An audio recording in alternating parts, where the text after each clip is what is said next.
Hello, people! When we are at the Mythinformation Conference live, I am on my less quality video cam right now, but I do have a special guest to start us off with today. If you do not know Tom Leeds, go on YouTube and find him and watch his videos. So, Tom, nice to have you here, man. How you doing? Good to be here. Yeah. Tired. Yeah. So where are you coming from? Are you South side of Chicago. Okay. So it's about 2 hours up here.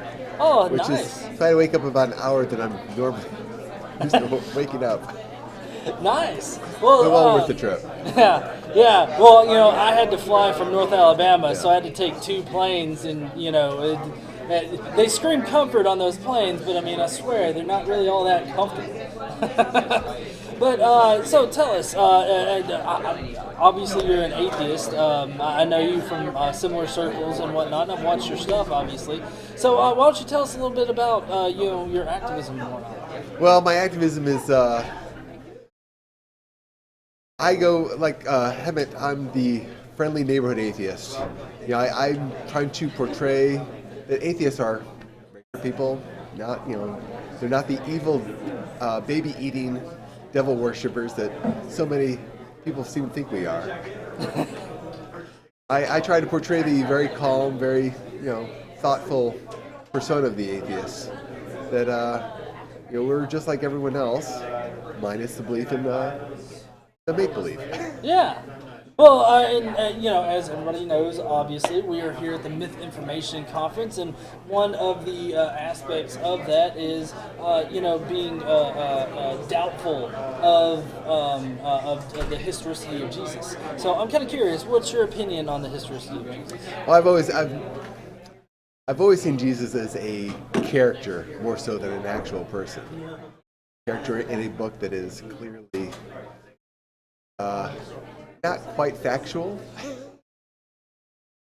unless you believe people being made into pillars of salt and walking on water and rising from the dead. If that seems reasonable, then I guess you couldn't believe the Bible, but me, not so much. But for me, Jesus has always been, maybe based on a real person or several people. I've always seen Jesus probably more an amalgam of several characters than any one particular person. I'm sure a lot of the stories have some basis in not necessarily fact, but in actual stories that have been told about him, more so than it's been one person that was it all. Just the very basis, the story of Jesus. He was born and then disappears for a number of years. Those missing years pretty much tells you how do you relate the baby in the manger with the man who, the works of Jesus that everyone seems to know about. So the whole thing with Jesus never seemed to be quite believable. I'm always appreciative of people like Richard Carey who are willing to really dive into the details and find out what is, provable. It's kind of hard to prove something that's based on just stories. But what's reasonable to believe and what's kind of ridiculous. Okay, cool, awesome. Yeah, and how do you feel about other myths and whatnot? Well, human societies. Every culture is, I don't want to say based on myths, but every culture has its own myths, and every religion is based on myth. Myths are created to answer the questions that they didn't have answers for. So they created the answers, which became myths. And some myths became just stories that everyone accepts as not being true, and other myths people latch onto because it becomes so much a part of who they are, they can't accept it as a myth. They have to believe it reality, or they lose their sense of identity. I guess I'm fortunate where I've never really bought into any myths. I've always been the kind of person that if it can't really be proven, then I can take it as a myth. Okay, awesome. Now, Hemet Mehta, he's here today talking about not being skeptical enough. Do you feel that is pretty indicative of, in our society, people very much like so. even of atheists? Very much so. I find it amusing. I get into a lot of arguments with people on what exactly an atheist is. And everyone says, atheist is this, this, and this, and this. But I point out that, an atheist is somebody who doesn't believe in God. That's it. I know atheists who don't really buy evolution. I know atheists who believe things that are ridiculous, like homeopathy. I know atheists who actually believe in homeopathy, and which is like, really? Do you know what homeopathy is? I mean, it's an ocean of water with maybe a drop of medicine in it, and it's like, so I mean, things like that. Just I know very intelligent people who believe things that are really pretty ridiculous, and I find it's because they want to believe it. Now, I'm like everyone else. There are things that I believe to be not necessarily true, but that I believe without faith, or I guess with faith. And I use sports fans as a big example. People have their favorite team, and that's their best team in the world, and they're going to make it to the championship. They never have, and they're always last, but they have faith that, this time, they're going to be the winners. That kind of thing is part of what makes us human, wanting to believe things because we want them to be true. Right. So a lot of mythology, that's what it is. It's wanting to believe something because they want it to be true. Not because it is true, not because they have evidence that it's true, not because they have any reason to believe it's going to be true, but because they want it to be true. Yeah, I would have to say so. I mean, there's a lot of things now that are really indicative of that. Because, just look at the creationists alone. They try to make reality fit into their tiny worldview, and it's just ridiculous that they even that they suspend their skepticism or supposed skepticism, for in order to make their reality fit. But luckily for them, reality doesn't give a shit about what they think. Yeah, well, I tell people all the time. Say evolution is just a belief. It's like, no, evolution doesn't give a crap if you believe. Evolution just is. Like gravity. I mean, you don't have to believe in something for it to be true, unless it's creation. All right. Well, I appreciate you stopping by, Tom. I hope you enjoy the conference, and I'm sure I'll get you back on camera at some point. Are you gonna be at the after party? Oh, definitely. Okay. Well, then I'll see you there. Yeah. Thanks. All right. See you later. What's up? Hey guys. Told to come over here because your other host wants to. Hello, Mike. So We don't know who you are. That's 40 I don't know. How you doing? But here we go. Let's see. I'm so exhausted. Oh yeah. All right. So, hi guys. If you guys don't know me, I'm the Godless Engineer. I'm Facebook, as well as I have a few people on YouTube that I get. So, what do you know about? What are you guys doing here today? I'm here to help out. Oh, crap! Sorry. Hold on, guys. I bring. gotta bounce your mic over here. Yeah. Cool. Well, my name is Adam, and I think you just leave it on the table. There you go. my name is Adam, and I'm here with Kenosha Racine Area Freethinkers, and I'm just here to help out with the staff and enjoy the speakers and just be here. Cool. Awesome. My name is Zach Bresler. I am with Omaha Atheists. We drove all the way up to Wisconsin, cold Wisconsin from Omaha, and I also am the co-host on the Godless Revolution podcast. Oh, awesome. Where can we find it? It's on. You can find us on Facebook at Godless Revolution, on Twitter at Revolution OA, and you just search Godless Revolution, iTunes, Stitcher, whatever your podcast app is. That's where we're at. Okay, awesome. Yeah. Nice. So, what do you guys talk about on the podcast? Godless Revolution is all about activism. So there's a lot of podcasts out there that are dealing with things like arguments against God and all those other things. And we kind of take the humanist stance that says, yes, I don't believe in God. We've shed all these religious robes. Now what do? We get out and we fight for justice. We partner with anybody who is willing to take up our banner, and we do that. So we've done shows about reproductive justice. We went and marched on the Capitol and the Nebraska State Capitol with a bunch of people and did a podcast about reproductive justice. We did a podcast about the death penalty. Nebraska is considering death penalty repeal legislation right now, so we did that. We're doing a show next week about marriage equality. We do shows about any and every activism that is important to us. So, yeah, that's what we're doing. Nice. Yeah. And what about you? What kind of activist things do you do? Or do you do it all? Well, for a while I was hosting a podcast in Milwaukee. It was the Craftcast. Craft is for Kenosha Racine Area Freethinkers. I had to give that up over the last month, but so far I've done that, and we partner with FAM, which is Free Thought Alliance of Midwest. I think it's Midwest, but it's Milwaukee area. That was it. So, and we partnered with Freedom from Religion Foundation and putting up a billboard on Christmas time about a little girl with a Santa hat. Says, "All I want for Christmas is to skip church." And it was basically put up to encourage people to come out of the closet as secularists and not be ostracized, and spark conversation. And that's as far as I go with volunteering so far. That billboard, just kind of getting into it. That billboard, the guy who took that picture is also a co-host on the Godless Revolution podcast. Wow. Yeah, so funny thing. Okay, that's cool. Yeah. So yeah, you guys, I want to start a roundtable. Start a roundtable. We're broadcast live. We're here, and then come invite them in and say, hey, this is what the topic is, whatever. He's a host. So you guys, Cool. Eric didn't show up. Did not show up today. Did he get called into work or something?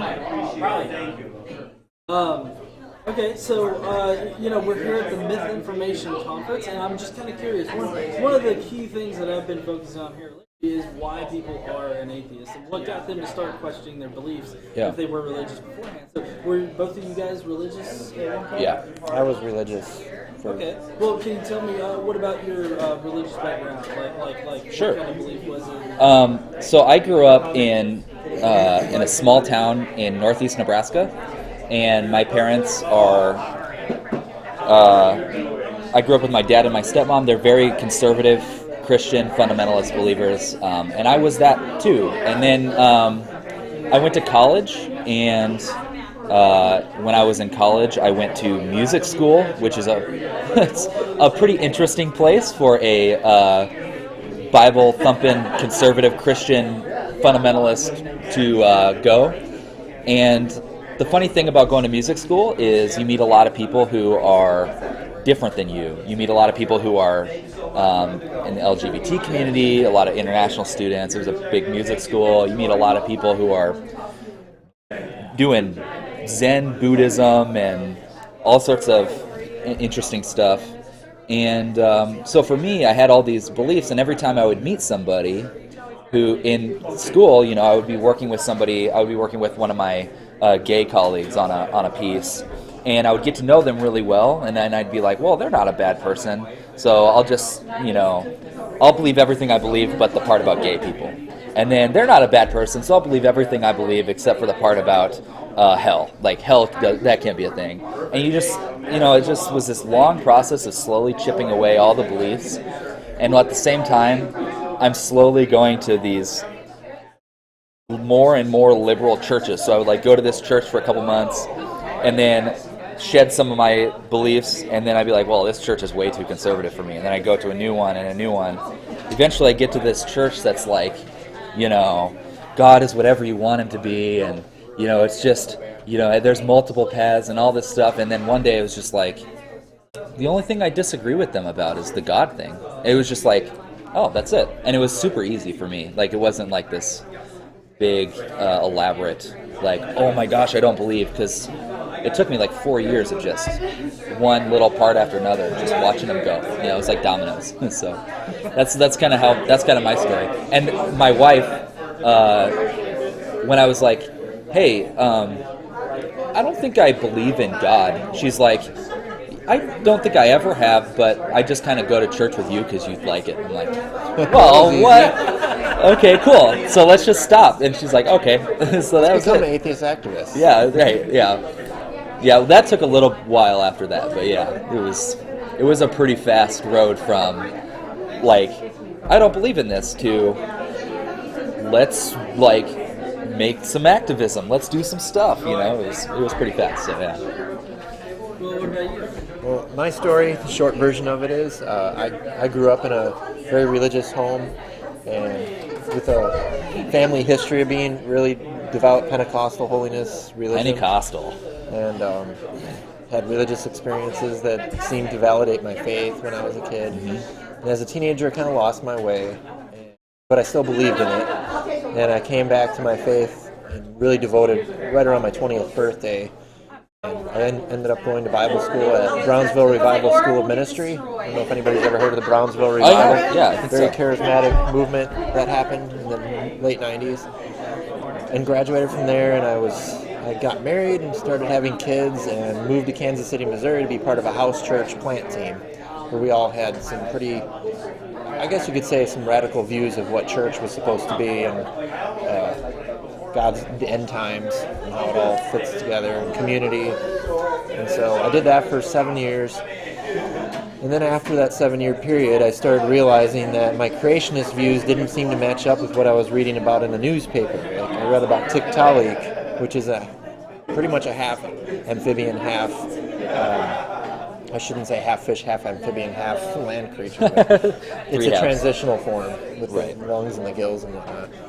That kind of blew my mind. And then I started learning about avian dinosaurs, and that I was a subscriber to Creation Research Institute's monthly publication, and I remember them mocking science and saying science will never find avian dinosaurs. And every time I read National Geographic, there was like another avian dinosaur in China being discovered. So I started to look into evolution from a non-creationist perspective. And when I had a job that gave me a lot of time online, I got to talk with a lot of people who referred me to a lot of books and websites, and I was totally dumbfounded by how I was lied to by creationists for so many years. So that changed my view there, but I still accepted the Bible and the Gospel as the Word of God. However, that I had a big problem with how do I interpret the Bible if the very beginning of the Bible was some sort of mythology. Where do I draw the line with what's literal, what's not, and how am I supposed to interpret it? So over a period of a few years, up until October 2010, I had a slow erosion of my faith. And in 2010, I decided to really, or actually 2008, I decided to really devote to reading literature of the other side. So I started reading books by Stephen Hawking, Richard Dawkins, Jerry Coyne, Michael Shermer, Sam Harris. And yeah, by the end of 2010, I just realized I am totally an atheist. I can't believe anything in the Bible at all. Yeah. And the God in the Bible is not the good person that I was originally thought he was. He's a very mixed up, confused caricature, but he's a monstrous being, if he ever existed, which he doesn't. But yeah, so that didn't go over well with my, at the time, wife. Or in fact, I was just disowned 2 weeks ago for being a godless person who is against everything that my parents hold dear, and even though I'm not, among other things. So it hasn't worked out well. Well, yeah. Well, I mean, what prompted? Well, that was a long process, but I. Oh yeah. Okay. I recently had a photo op with a few other members of the Kenosha Racine Area Freethinkers for Kenosha News, and so they found out about it, and that was it. And I was like, all right, you're done for. You're not. It's against everything we raised you to believe in, even though I'm 38.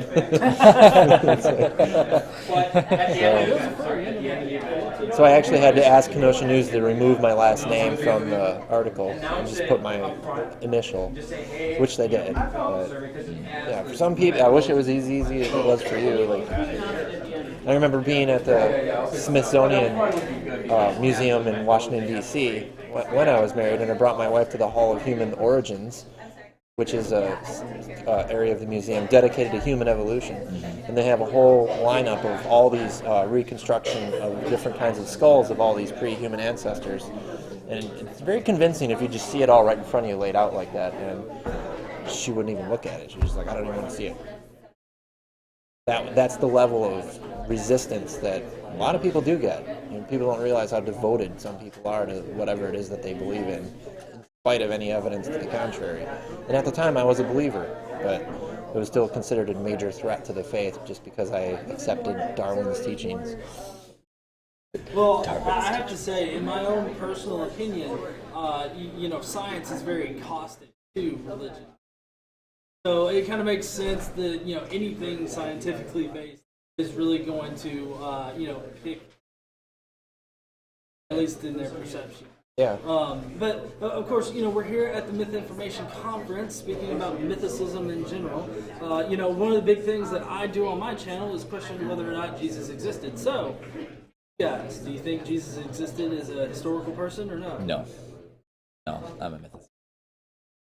Me? I don't know yet. Yeah, all I've read was Christian perspective literature, and then I've read a lot of Bart Ehrman, who's not a mythicist, or hard mythicist. Now I'm reading mythicist books actually right now. I still have to go over everything and figure out where I stand on it, but at any rate, I am convinced that the majority of, if not everything, in the Gospels or in the New Testament that it says about Jesus is mythologized. So in that sense, I'm a mythicist. But was there ever a guy who was crucified? I'm not sure. But he sure wasn't. I don't believe he claimed to be the Son of God or rose from the dead or did miracles or any of his teachings. I don't think any of them actually would have come from him if he existed. So on that level, I'm a mythicist. Okay. Well, what about you? Why exactly are you a mythicist? So I think 3 years ago, maybe it was sooner than that. I hadn't even considered it. Like, it was like not even on my radar of a thing that I needed to think about. And then I was listening to a podcast. I can't even remember what the podcast was. David Fitzgerald came on it. It was, and he was talking about. He just presented a little bit of evidence against the existence of a literal Jesus. And then I read his book, which is super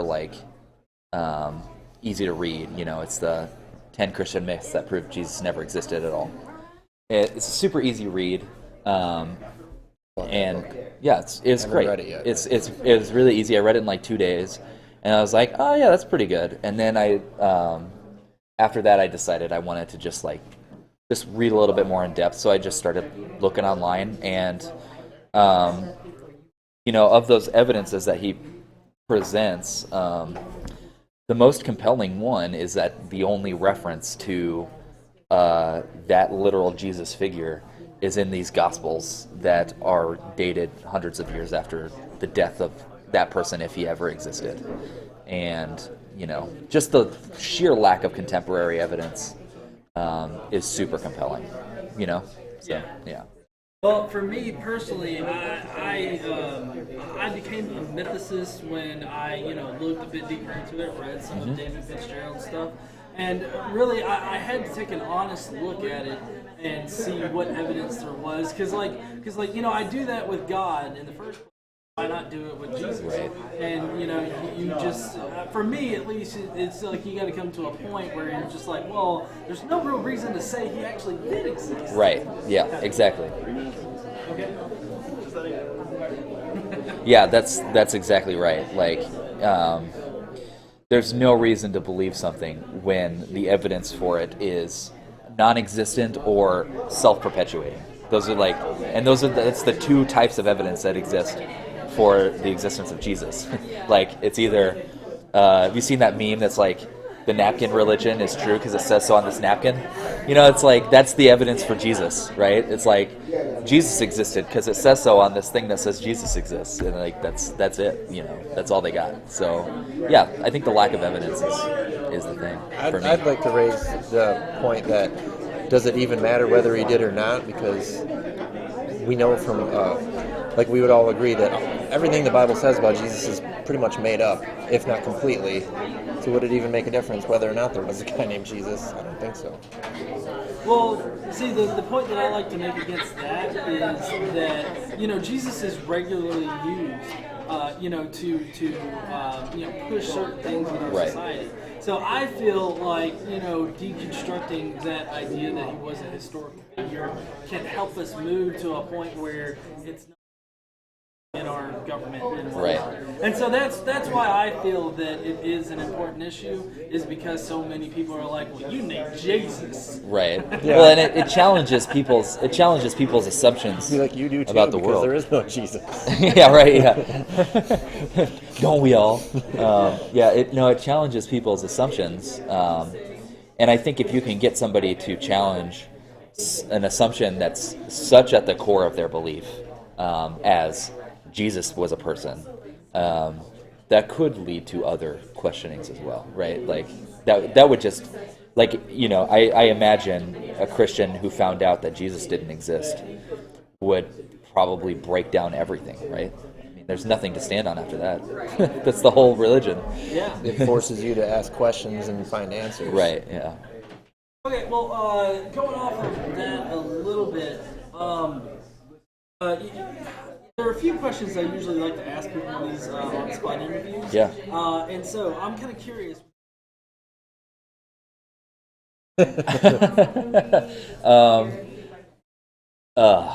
What skeletons are in Ken Ham's closet? Probably lots of weird, like, kangaroo porn. Probably lots of weird, like, kangaroo porn. Kangaroos with boxing gloves on their feet and hands. Maybe a little sign that still. says, I traveled from wherever Noah's Ark is all the way back Right, to yeah. Australia.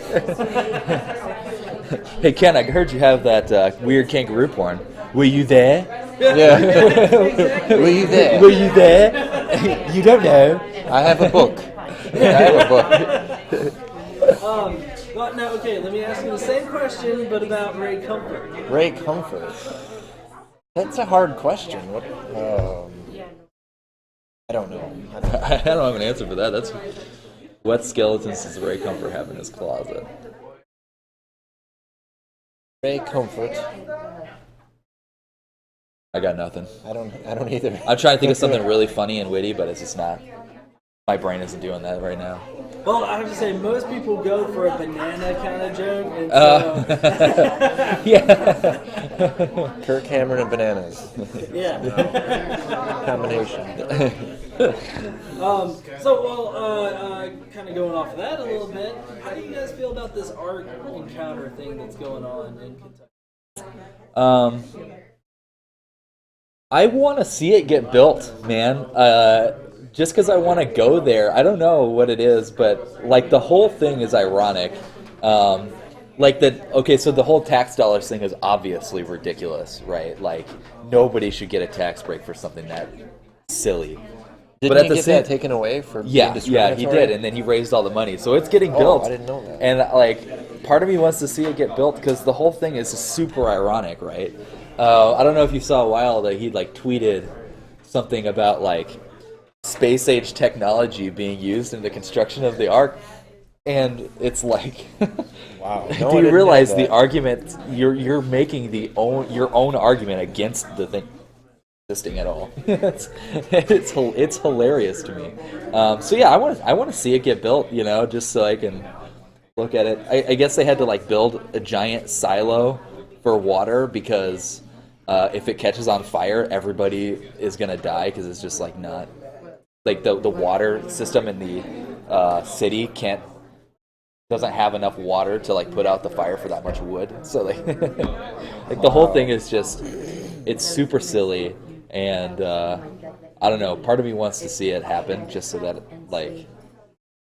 So if because Noah's it's Ark, ironic. It's if super Noah's Ark ironic. was real, it would have been a major fire hazard. Yeah, it would have been a major fire hazard.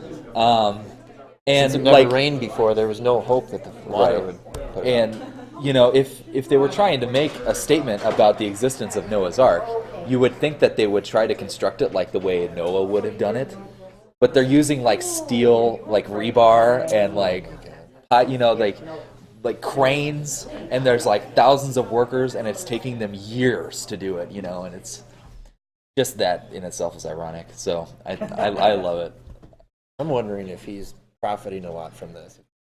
Oh, I'm sure His he is. golden ticket. The other thing is I'm hoping that eventually this runs into the ground and people who actually accept science somehow buy the ark and use it as like a museum of why creationism is stupid and why you should learn about science. That'd be funny. What I hope happens. I appreciate you guys stopping by. I know that they're Yeah. with the talk. Cool. And I guess I hope to see you guys the rest of the day today. Cool. Thanks, man. It's good meeting you guys. Yeah, you too. I'm gonna get that tattoo. Oh, Now I yeah, see someone else has it. Yeah. Exactly the same one. Yeah, and I get the I am star stuff Oh, I didn't know. molecule. Oh, nice. Cool, man. Yeah, so I'm going to get stuff set up. Sweet. So Cool, I'll man. see you guys in there. Yeah, thanks.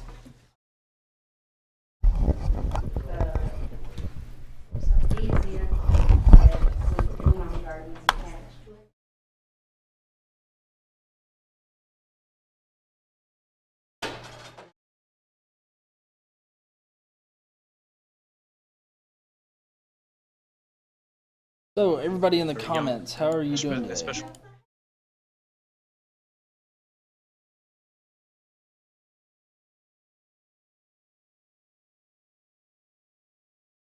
Trying to find what I want to play.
A Twitter picture with you for my.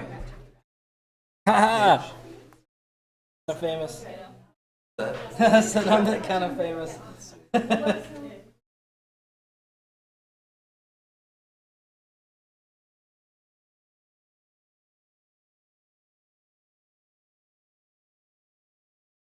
Awesome. What's your Twitter handle? At Gaulless Engineer. Cool. And for everybody out there listening, at Gaulless Engineer on Twitter.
Alright, so guys, they are doing a talk in there. I'm gonna try to sneak in the back a little bit so I can hear. While I'm away, I've been doing some Resident Evil 4 gaming. And what I did was, I did it a little different. What I did was I played the game without me commentating, and then I went back and I commentated on my own gameplay. And so I hope you guys enjoy this, but that's what I'm gonna put up right now. Just 1 minute, and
alright guys, I hope you enjoy while I listen to speeches and whatnot.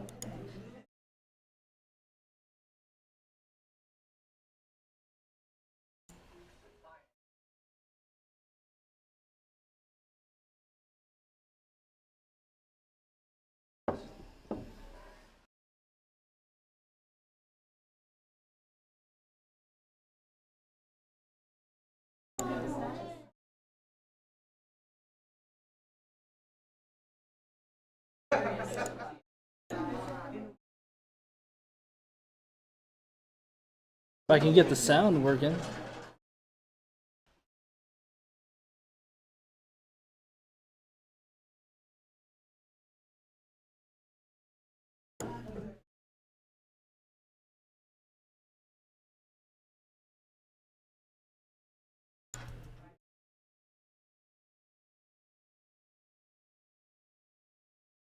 Front seat.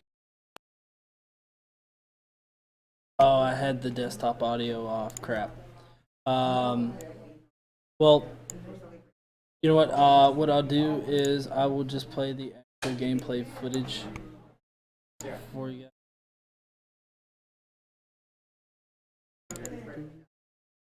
Sorry.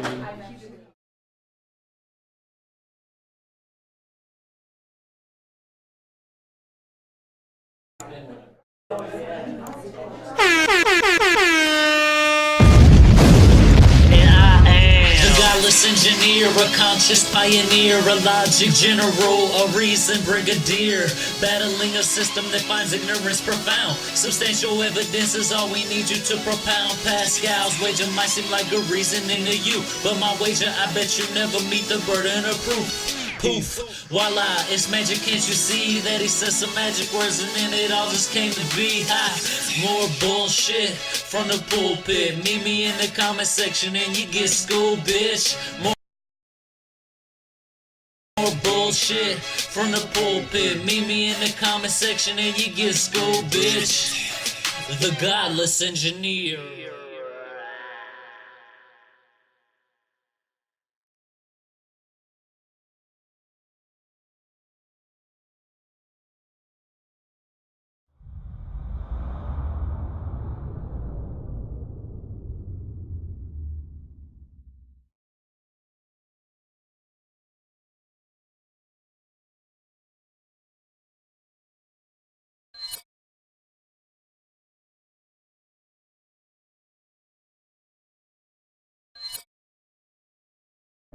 Resident Evil 4.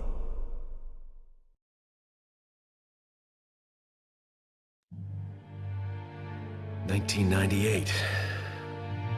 I'll never forget it. It was the year when those grisly murders occurred in the Arklay Mountains. Soon after, the news was out to the whole world, revealing that it was the fault of a secret viral experiment conducted by the international pharmaceutical enterprise, Umbrella. The virus broke out in a nearby mountain community, Raccoon City, and hit the peaceful little town with a devastating blow crippling its very foundation. Not taking any chances, the President of the United States ordered a contingency plan to sterilize Raccoon City. With the whole affair gone public, the United States government issued an indefinite suspension of business decree to Umbrella. Soon its stock prices crashed, and for all intents and purposes, Umbrella was finished.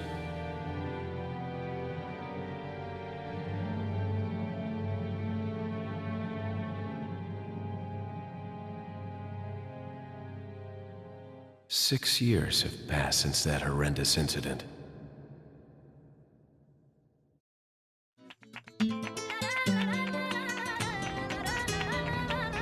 I received special training via a secret organization working under the direct control of the president.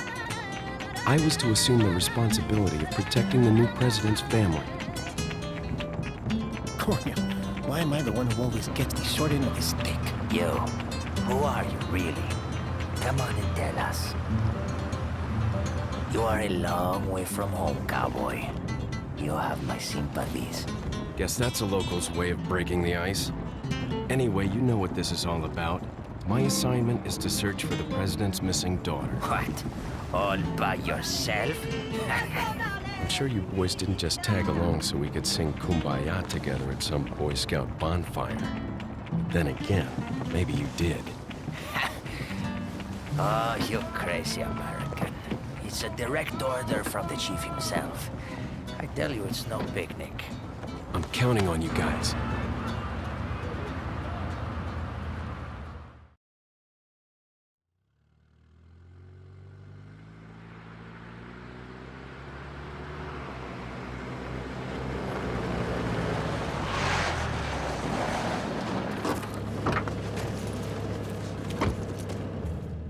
It was right before I was to take on my duties of protecting the president's daughter when she was abducted.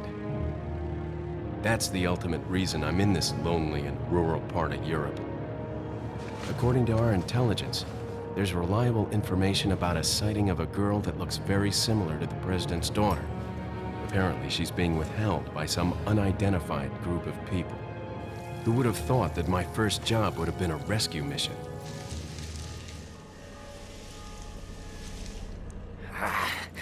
It's freezing. So cold all of a sudden.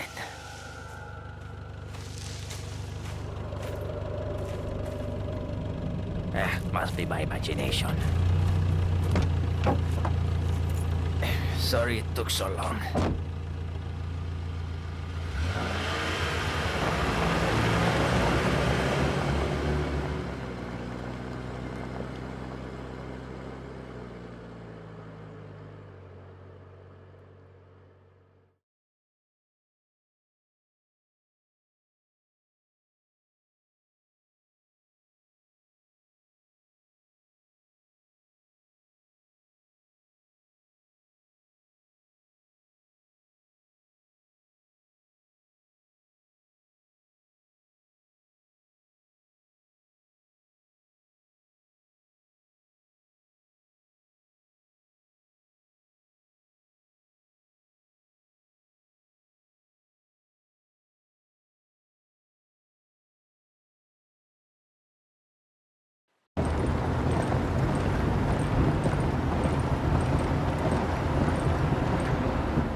Just up ahead is the village. I'll go and have a look around. Yeah, we'll stay and watch that car. Don't want to get any parking tickets. Right. Parking tickets. Good luck. Jeez. Who are these guys? Did you say something?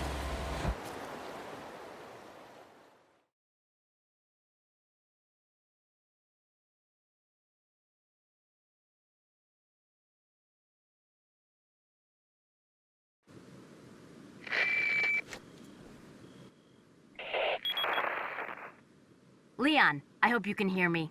I'm Ingrid Hunnigan. I'll be your support on this mission. Loud and clear. Somehow I thought you'd be a little older.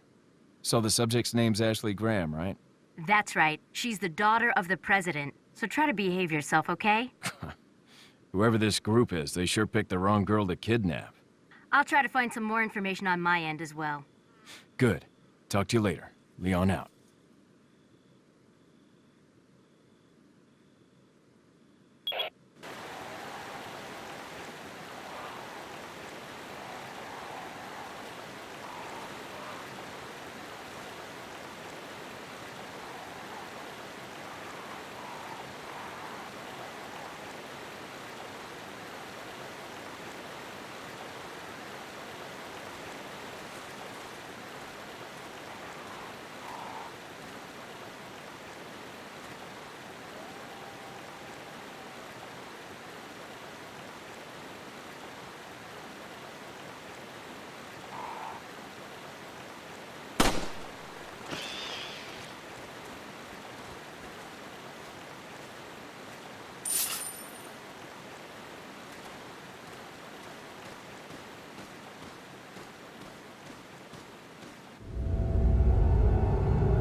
Excuse me.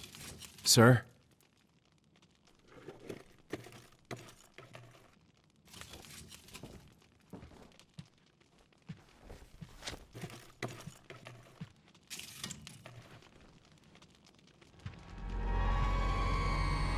I was wondering if you might recognize the girl in this photograph? ¿Qué carajo estás haciendo aquí? ¡Lárgate, cabrón! Sorry to have bothered you.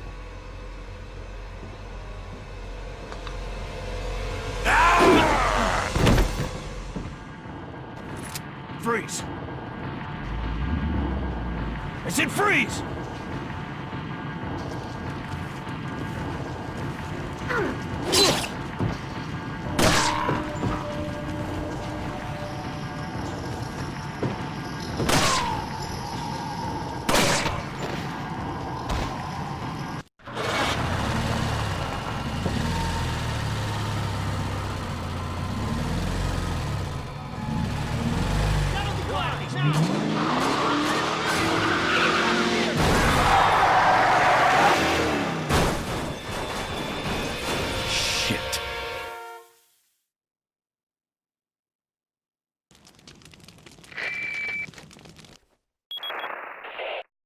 Is everything okay? There was a hostile local. I had no choice but to neutralize him. There are still others surrounding the area. Get out of there and head toward the village. Take whatever measures necessary to save the subject. Understood. ¡Allí está!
imbécil!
¡Un forastero!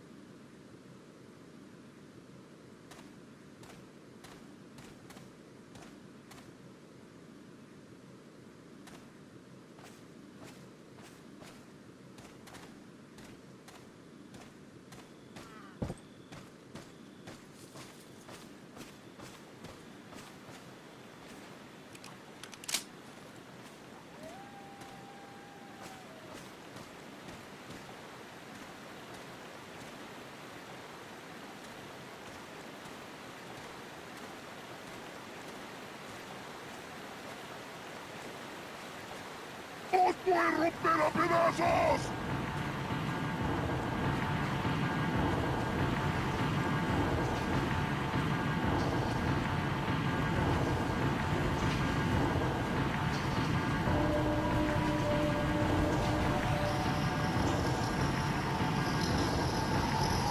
¡Allí está!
¡Forastero! ¡Avisad a los demás! ¡Te cogí!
Yeah, I'm the Godless Engineer. I have a Facebook webpage.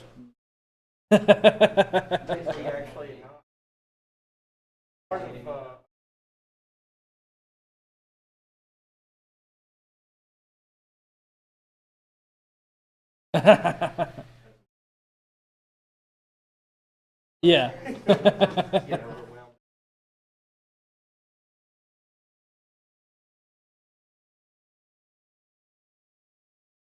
Programs in Uganda.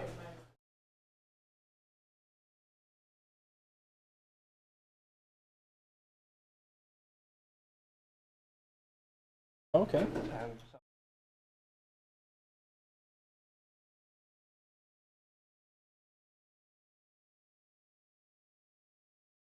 Okay. Well, would you want me to interview you real quick? No. Okay. Interview my daughter. Okay. Well, yeah. Yeah. Whenever she gets here, just send her over. All right. Now that we got a few people watching, how about I lay some information down on you guys that I just heard in Brian's opening speech. He did a really good job, and he gave us a lot of good information. One particular information is where we get the term crapper from. You know, how we, relate to toilets and whatnot. Oftentimes they're called Johns, which I have to say, my name being John. So, what Brian actually talked about in his open with the whole crapper term is that in America, of course it meant bunk. And then in the UK, though, there was actually a guy who was developing, toilets and toilets. Well, actually, Brian, do you want to sit down and kind of tell that? Hold on. I'm hopping in. Yeah, hold on. Godless Engineer. I just call him Godless. I don't even know his first name. That's great. Well, okay, so Brian, tell us about the whole crapper thing. I know this is only a portion of your speech, which is going to be online later, so you guys really need to get in on that. But it was fun. I was really looking. I mean, the whole point of it was to come up with some secular myths, right? But I didn't know where to start. I guess I'm not supposed to look at the camera, but I didn't really know where to start. So I was commonly goofed up, which takes a lot of it takes a lot of looking. So I came across this crapper thing just while I was searching, and I was like, "Oh, this has got to be it." And funny enough that I found it as a myth. But when I looked at him, he like all these improvements. He was a sales guy. He was the market.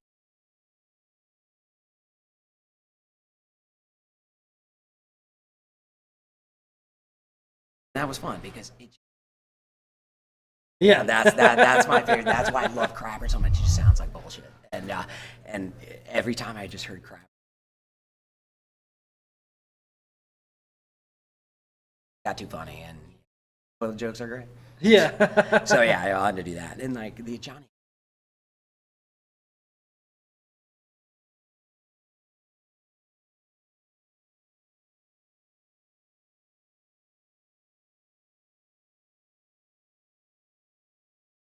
Chocolates. They're not thinking Lady Godiva.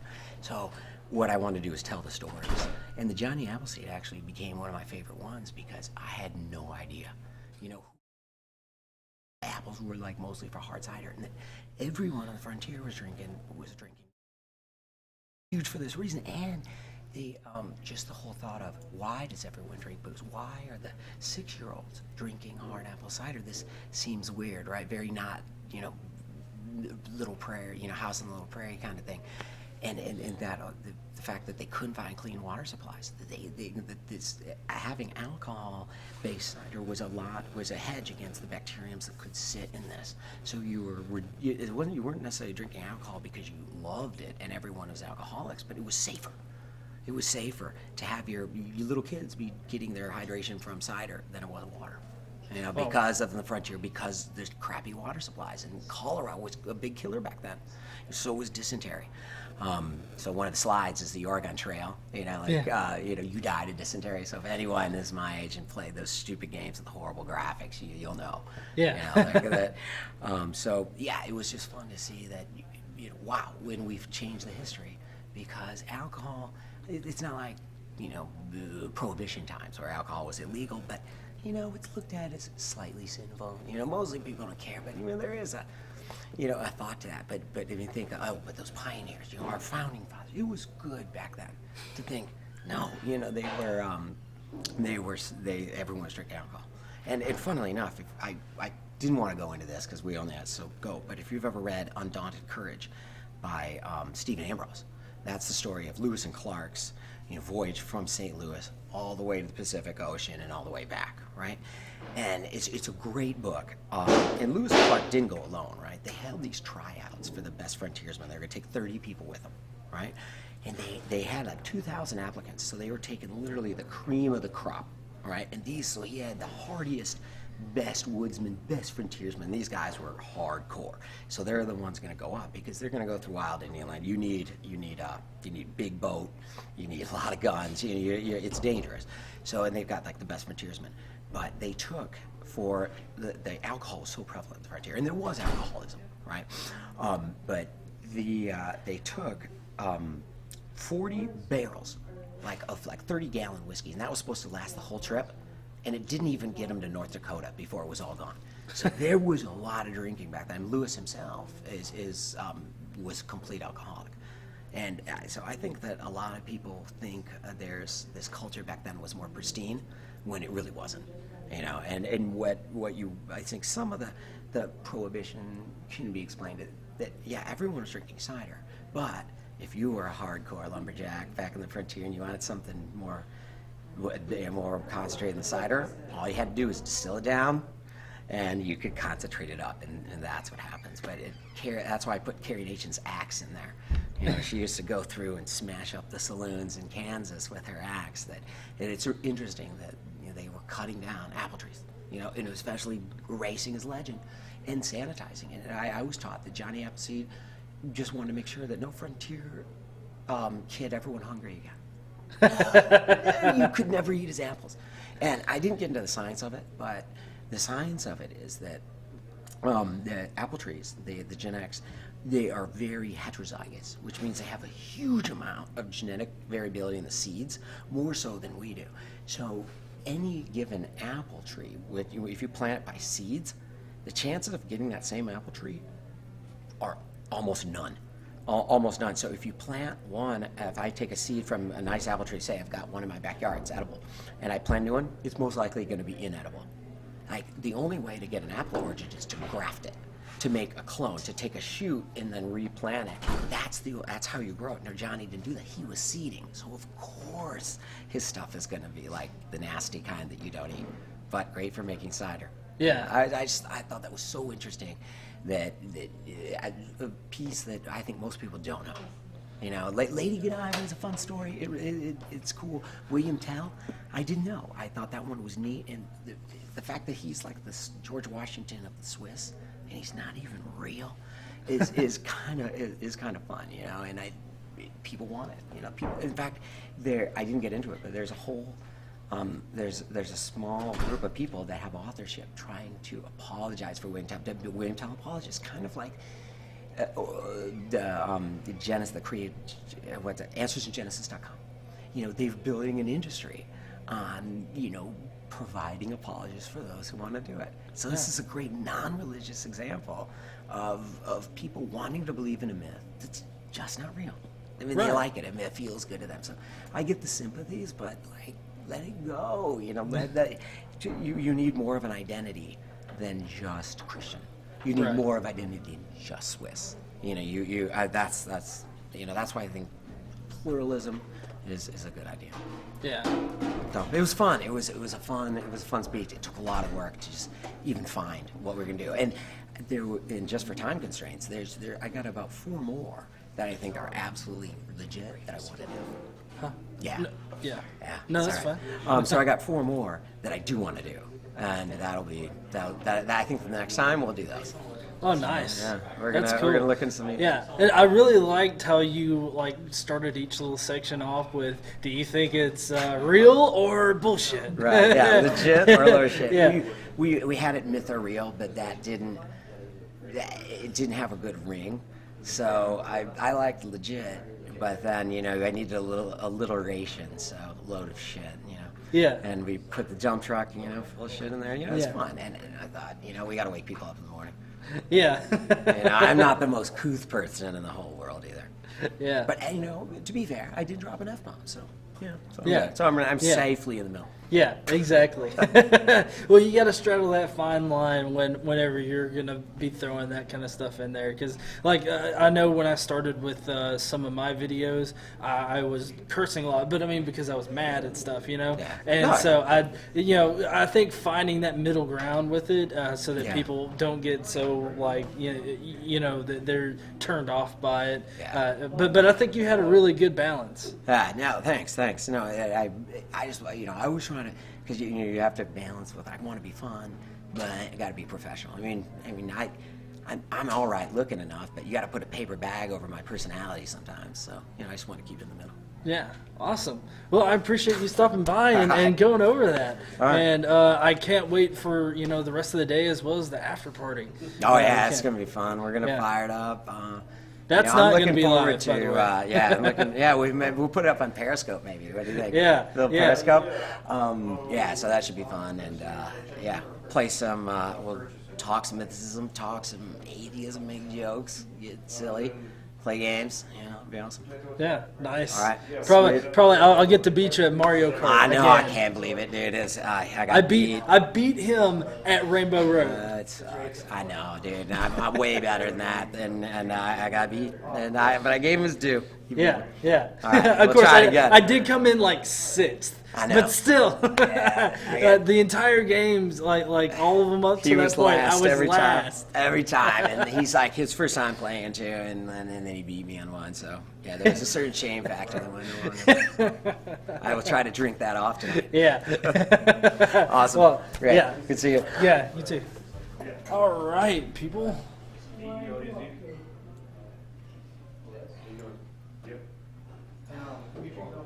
Well, I hope you guys are doing well out there. I need to set up the little comment thing on here. How about you guys hang with me while I do that? What is everybody doing today out there? Let me know. Comment. I would really love to hear what you guys are doing. Of course, I'm up here at the Mythinformation Conference. Getting interviews from people, talking to people and whatnot, and really just learning a whole bunch of cool stuff. So James Kirkwall is actually in there right now talking, and I am out here talking to you guys, so you guys know who I want to be with the most. But more importantly, they are going to be putting up the videos of it later. And I'll be sure to link them and probably put up some promos with links in them and everything. So let's get the comments set up here.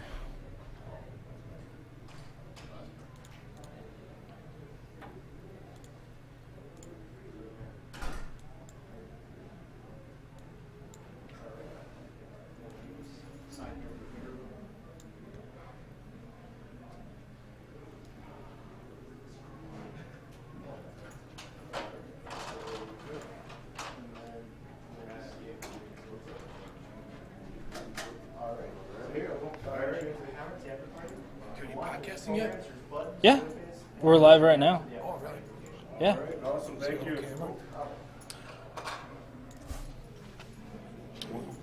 Yeah, that's pretty cool.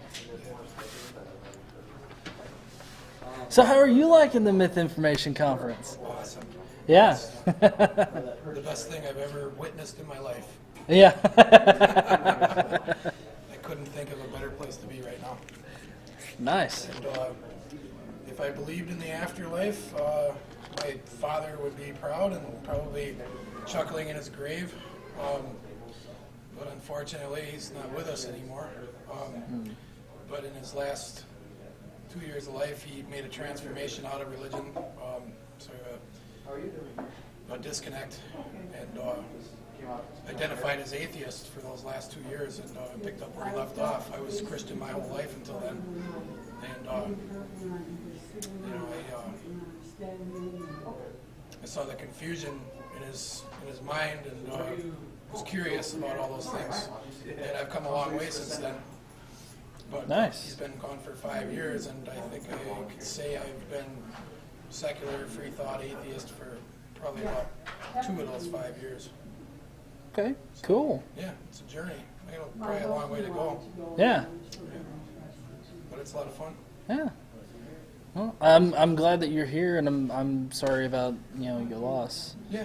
Well, he lived a pretty full life. He died a little bit early at 60, and then my mom also followed 3 years later. So I'm now an orphan officially.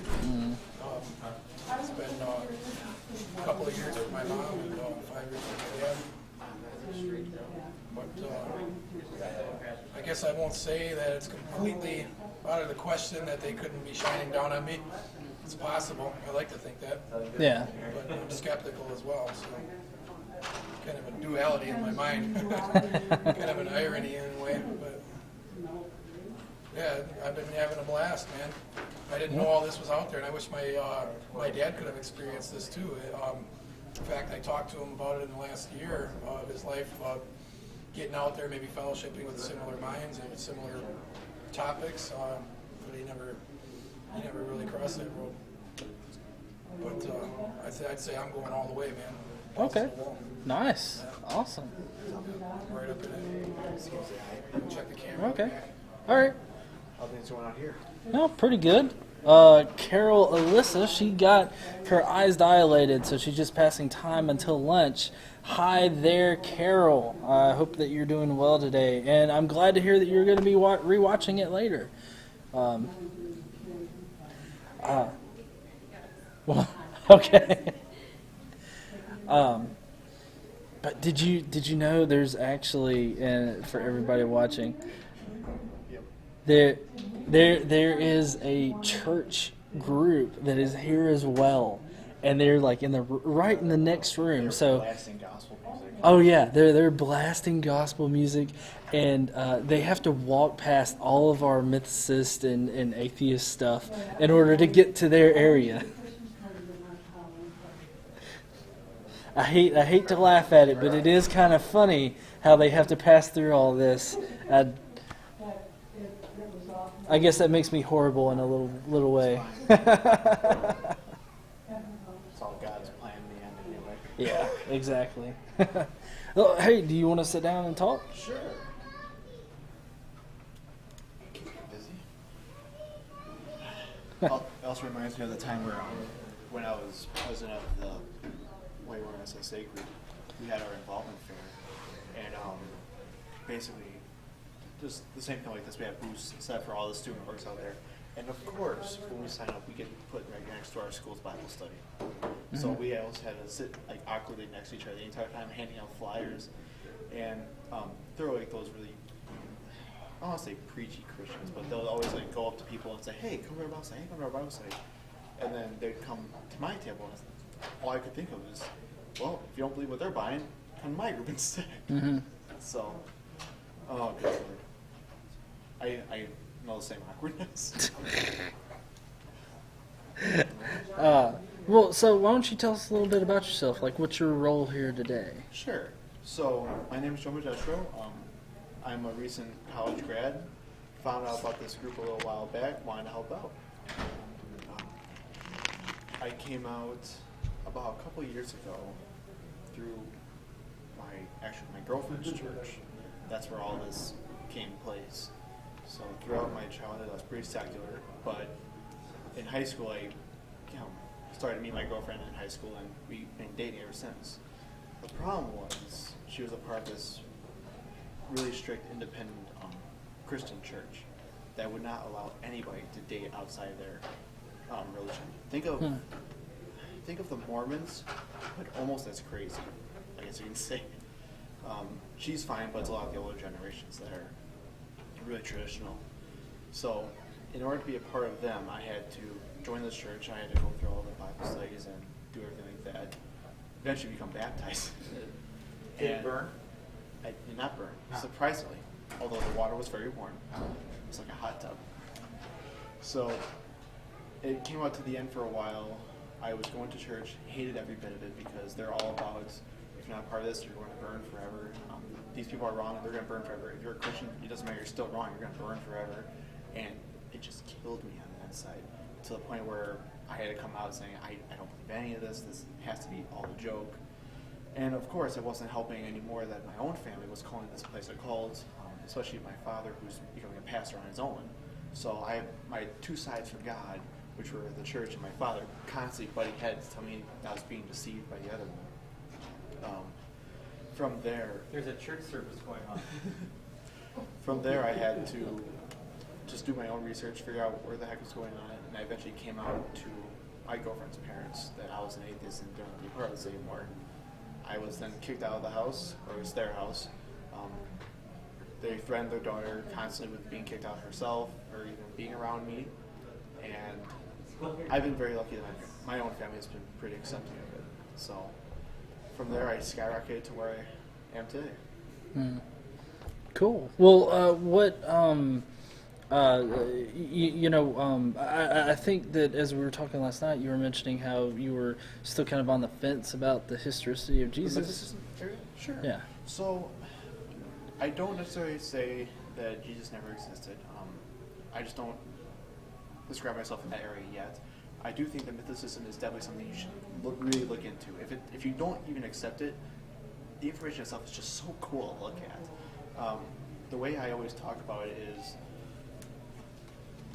we have all this new incoming information. The proof for Jesus is everyone knew, quote unquote, that Jesus existed without But they questioning it. knew 70 years after he was supposed to have. Exactly. Yeah. So with all the supposed evidence within the Bible is also now being shown to be forgeries, add-ons later, everything like that. So the support for him actually existing is dwindling, while the support against him is constantly rising and with new discoveries. There were like 7 or 8 different mythical characters existing prior to Christ who had the same attributes of being born of a virgin, of working miracles, of being nailed to a piece of wood. Yep. You know, it's an archetype that resonates with the human psyche. Precisely. So, sorry, I didn't mean to jump in on the conversation. You're fine. How dare you, sir? I hope you're on deck next to be on camera. Yeah. I was. Oh, I'm sorry. You're filming? Yeah. No, you're fine. My apologies. I didn't realize that. I just thought you guys were talking. No. Yeah, we're streaming live right now. Hello out there. But anyways, you were saying. But yeah, I think that's where I am right now. My whole goal for this weekend is to make sure that Carrier persuades me one way or another. Challenges, but somehow. I don't know. Last night, Carrier, he was on his on his iPad. I guess he was on it pretty quick. Like every time something came up, he was like, let me look that up. Actually, I think that's the coolest thing about it is that when you think of people like Carrier and like all the like PhD doctors or historians or experts in the area, you think them to be like these geniuses. They know everything. But when we talked to Carrier last night, he didn't spout off anything off the top of his head except for like maybe a couple things. It was always, let me find this out first. Let me check this out. I mean, heck, he used Google a lot more than anyone else did that night. So yeah. It was really cool to see that even the experts still use Google. Use Google. And I was actually really surprised he hadn't heard of the whole Jesus taking Mary up on the mountain and pulling. I didn't either. How about you recount that right now? I don't know if I can, right? So, what was the gospel called? It was. It was a Gnostic gospel or something. something. Gospel. You would love it. It was like Mary on the Mount, or Mary on the Mount, or something like that. That sounds like a bad porno. It is a bad porno. Okay. Basically, from what we read last night, Jesus takes Mary Magdalene up to the mountaintop to do something. I don't think we got that far into actually why he did it. But then later, takes her to the top, shows her the land, pulls out a woman literally from his side, rapes her, and then proceeds to eat his own semen throughout the story, and then tells Mary, "This is my command. We should be doing this from now on." So basically, telling all of men that they should consume their own semen after sex with a woman. Yeah, he goes, "This must we do so that we may live." Yes. And I think he's alluding right there to, like, you've got to eat your semen in order to get past the pearly gates. I mean, that's just like that. That's Jesus 101. Sure, you could call that a metaphor. Fine, I don't mind. But you could say so many better things than that. That's like a really weird thing that some teenager would say, just be funny. But we'll try to sound philosophical at the same time. Yeah. So it's kind of almost saying that Jesus was some little snotty teenager back in those days. We're trying just to defy the man, God, that was weird. Yeah, I know. Which I thought it was really awesome for me to mention that, and Carrie was like, "What? I have to look this up." He looks it up and finds it exactly because I got it from Bart Ehrman, and I got it from Bart Ehrman, so I'm glad that I actually relayed that really well. Yeah.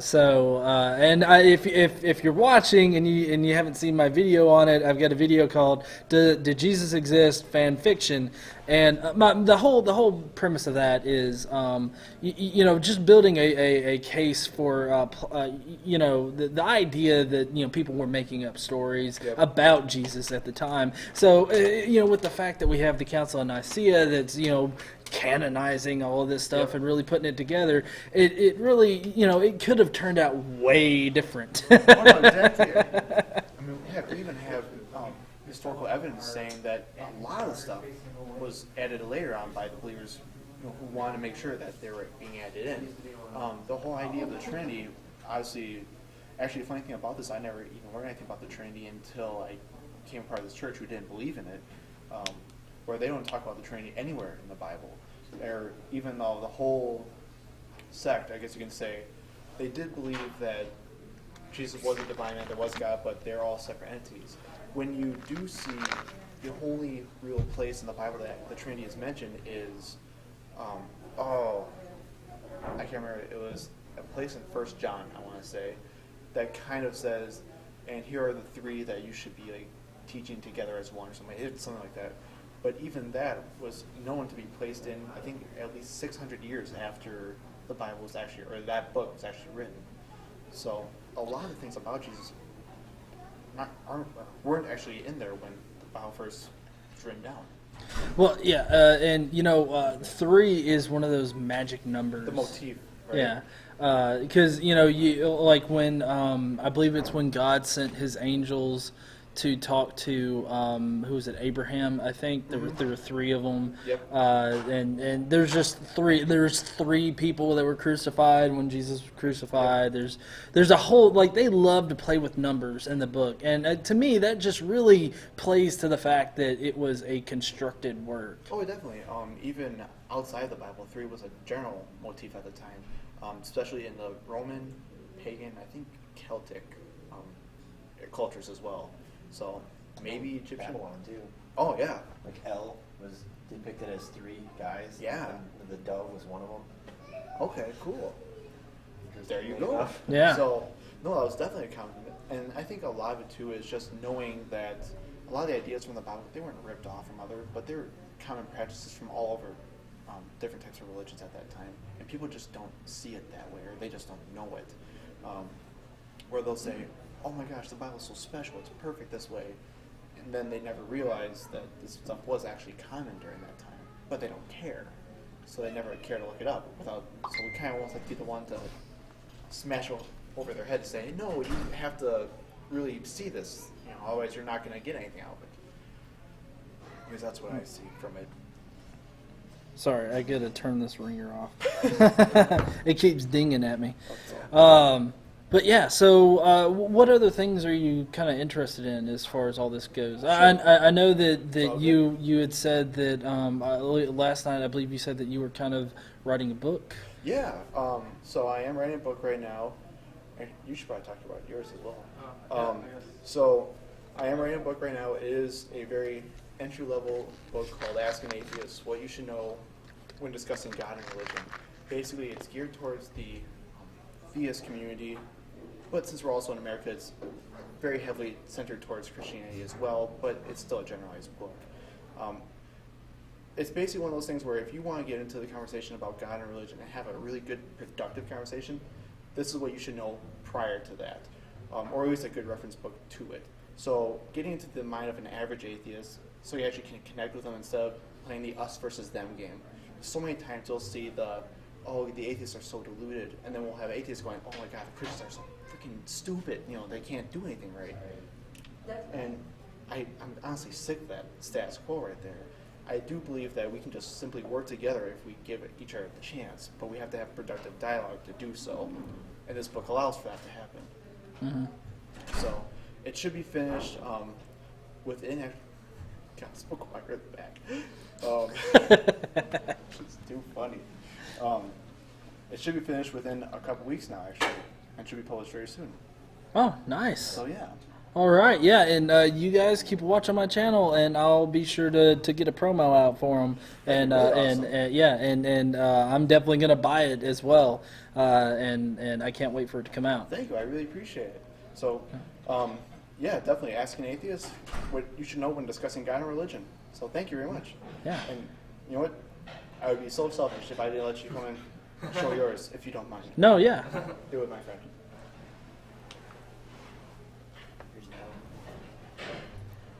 Oh, that looks cool.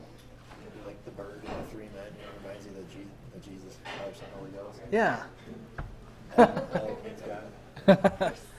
All right. Hey, man, how's it going? Yeah, and I know you know me. I'm John, the Godless Engineer, but why don't you tell people who you are? All right. My name is Lawrence. I'm from the atheist community of Milwaukee, and I did an interview with GE once, and I thought it was a pretty good interview. Yeah. My first time interviewing somebody, so it could have been better. Yeah. But it's a progressive thing. Definitely. I work with the Myths of Milwaukee team, and I helped set it up here. And right now, I just have a booth in there to help promote and sell my book. According to your evidence, unicorns exist. Nice to know. I think Kim Jong-un or Il, one of them, thinks that he has the bones of it. So, why don't you explain the premise of it? All right. So basically, I mean, the first chapter is just me defining things because it's a book on philosophy. I need to get my definitions right. But these are the 10 most common theist arguments that you'll see like online or in debates. Some of them, like the argument from ignorance, for example, it's not really an argument, but it's like the root of so many other arguments. And that one, like an argument from personal experience, the shifting the burden of proof, all things that theists use that really boil down to the root of a lot of theist arguments. But these are refuting the 10 most common ones. I include the transcendental argument, the Maslow's tag, and oh boy, do I go off on that one. And then the Kalam cosmological argument, because that one's always fun. Yeah. Yeah. So which argument would you say is your, like, the one that you're just utterly tired of hearing? Tired of hearing? Honestly, the moral argument. I mean, there is the Euthyphro dilemma, which, for those of you that don't know, is something good because God wills it, or does God will things because it is good? A common response is that things are, or God wills things because He is good. So, aside from it being a total cop-out, I just changed the wording. What makes something evil? Would God will things because He is evil then? No. So which is it? What makes something evil? And it would also be the same thing that makes them good. And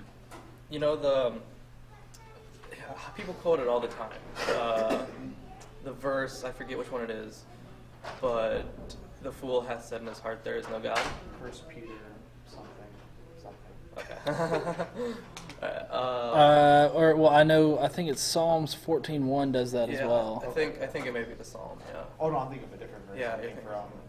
First First period is a different one. I only know that because there's a guy at the American Atheist Conference that had it like plastered on a board, and then he somehow related it to that's why the stars exist. It's like, well, that's a jump. Yeah, I think it was definitely the psalm.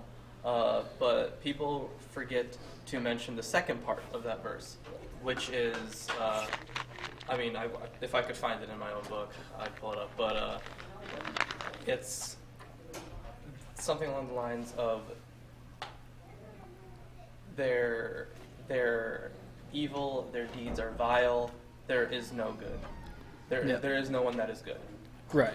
And people always skip over the second part of that because it's obviously bullshit that atheists can be good people, and most atheists are good people. I mean, there's a bad apple in every group, but...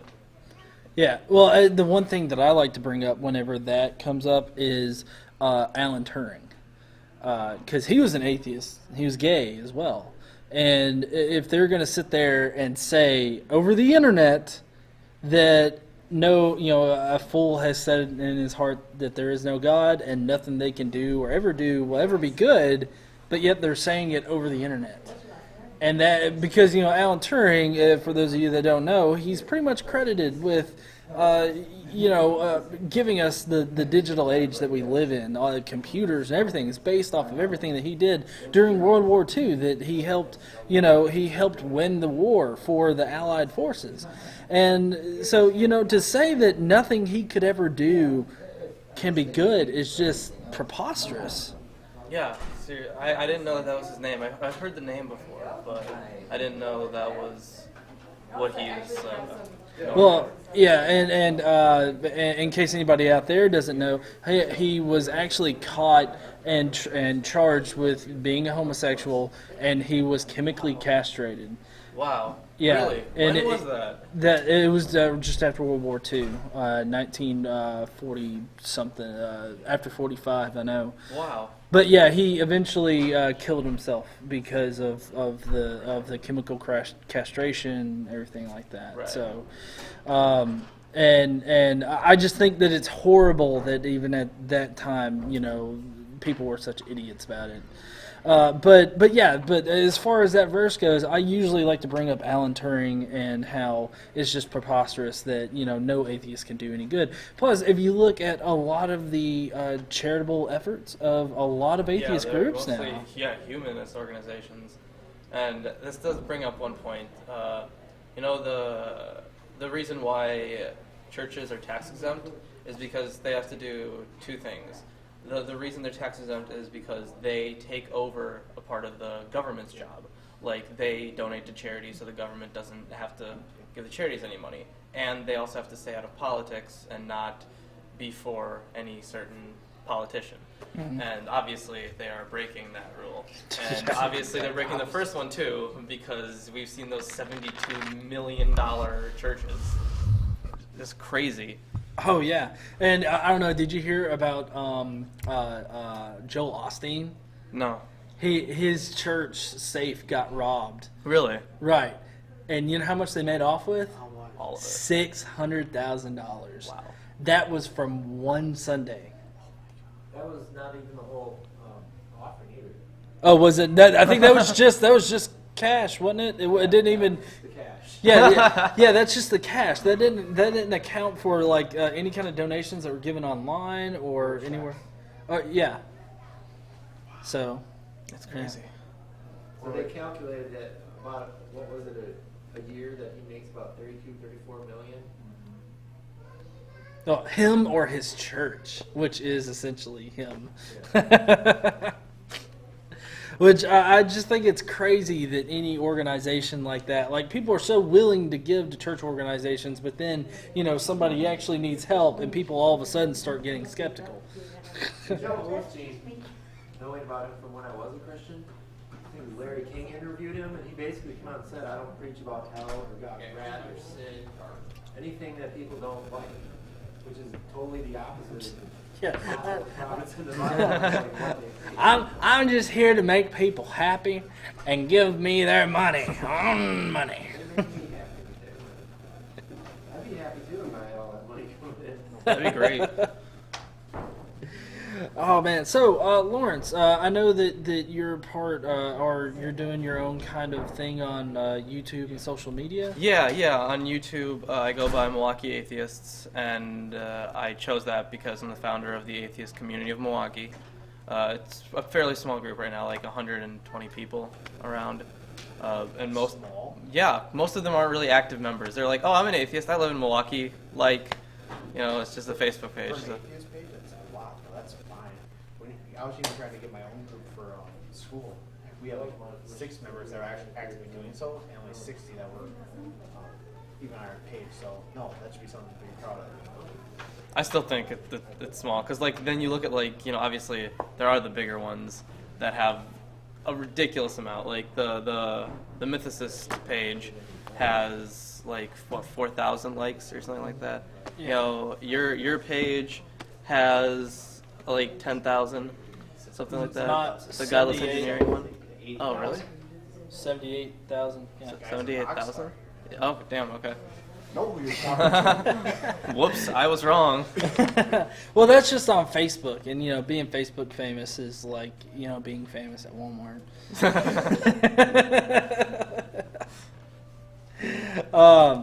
But anyway, so let's talk about your religious background a little bit. Well, what's your religious background? It's I was raised in a Jewish household. With my parents weren't too religious. My dad more so than my mom. But my grandparents were crazy religious. They would try to tell me all about God and how He created the universe and everything. No Jesus crap because I'm Jewish. And every time I would disagree with them, they would just say, "You're wrong." They would not actually want to have a discussion. They would just say, "You're wrong," and that's it. But by the time I reached the age of reason, about 12 or 13, I was like, this is all bullshit. Like, why have I been believing this? There's nothing that supports any of this. And at that time, that's when I really started, getting on those flame wars. So, I mean, and the book is primarily for people who like doing the whole flame war thing, because it's pretty much just all there. Every argument you'll ever hear online. Yeah. Yeah. But that is my religious background, just Judaism and really very orthodox grandparents. Okay. Well, what kind of? And I'm sorry if you touch on this. My mind's racing in a million different directions right now. What got you start questioning? And becoming more skeptical, and eventually, deciding that you were an atheist. Yeah. I think when I was younger, I 8 or something. I asked, my mom all these questions, how did the world get here? All that stuff that kids ask about everything. And she gave me the most intellectually honest answer I've heard. She said, "I don't know." And at that point, I was like, "Oh, well." I think it's a Southern group. I don't want to. I thought it was like some lunch thing. That's what I was. It's a church. Oh, this is fun. Oh, this will be fun at some point later. Yeah. Okay, make sure you guys if we get like a group of people over here, make sure you guys go in there and get me, okay? Yeah. Seriously. All down for that. Sorry to interrupt. No, it's alright, it's alright. Yeah, that was pretty much the whole story. When my mom said, "I don't know how everything got there," that gave me a reason to go and look for the answers. Okay. So after you went looking for the answers, where did you look? Was there any certain authors or resources that you really pulled from? Well, at that point in time, I still believed in God. I guess more of a deistic one at that point, because I wasn't smart enough to realize that was stupid as well. But I just kept going to school. That's all I had when I was that age. We had like just gotten dial-up internet. Like it was just the thing. So I didn't really use any of that. And Okay. I really paid a lot of attention in my science classes because that was where I got the most answers about the nature of reality, the essence of existence.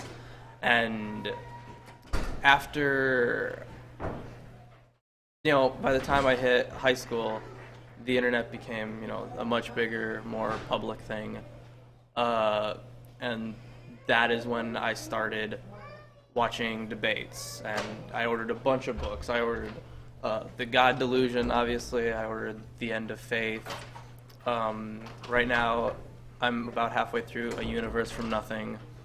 I've read one book that most people don't read, actually. It's pretty hard to find. It's called Elbow Room. It's by Daniel Dennett. It's a bunch of interesting ways of looking at free will. So after I started understanding how all this stuff works, and instead of understanding what to think, I understood how to think. That at that point, even though I didn't know everything, I could call myself an atheist because I understood the definition of atheism. Right. Yeah. Which I think is a huge problem. Most people don't understand it. Even some atheists don't understand it. And like on your page, I've gotten into debates about it too, yeah, where people say there is no God, definitely. Right. And I was like, well, you can't say that. Like, you're making a positive assertion about reality. Right. So that is what, like, if you define God as something that must show itself in reality, then absolutely. Then we can say absence of evidence is evidence of absence in that case. Right. But a lot of people wouldn't define God in that way. And we could have a deistic God, or a God that simply chooses not to show himself. So that's just pretty much where I go with that. People have to understand definitions. Yeah, I agree. And a lot of people don't understand that. Well, like, at least for me, I agree that saying that God definitely doesn't exist or that he can't exist or anything is really wrong because you can't prove that. And I'm really about proof, and that's exactly really what got me on the path to being a mythicist is that, I took my skepticism that I had about God and I applied it to Jesus. And, once I actually started being, I guess, brutally honest about it, this isn't a good source, and, so we have to look at different sources. And, just when you start piling on the different information about it, it's just, it pretty much just, completely demolishes itself. Yeah, definitely. Is there any certain speaker that you're excited about hearing this weekend, or? Definitely. I think you already started. Herman Mehta. Yeah. Hemet. Yeah. So okay. I'll catch.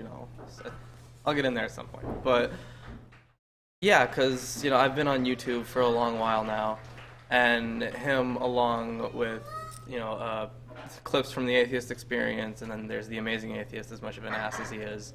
Thunderfoot, all the big names really helped push me to the realization that the only pathway to the truth is through science and reasoning. Or the best, I should say. All right. Well, if you could say any one certain thing to any atheists out there that are still kind of in the closet, not wanting to come out, well, what would you say to them? That's an interesting one. I haven't really thought about that.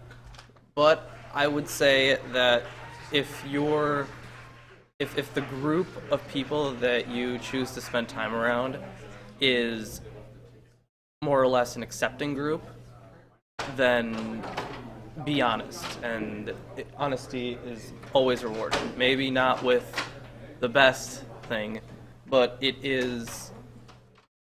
You'll always feel better if you're honest, at least. And if people don't like you for it, fine, you're weaning out the bad people. If you live in an extremely religious area where you will just be shunned for your beliefs and you will be, kicked out of school, all this stuff that will actually hurt your life, then I suggest waiting on it.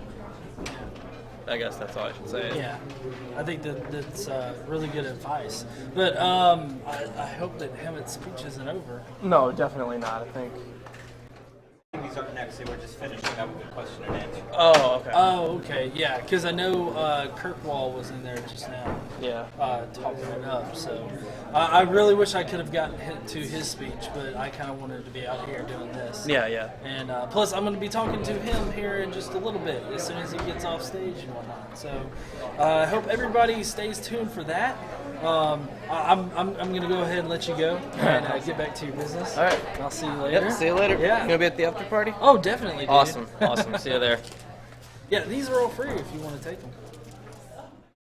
Take all of them.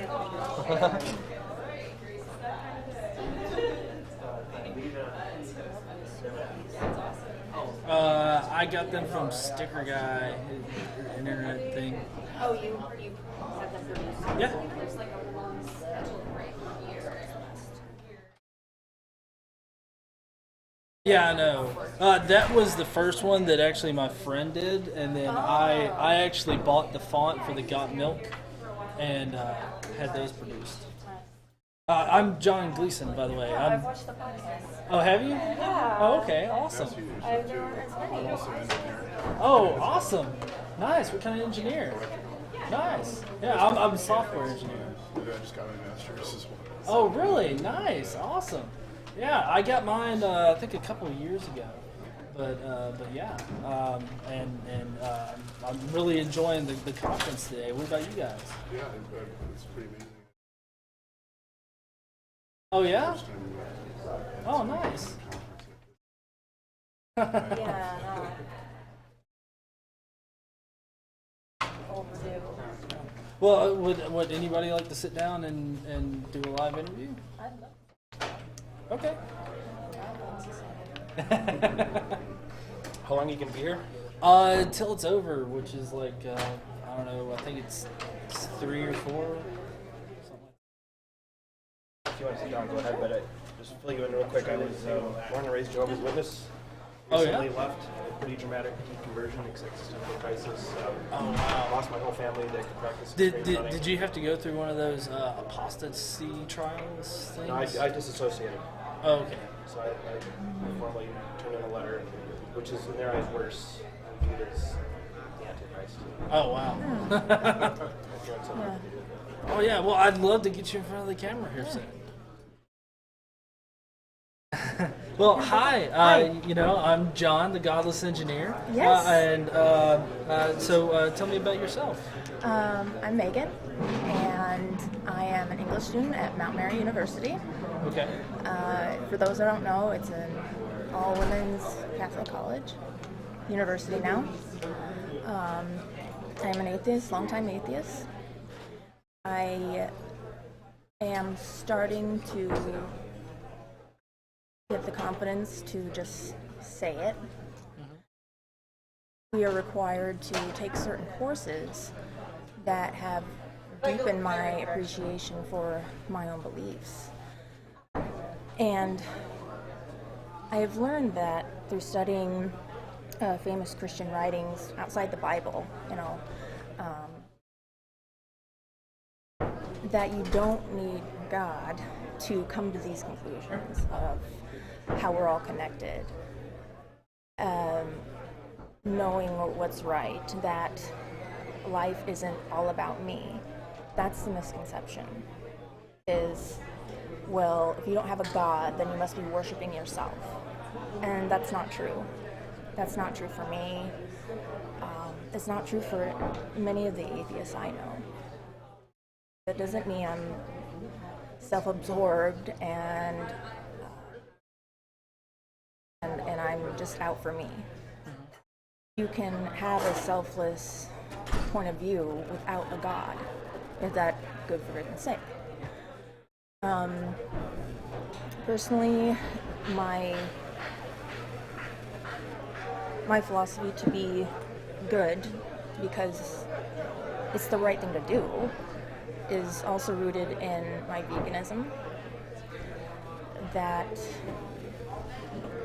we should be kind to not just other humans, but every living thing.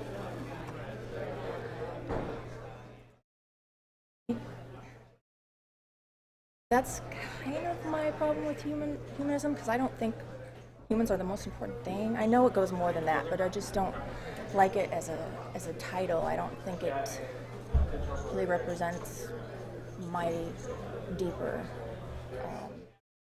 life philosophy. That I don't have more rights than a herd of lions or elephants, whatever. And I find it easier, though, to share that than being an atheist, even though you get the typical questions, just like an atheist does. There's these set of questions that you get. Oh, is your child vegan then? Or how do you get your protein? And it's just really exhausting and boring.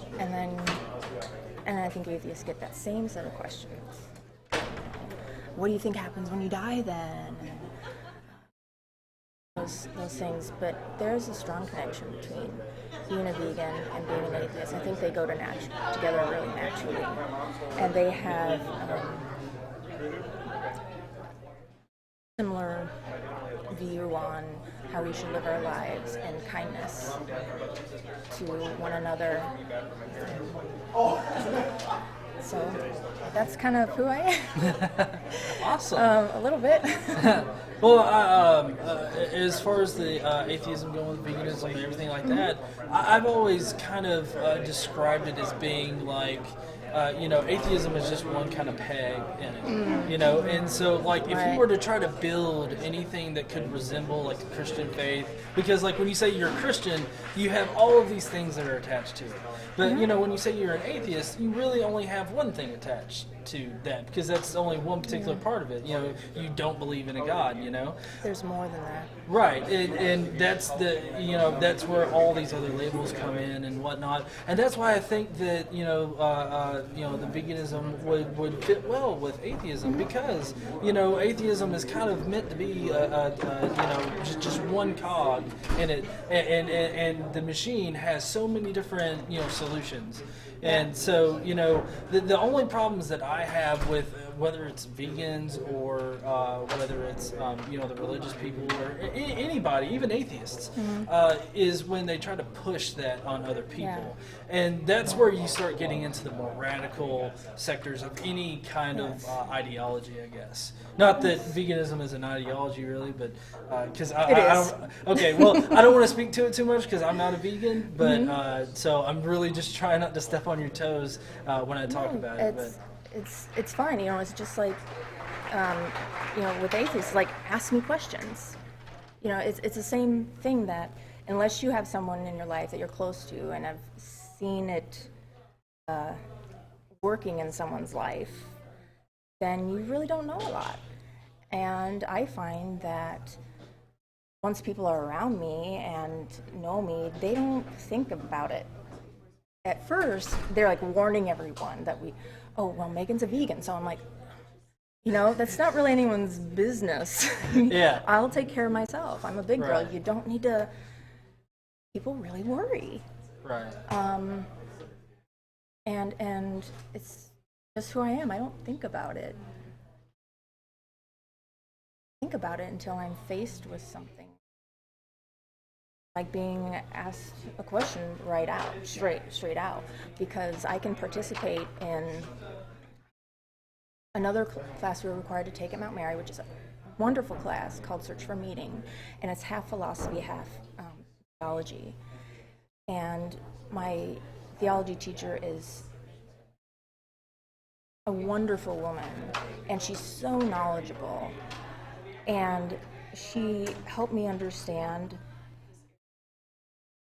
the history as well as the interpretations of the stories, because that was my first step into being an atheist, was being told there's some nice stories in there.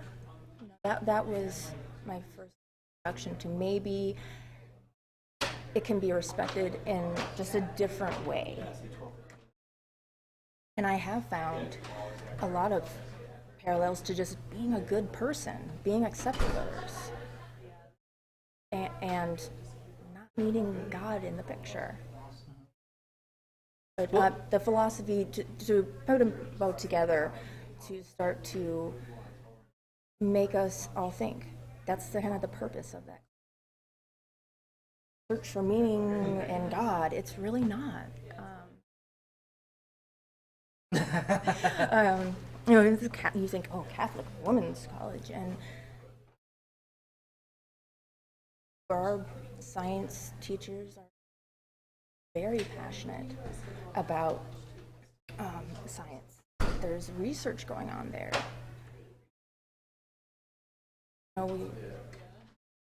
He was speaking on that just because you're Christian or religious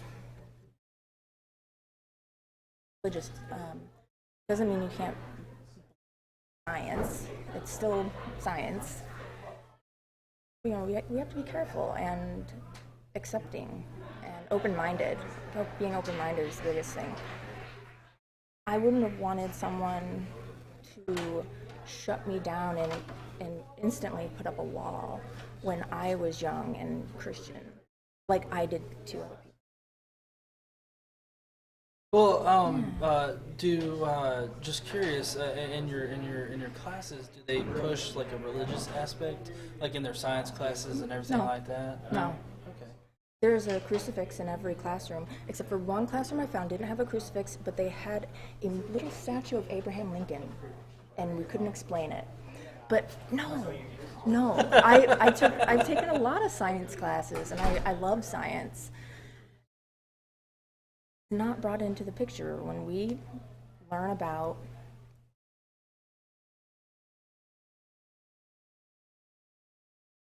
Dr. Conway.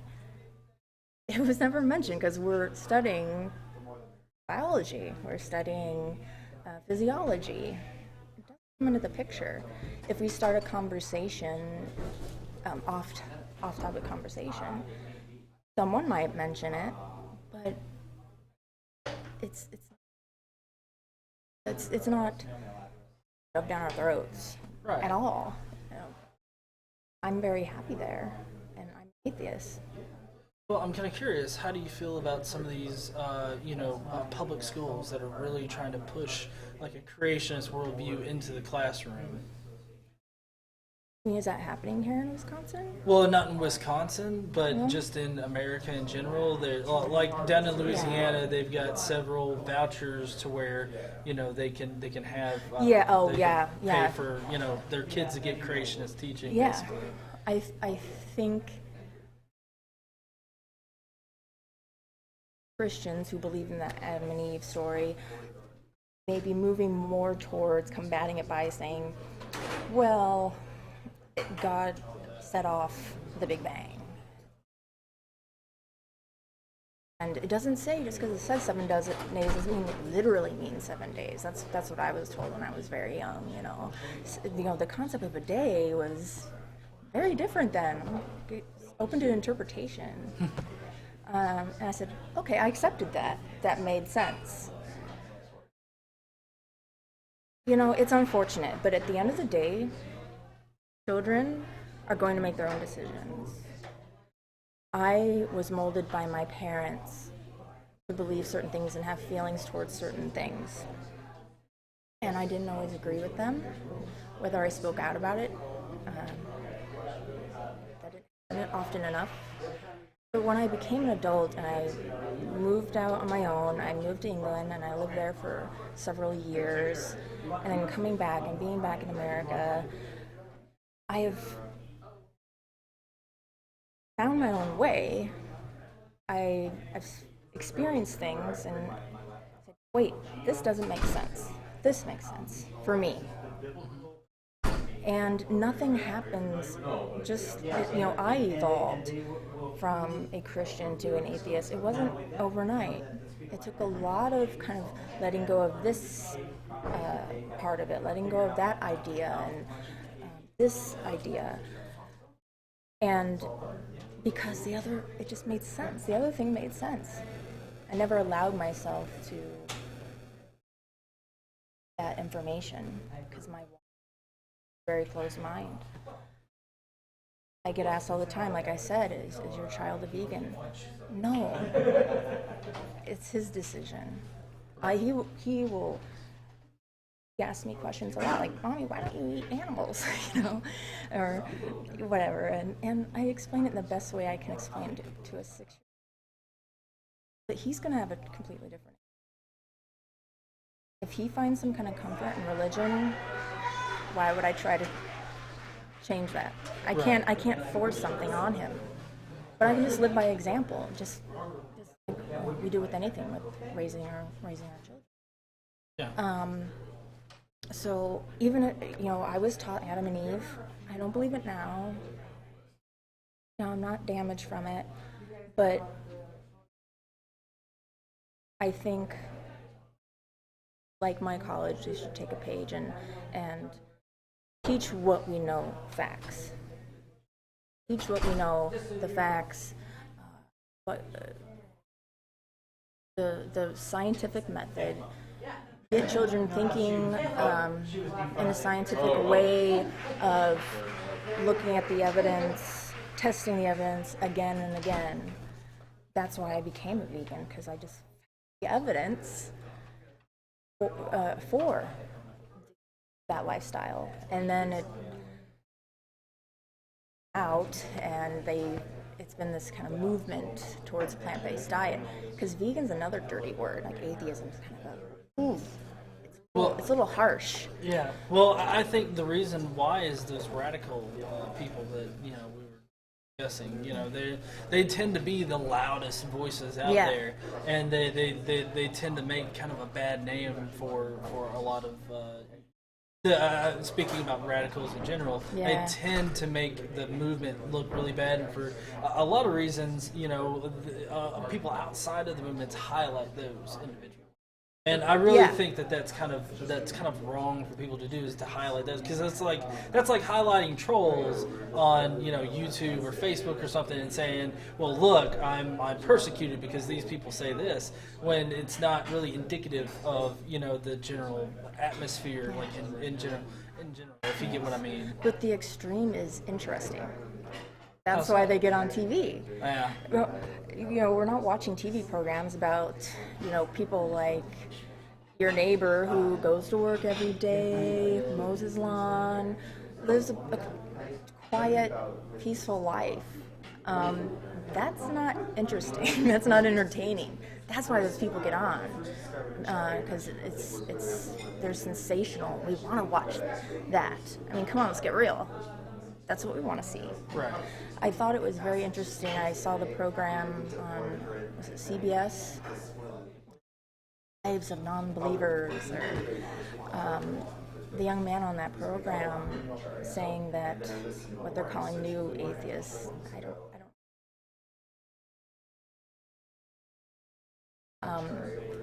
that we're not angry. I'm not, at least. These angry people that are feeling suppressed. I do, but being nasty isn't going to get anyone anywhere. Yeah. I'm being understood. I think by behaving, something else James touched on, is by behaving in a professional, respectful way, we're going to be heard. Not by ranting and raving and attacking different religions. That's their business. And when I was Christian, that was my business. Yeah. Show and demonstrate that we're peaceful, we're loving, we're caring. And I can't speak for every atheist, because not every atheist is that way either. Just like you said, every Christian isn't this fanatic. Right. So I don't know where we started with this. I'm just going to stop. Whatever we were going to. But yeah, that we're not the idea that some people have in their heads that don't know any atheists, or don't know that someone's an atheist, is that we're not going to attack you. We are not going to hate you because you don't think the way we do.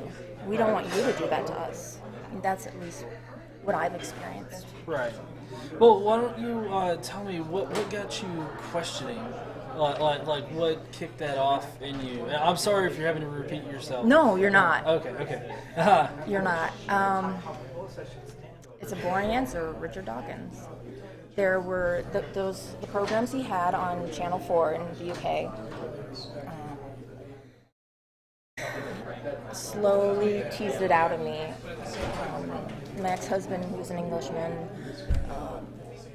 was with me when I was at my most fanatical, where the devil was watching me, the devil was making me. I understand that viewpoint, and I was kind of losing my mind. I mean, I was crying every day, and he was trying to calm me, saying, "Megan, it's okay. These stories are, He was very patient, and over there, I was still a Christian first couple of years, and then I just started getting some information, and that's how it happened.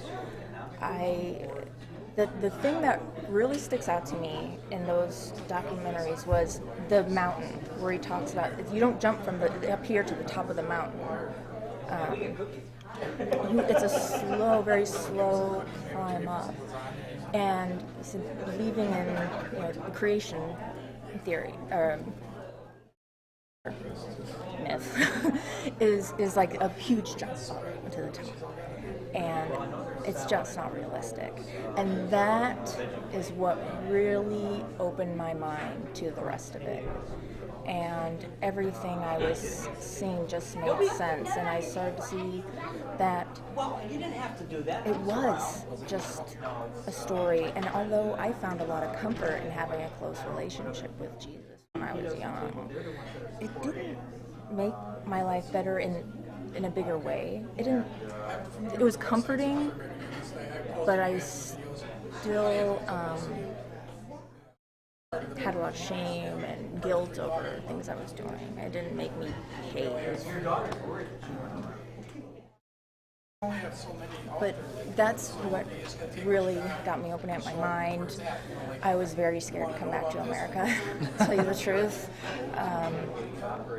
Because of that, I was like, oh my gosh, I'm gonna go back there and it's all religious and conservative, and it was scary. Yeah. And I don't know why I'm still scared to just say it. Maybe because, like, being a vegan, I don't feel like I should. Oh, by the way, I'm Megan. I'm an atheist.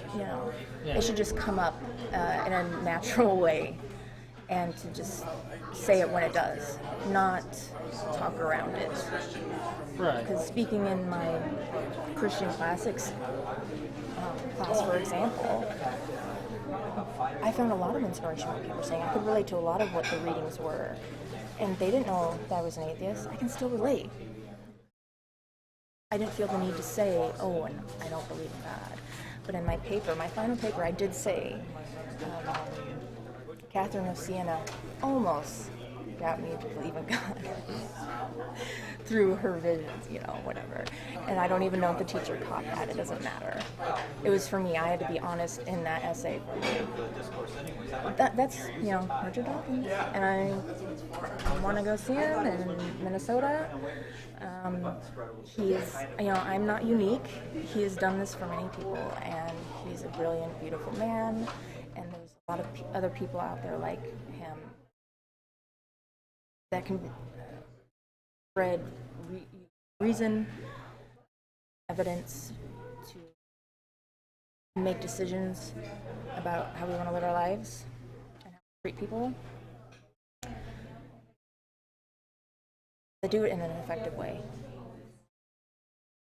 Do it in an effective way. Yeah.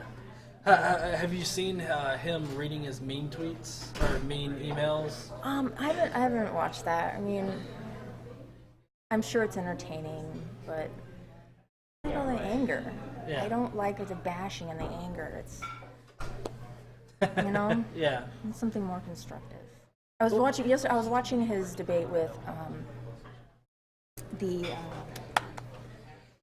oh my gosh, Canterbury, Bishop of Canterbury.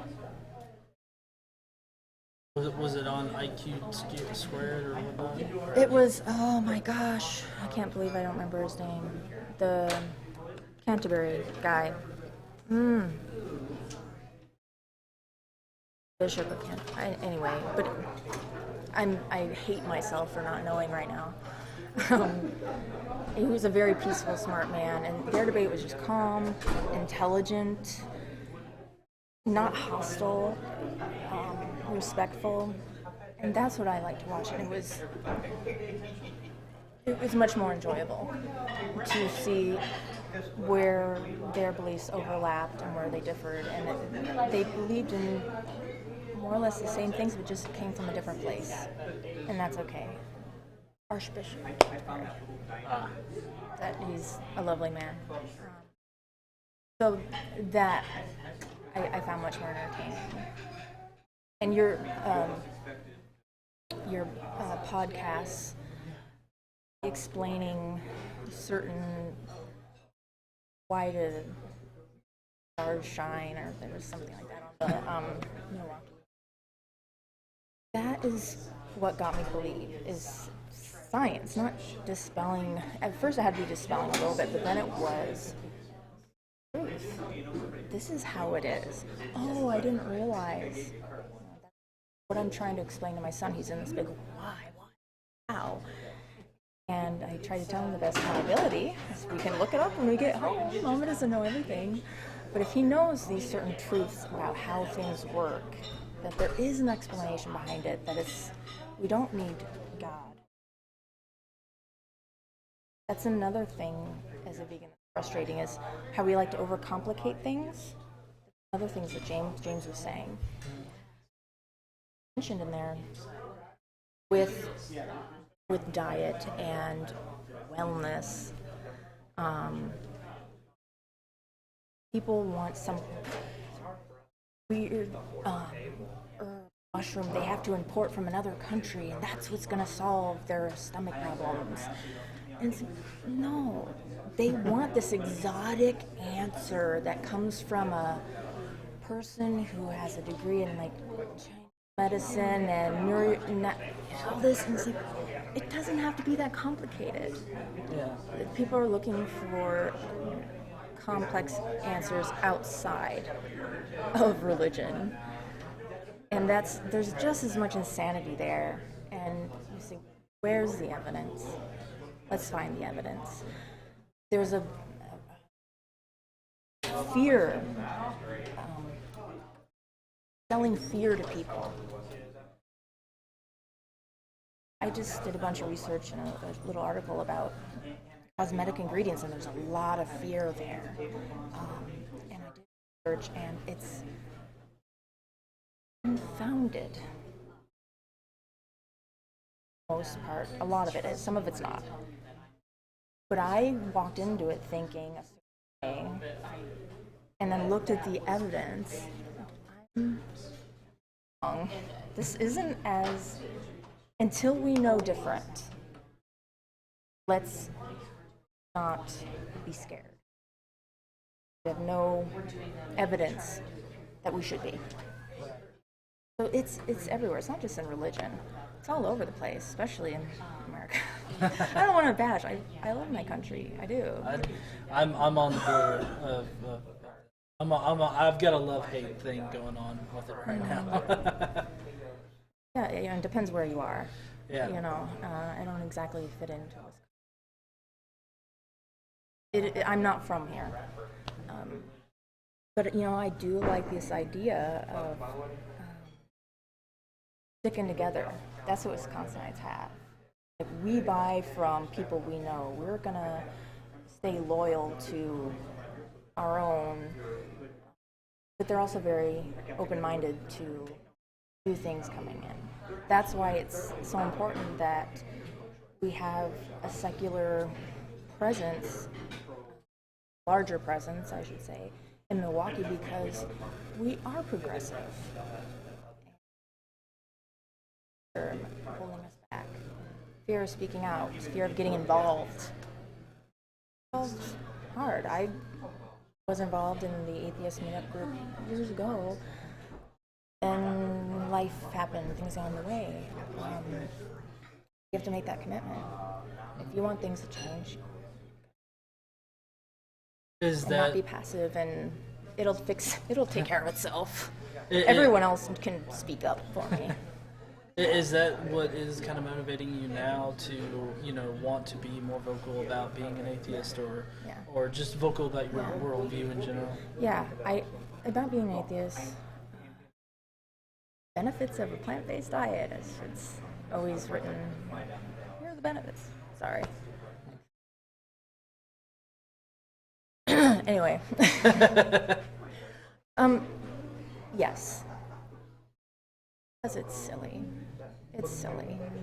I respect other people's views. Why am I not allowing them to respect mine? I'm making a lot of assumptions when I don't.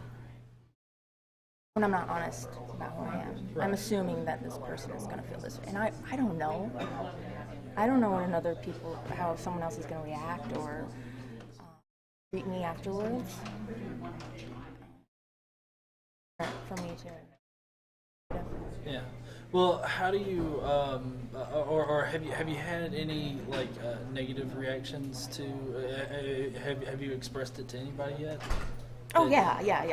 But yes. No negative reactions from people. Understanding and you'll get there. I did have a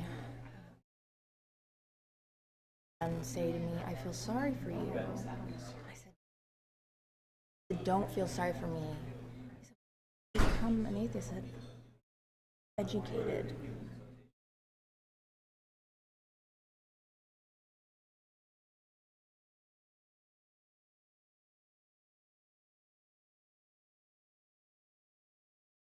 No, and I got a pamphlet from the secular.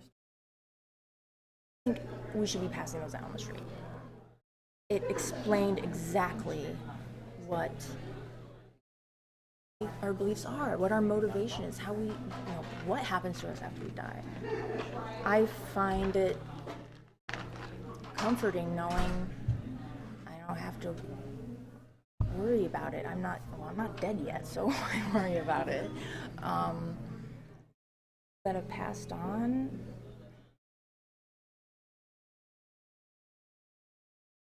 And it was, I don't want to say it was Dawkins. No, it was another philosopher, maybe you can help. That said about death and dying that death is like before you were born. Memory or feeling, you just weren't here. That explained everything. The philosopher that said it, I don't know who it was. Sorry, I had to fix audio real quick. It's not really coming to mind right now. Of course, I haven't really read too many actual philosophers. So. Yeah, I haven't had a chance either. I have so many interests that I would like to have it as a minor, but whether time will allow, I'd like to think I have plenty of years ahead to get into that. But it's fun. Philosophy is fun. Yeah. What would you say the dynamic is like for you between, when you were Christian and now as an atheist? Is there like a big difference in how you act or your morality or anything like that? Is there like a big difference? And I don't know that it was atheism that made me any different. It was the fact that I even allowed a different worldview to open my mind that changed me. I wouldn't have been able to change my worldview at all if I hadn't first opened my mind and admitted, I don't know everything. My parents didn't know everything. My parents may have been wrong. I don't have to agree with everything they thought. It was that, growing up and becoming into my own that changed me, not being an atheist. But since, yes, along with other things. But that's what's different, and it's not because I was Christian or atheist, because I was just immature and scared. Yeah. Scared of different things, of being wrong, of my whole life I thought things were one way, and that not being true, that's scary. And that's why it can be scary to let go of your religion, because you've held on to it for so long as this explanation for everything, and your purpose for everything, and the world's purpose for everything, and it's a hard adjustment at first. Like I said, it didn't happen right away. It was slowly letting go.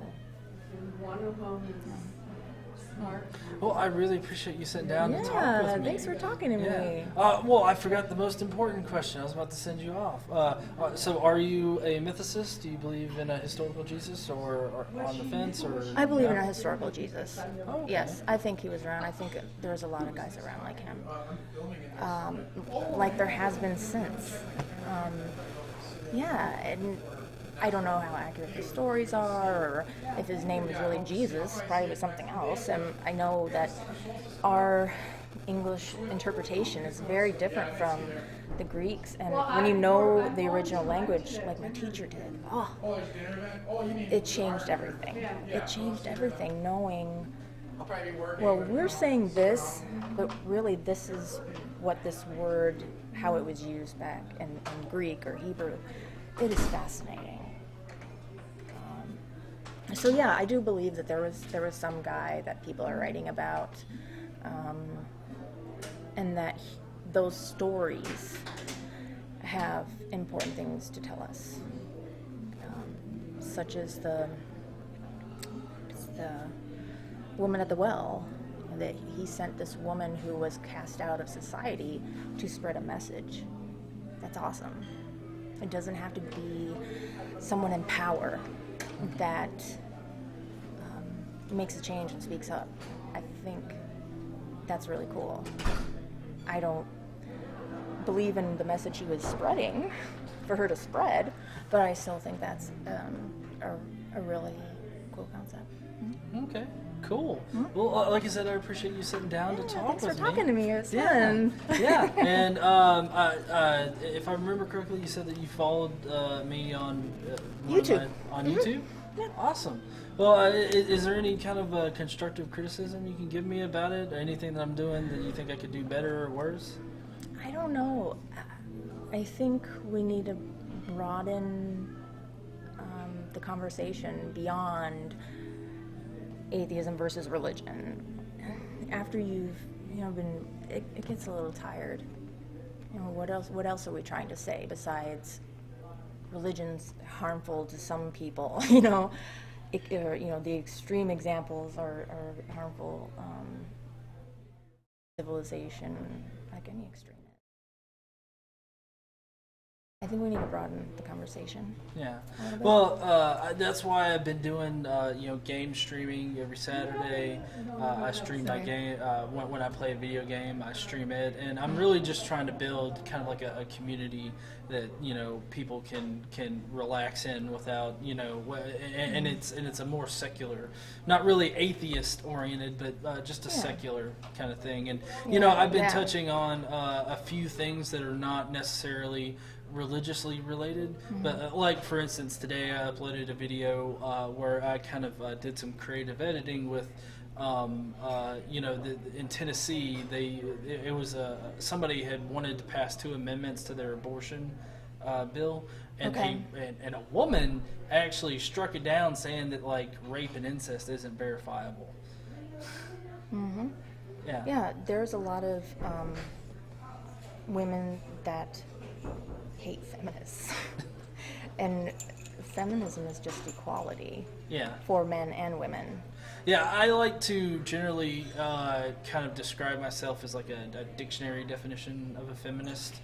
Just looking to, have equality for women and just equality in general. And I know a lot of people like to go with egalitarian and all this other stuff. I don't know. I think the label war is kind of, I guess, moot a little bit. But, by the textbook definition of it, I am a feminist as well. It's about equality. Negative stereotypes don't help anybody. They're dangerous regarding whoever, and at the end of the day, we're different. Men and women are different, and we should celebrate our strengths. for both of us, while keeping an open mind about the roles we play in our culture. Right. That there's always exceptions to the rule. I don't like male stereotypes just as much as I don't like female stereotypes. Right. Especially being a mother of a wonderful, beautiful son. Yeah, I've got a 5-year-old son as well. So, well, again, I appreciate you sitting down. I'm going to let you get in there to Hemmett's talk if you're going to listen to him or I'll listen to everybody. All right, awesome. All right, I'll see you on the internet. Yeah. Bye. Bye.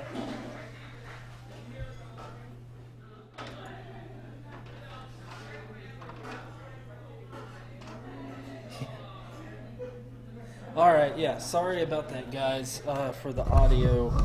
I am having to adjust randomly for different speech volumes. Hey, yeah, you want to sit down and talk? Oh, yeah, definitely, man. I'm just not here to force people to sit down and talk to me. Well, hi. I don't know if you know me. I'm John, the Godless Engineer. Hi, John. I'm Hi. Howard Katz. I'm a board member of the American Humanist Association. Oh, nice. Awesome. So what are you out here doing today at the Mythinformation Conference? Well, we are one of the sponsoring organizations for the conference. The American Humanist Association, for people who aren't aware of it, is the country's longest continuously operating free thought organization. Okay. We support the rights of humanists, non-theists, atheists, and anyone else who believes that you can be, to use our catchphrase, good without a God. Oh, nice. Yeah, so what have you been up to this year as far as the association? The American Humanist Association, we've been fairly active both on a legislative front and then also legal front. Legal front, for example, we have been very active in several cases, one of which we just lost and we thought we were going to be able to actually win it. Several of the pledge cases that you heard of, we are the ones who are involved with that. We just had one in New Jersey. We thought we had standing, and it went all the way to the appellate court, which basically said, sorry, we don't think this is going to be a problem for people not to say the words under God. We were saying that obviously it's a problem for people who don't believe to be forced to have to say or even do anything with that. The other thing, the other big one is people or kids who don't want to say the pledge at all and who stay seated. There was one case, and I honestly am blanking out on the location, a girl who refused, basically said that the pledge was something she didn't believe in, and she sat silent. Her teacher sent her to the principal's office. The principal upbraided her. Her parents came to the AHA, and we let the administration know that no, she has the right to stay silent. This has been set up in court cases, for years. Have said that. She even had a situation where she went to the school nurse for a problem, and the school nurse refused to treat her because she had not said the Pledge of Allegiance. Yeah, that's actually where I heard it from. The story that I had read, they were pretty much, like the Pledge of Allegiance came over to the speaker. She was in the nurse's office. She didn't stand for it, and so the nurse was like, I'm not going to help you. You go on home. I don't think it came up while they were there. I think the nurse knew of the situation, and I think there was just a discussion about it. But, first of all, how a nurse can refuse treatment of anyone is, first of all, I think a violation of her medical ethics. B, she's an employee of a public school district, which that by itself should have done anything on.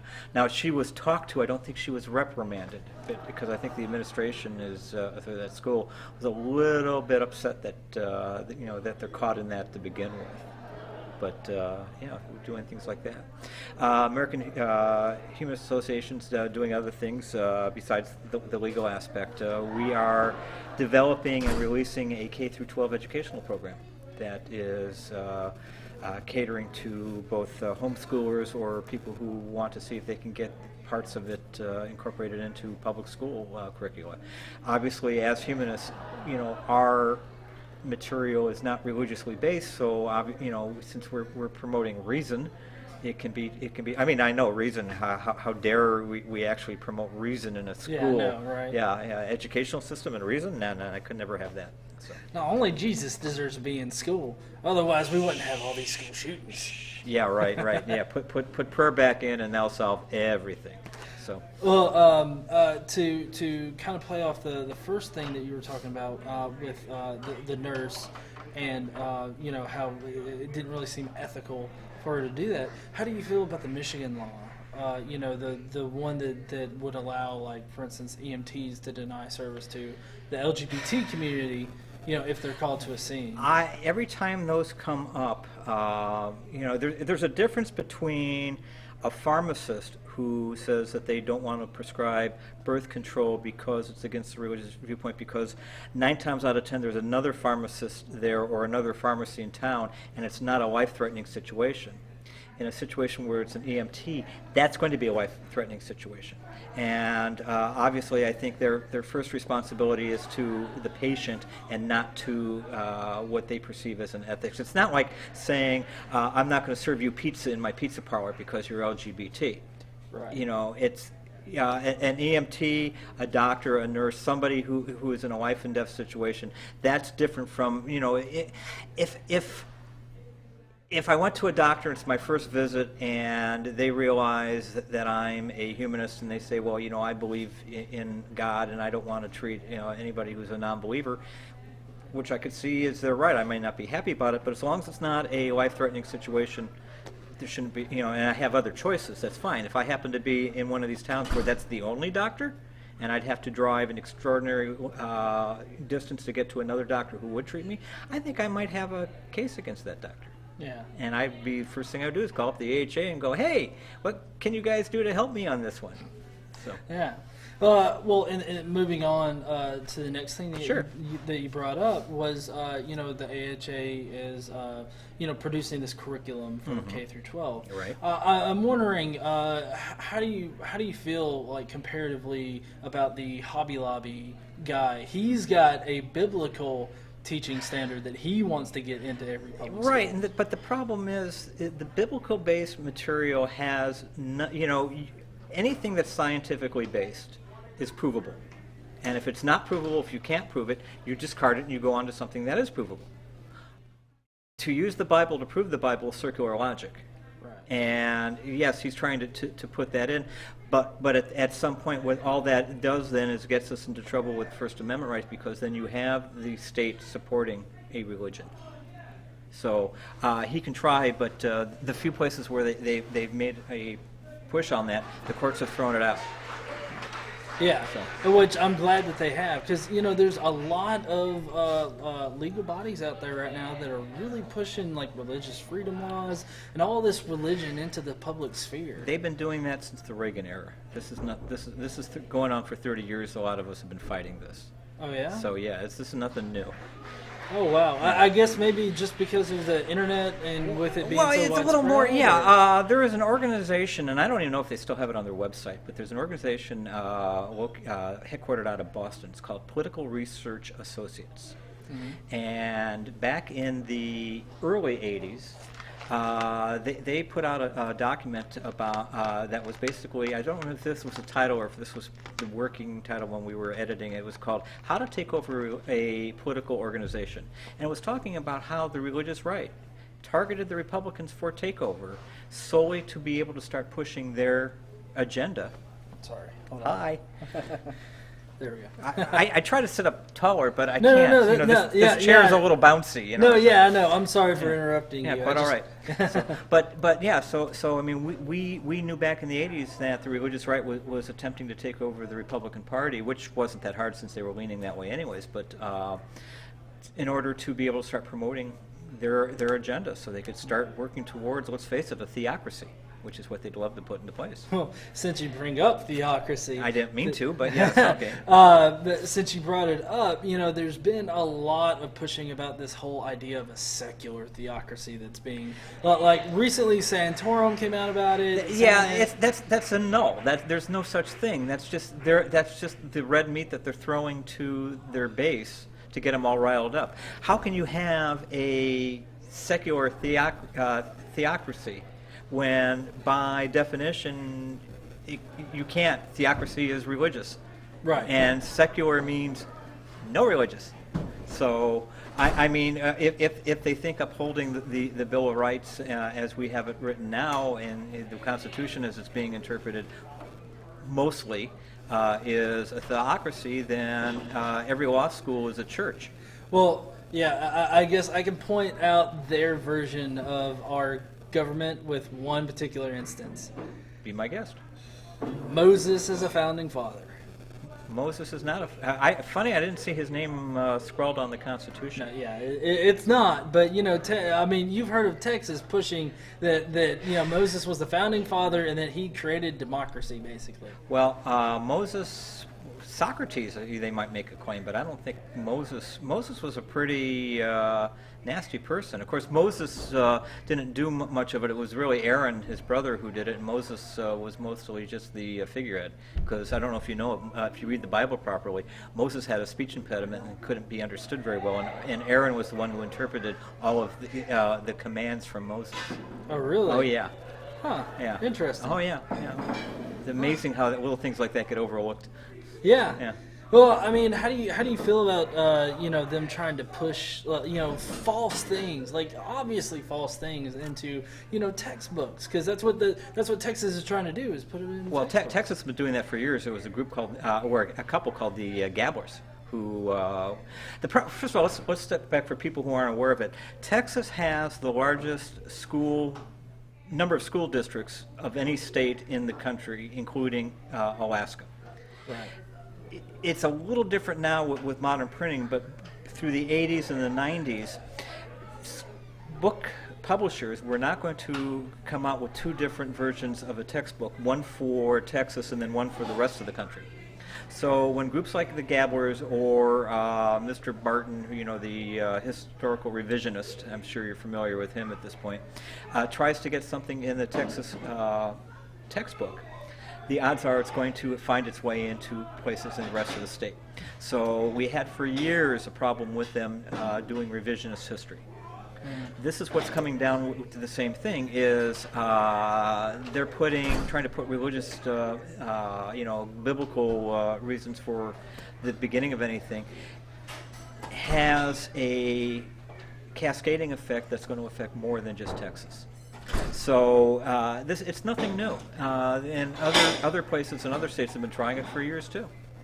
Yeah. So, well, I mean, we may have gotten a little off subject. If you want to bring back to.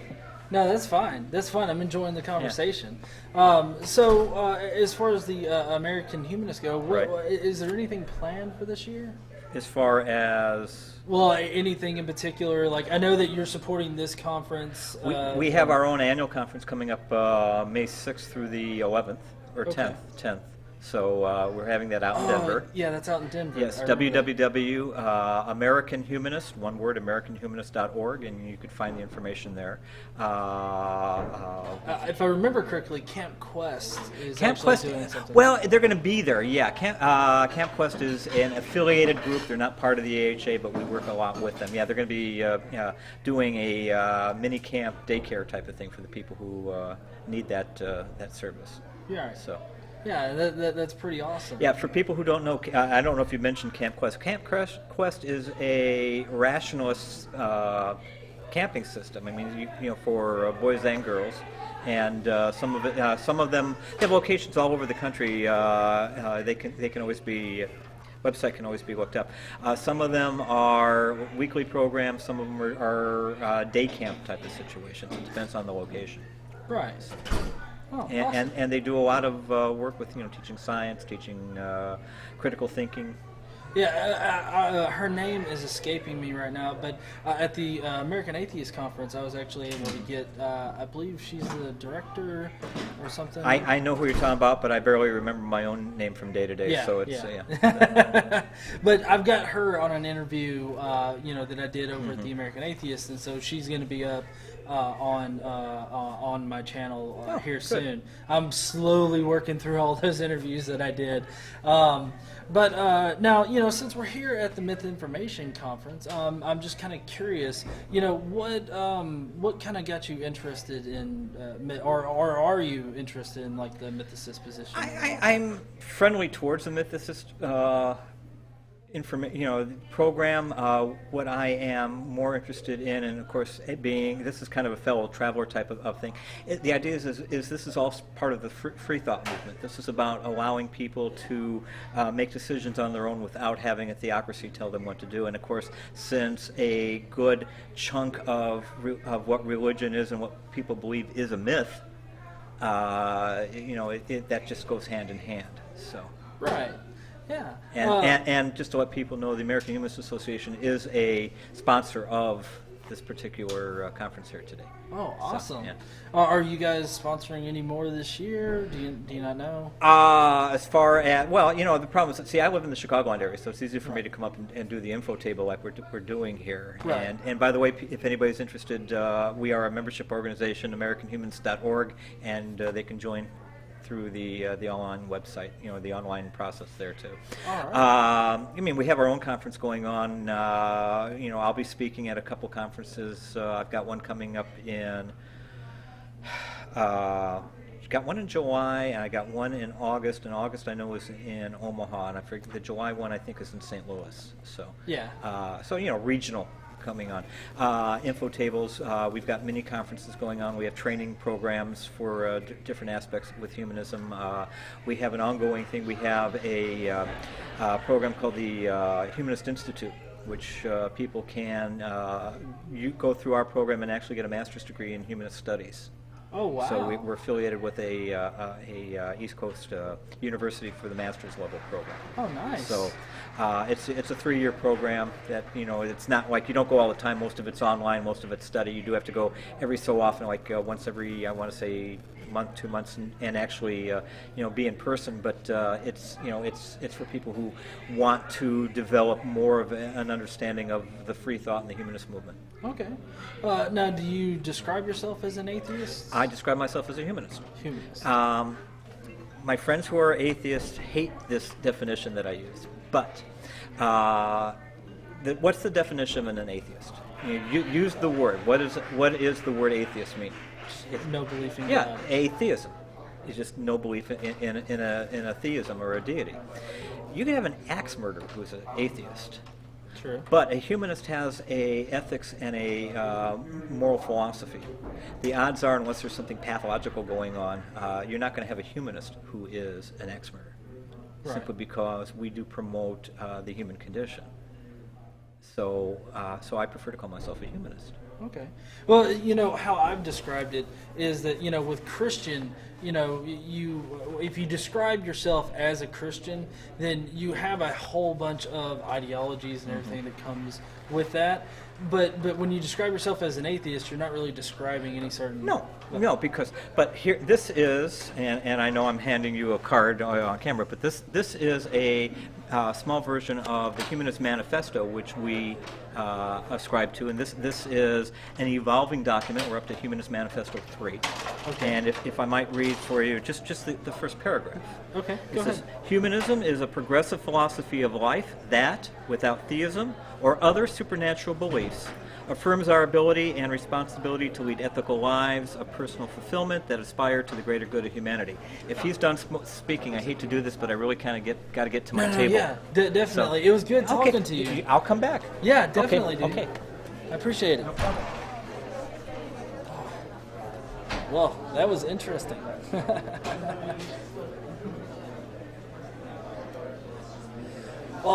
Yeah.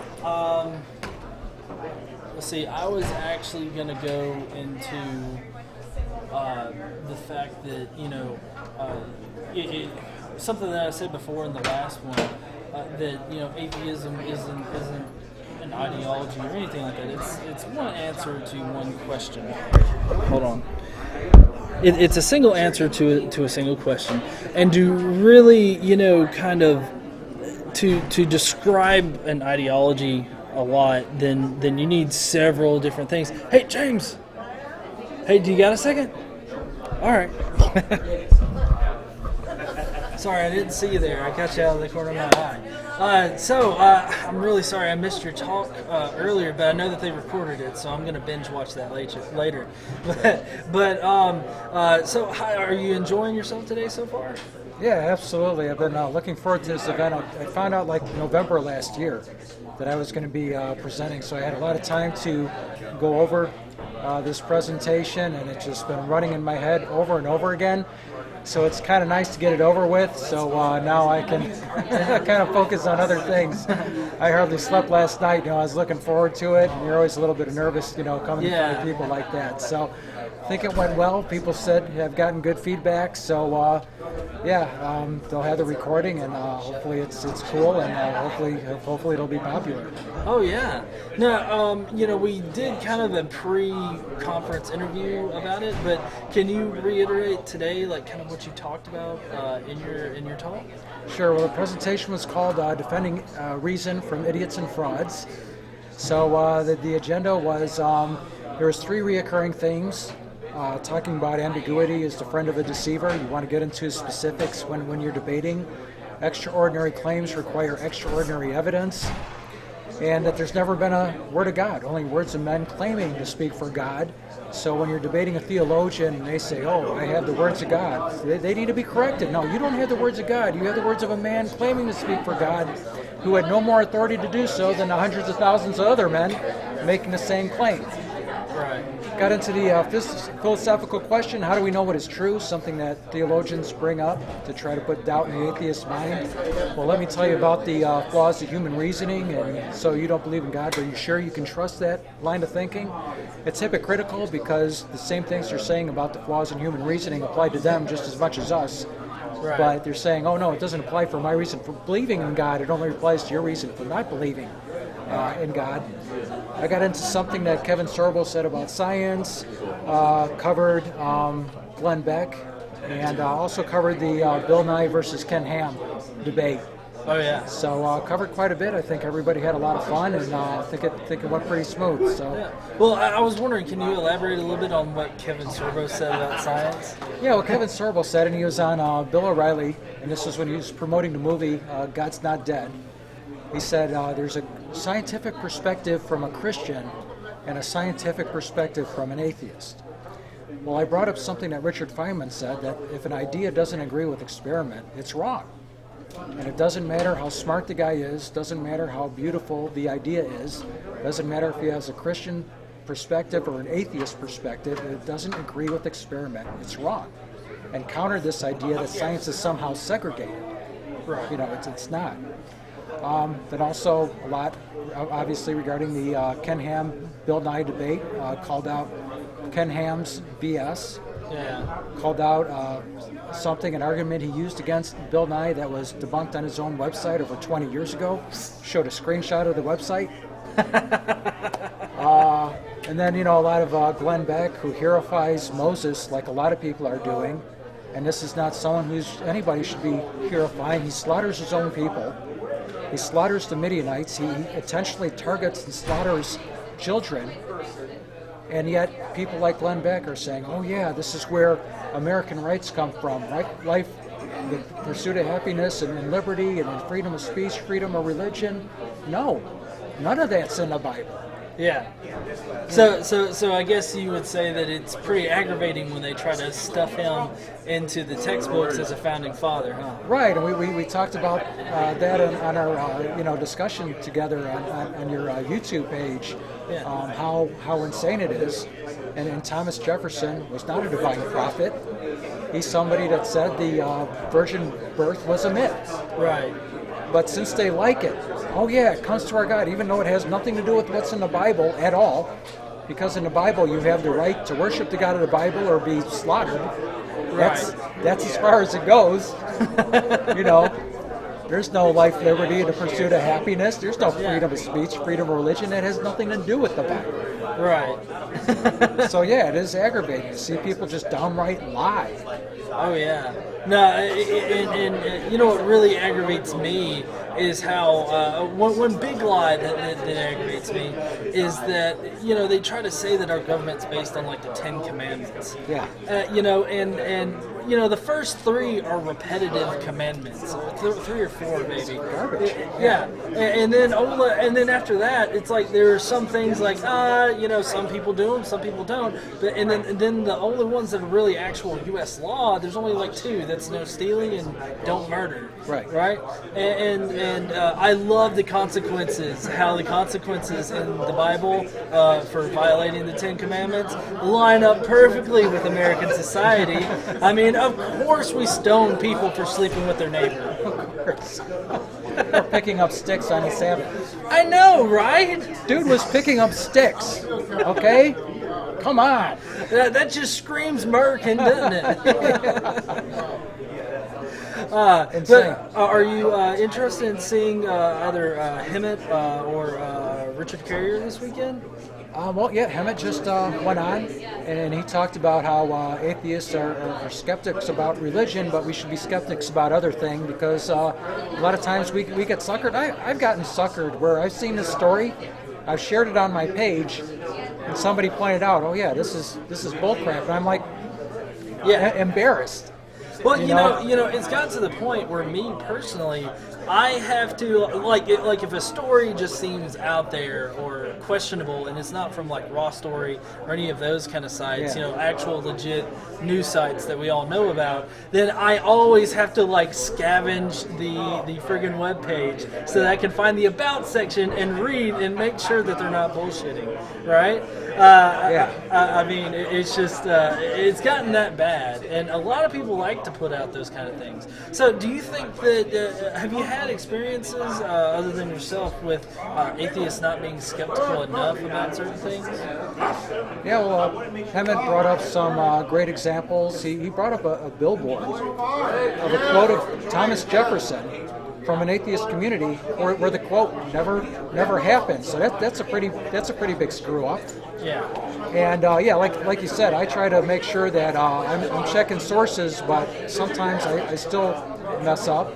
But when it comes to Hemet Mehta, the friendly atheist, I get so many stories from his Facebook page. A lot of things I write come from something that I saw from him. So he's been an excellent source of information for atheist stories. Yeah, and I know that you have a blog. Where's that at exactly? That's chicagonow.com.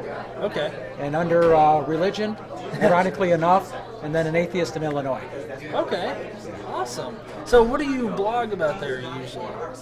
Usually blog about pointing out the moral and intellectual flaws of religion, and obviously there's a lot of material there.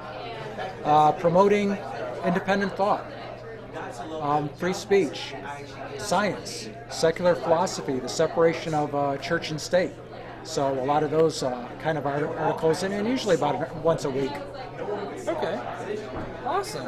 Well, I know that I've read a few of your articles that have come out since we actually had our conversation, and I've tried to help out a little bit by posting on my page a few times, and of course you did an excellent transcript of our interview because my internet connection was just horrible. Yeah, unfortunately. Yeah. So, but I hope that I can have you on in the future to talk about some current situations that go on and whatnot. Sure. Again, I'm really sorry that I missed your talk, but I really wanted to see it. But like I said, I'm just gonna binge watch it later because that's what I do with all these talks. Like I listen to them like about 10 times, and then I feel like I know the information, and I usually try to exercise that afterwards.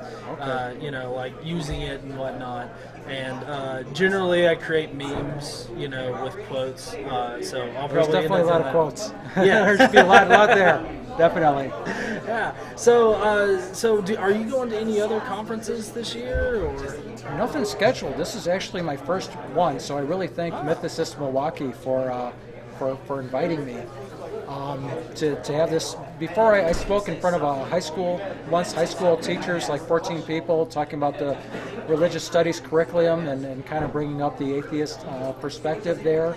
But first conference, and then hopefully I did well, and there'll be some other opportunities. But yeah, very, very exciting opportunity to be here and speak in front of this audience, and we have a good audience here too. Oh yeah, I think they were saying that they pre-sold like 85 tickets, and I'm not sure if they had to sell any at the door here today, but hopefully, we'll get some more information on that at the end of the day.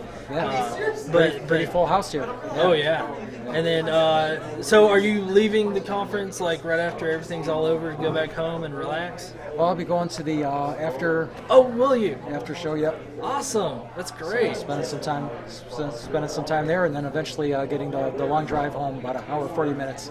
Yeah, well, I mean, it's good that you live close. Me, I've got to get on 2 airplanes.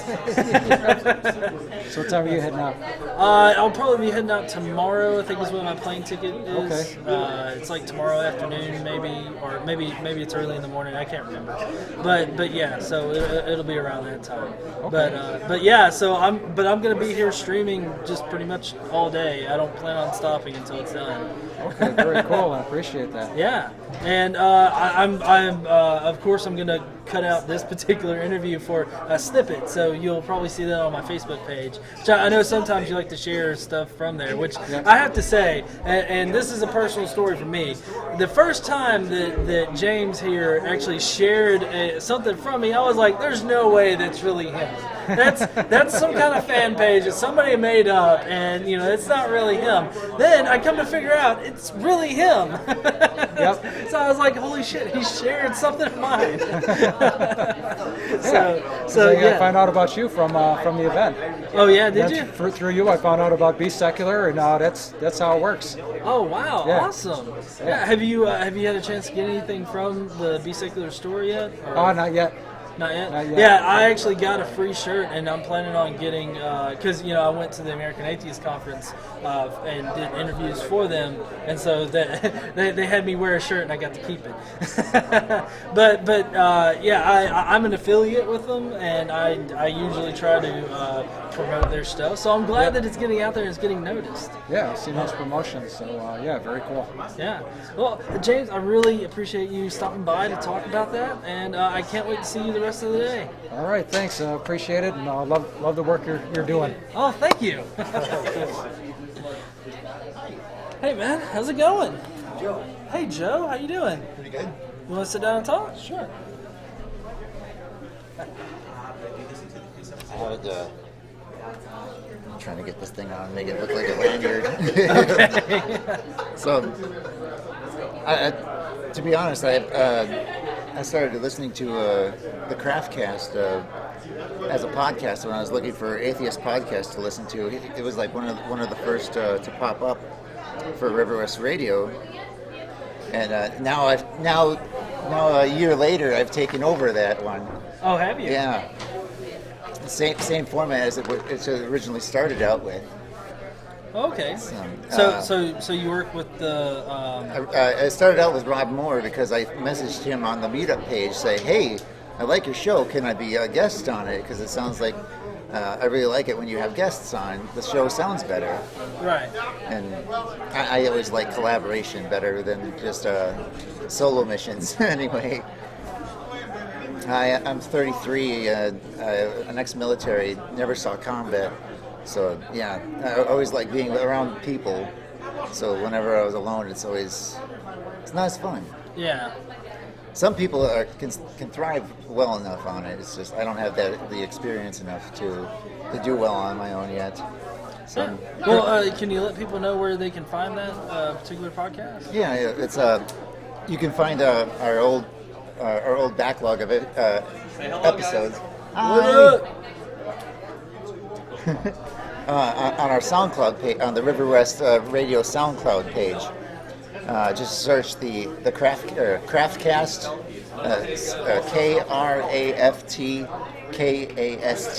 all one word. Yeah, like Kraft cheese. Yeah, exactly. Yeah, it stands for the Kenosha Racine Freethinkers. Yeah, leave it to the fat guy to bring up food, right? Yeah, and right following, I do something that's totally different from what a friend here does. The Swift, I call it the Swift Show instead of just Swift Hour. That's the South Wisconsin Freethinkers, and that's because I'm more south Wisconsin. I actually live in River West, so it's just a quick jaunt over to the internet radio station, which is becoming its own actual broadcast station. Pretty nice in the 89 range, 89 point whatever. I believe it was. I think that's what it was. Yeah, 89, 83.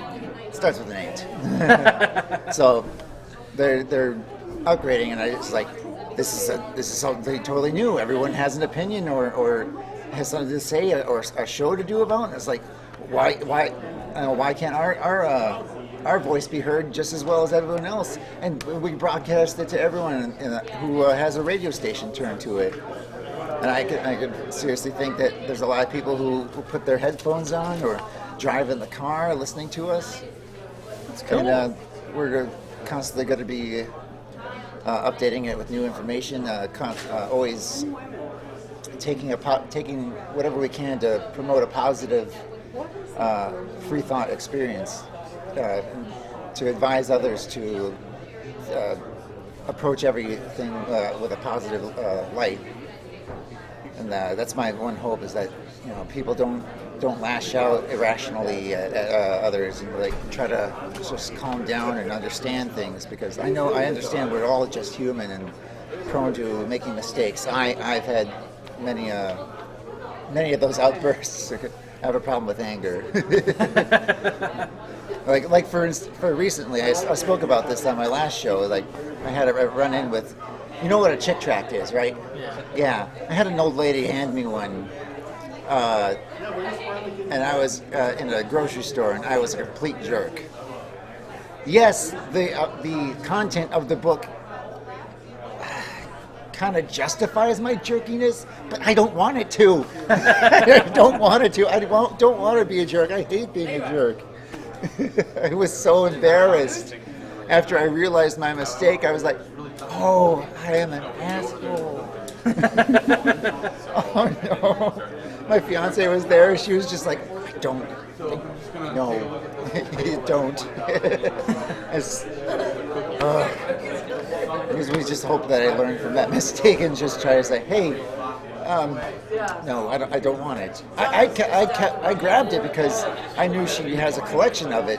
I thought it was a hobby of hers. It's like, no, people just hand them to her, and she thinks they're funny.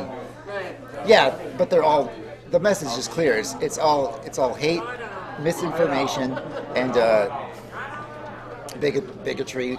It's every negative every negative force there ever could be to knowledge and or understanding. It's completely opposite. Right. And it's all baseless, absolutely baseless. The one she handed me was the anti-Muslim one, Who the Real Hater Is. That's what the title of it was.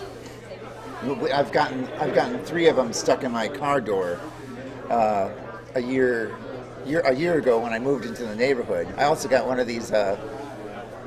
Eric would probably know. I handed that pamphlet. Yeah, that piece of paper with scribbling of a madman, photocopied 100 times, I'm sure, of anti-evolution and a bunch of other BS. It was funny. I read that thing. It was completely bonkers. It looked like a ransom note. Well, yeah. Can you let it? Were you religious at one time? To be quite honest, I just followed along from what my parents did, and never really. I was like one of those people who didn't read the end user license and just clicked agree.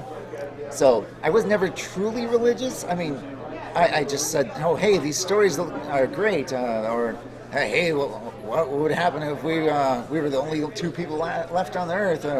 Fighting the zombie apocalypse. Oh, what if we became warrior angels? Woo! Comic book stuff. But that's pretty as far as the extent of my religiousness. Is every time somebody died, I cursed the sky. Who am I really cursing? Nobody's there. And so after a few deaths in my family and a bunch of other bad stuff, so why do I keep believing? What's this all about? It's then I started reading more posts on the internet, getting more information. See, to all those who want to keep their children Christian, don't get the internet. That's really all there is to it.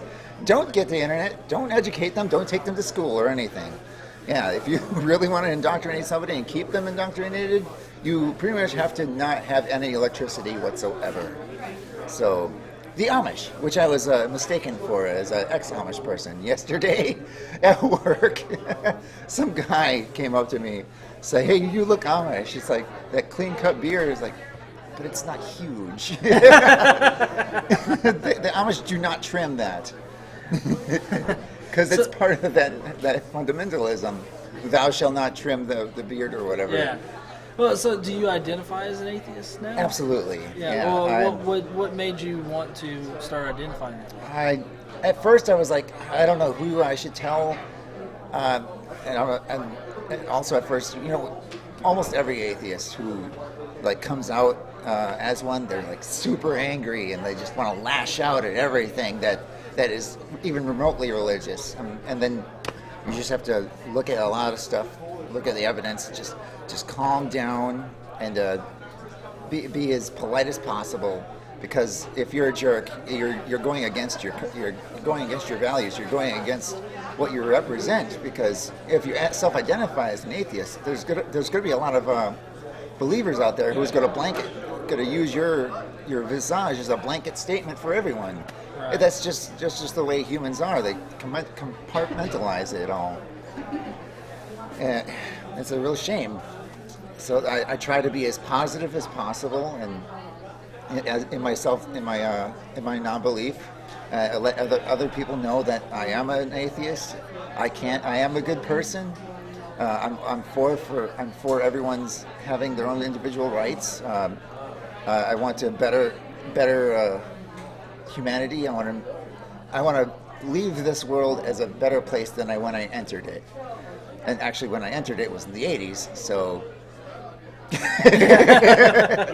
so you can see where I'm coming from. Yeah. It was weird. Yeah. So what do you do outside of your activist work? Well, I currently attend school at ITT Tech, and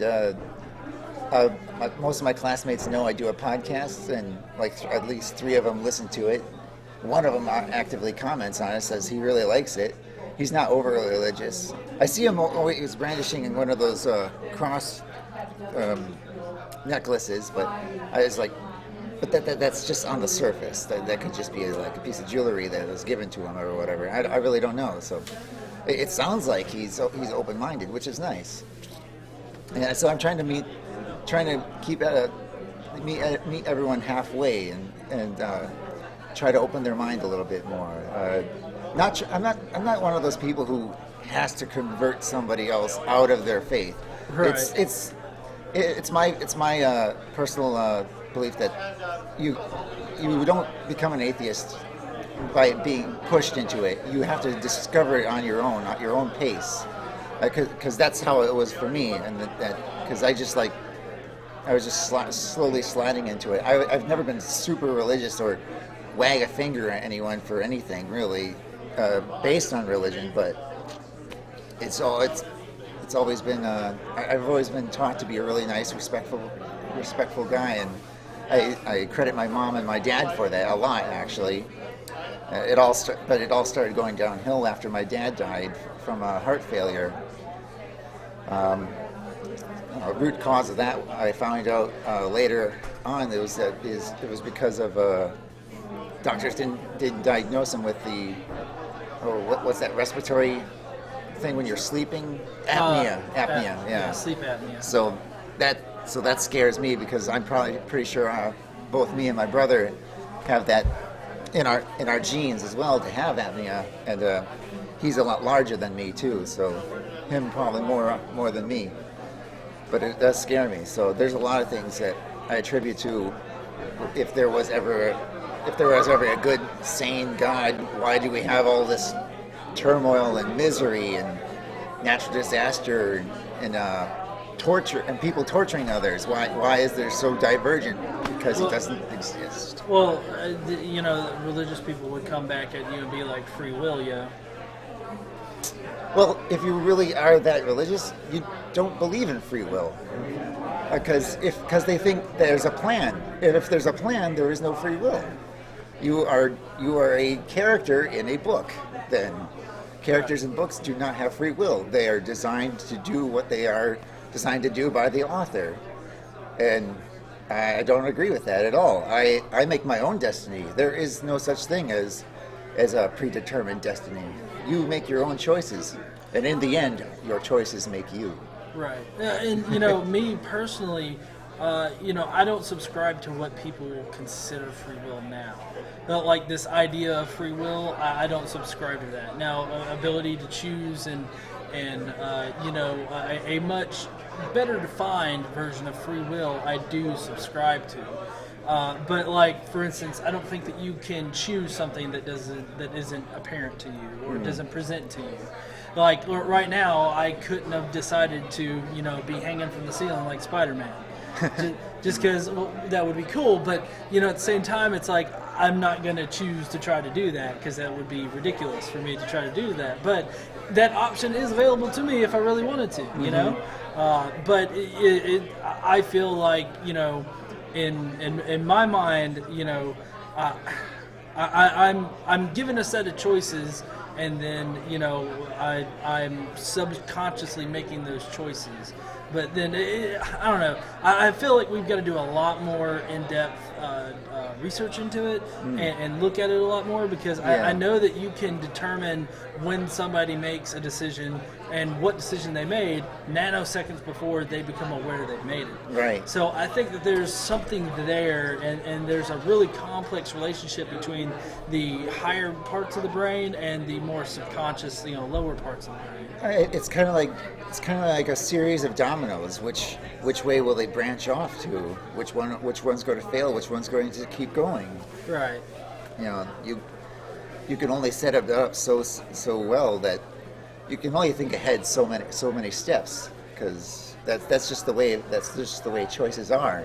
I always think to myself when I'm like lying awake at night, thinking to myself like, there's so much going on in the world. I imagine what would my life be like if I was born someone else in a different part of the world? I probably wouldn't live very long, would I? Or would I be more successful with a different set of genes? Would I be a different person? Of course you'd be a different person. You're in it, yeah. Well, yeah. Well, I subscribe to something that Sam Harris says about that. He says that if you were to say, well, if I was in his position, it's like, well, if you're in his position, then you would be him and you would make those decisions. Right. So, like, alternatively, if you were born in a separate part of the world, you would essentially be a different person, so you would make different decisions. Yeah, you can't put yourself in somebody else's shoes and make decisions as yourself, because it just doesn't work like that. Exactly. Yeah. Well, I really appreciate you stopping by. I know Carrier's getting ready to go up, and I'm going to try to maneuver my stuff in there so that I can kind of live stream it. Yeah. I'm really glad you stopped by. Thank you so much. Yeah, no, thank you. I really like your one more stuff. time. Where can people find you at? Find the Craftcast on. You can find the Craftcast and just look for the Craft website. It will probably link us to the SoundCloud. But if just go to soundcloud.com /River West Radio and look for the Craftcast or The Swift Show. That's 3 different words. The Swift Show. I'll mention you in the next episode. Okay, awesome. I really appreciate that. And I'm going to get your links on all my stuff. So. Yeah, all right. I'll write it out to you before I leave. Right. Awesome. All right. See you later. See you. No. I'm going to be streaming. I was going to try to maneuver my stuff in there to where I could stream his stuff live, but I mean, I don't know, are you going to be available after he talks? Okay, yeah. Swift podcast. Oh, do you? So, the Southeastern Wisconsin Three Fingers, I call it the Sacred Cow Versus. Okay. And we don't just kick over the Sacred Cow, we make it into a German bratwurst. Yeah, I think I'm going to try to get in there and because sounds like they're getting started. Yeah, so I think I'm going to try to do that. I'll say hi to you after that. All right, yeah, definitely. Okay, guys, I'm going to try to stream Carrier stuff live, so let people know.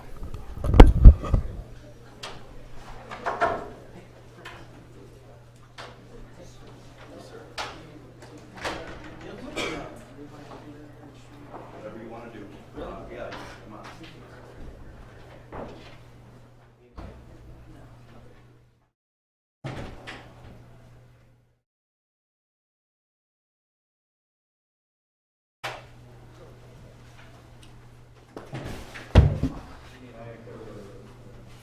Want help? Yeah. Alright, what do you want me to do? I wish you would have told me earlier, brother. We could have helped you out right away. Oh, no, don't worry about it. This is, yeah. We can move together. Yeah.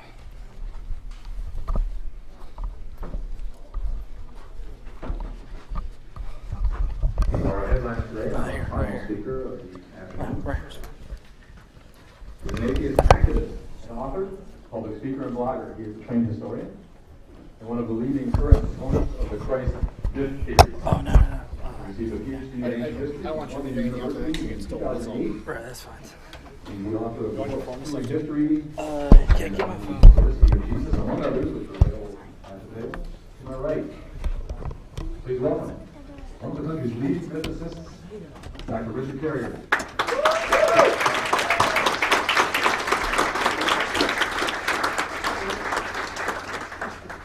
All right. So, let's start with the idea to explain what this is about.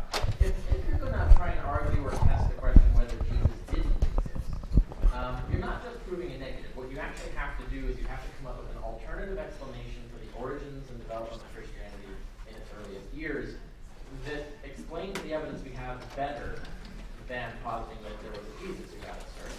So you're actually testing a positive hypothesis. So I'm going to explain to you, just describe what this hypothesis is, essentially, and then I'll talk about what evidence supports it and why I think it's true. But to do that, I got to start with an analogy. We'll start with Islam. A lot of you might not realize that the Quran are not the teachings of Muhammad. The Quran is just the written down teachings of the angel Gabriel. Because Muhammad basically got visited by the angel Gabriel and dictated what he's to write down, and he wrote all that stuff down. So that, in fact, the actual founder of Islam is the angel Gabriel. Muhammad is just like his apostle. He's like Paul or Peter. Now, notably, of course, if you're an atheist, the angel Gabriel doesn't exist, right? It's a non-historical person. But of course, it's being represented, angel Gabriel is being represented as a historical person, as someone who came down from heaven and at a historical point in time gave these teachings, which Muhammad wrote down. Mormonism has something similar. Joseph Smith claimed to have conversations with the angel Moroni and seeing words in magical place. And the Book of Mormon records what the latter two said. So in fact, the actual founder of Mormonism is the angel Moroni. Joseph Smith is just representing himself as his apostle, basically the Peter or Paul of Mormonism. So once again, we have a non-historical founder being represented here. His teachings of the they represent the foundations of religion. Now, so those are the analogies I'm using because I'm proposing that Christianity originally began in a similar fashion.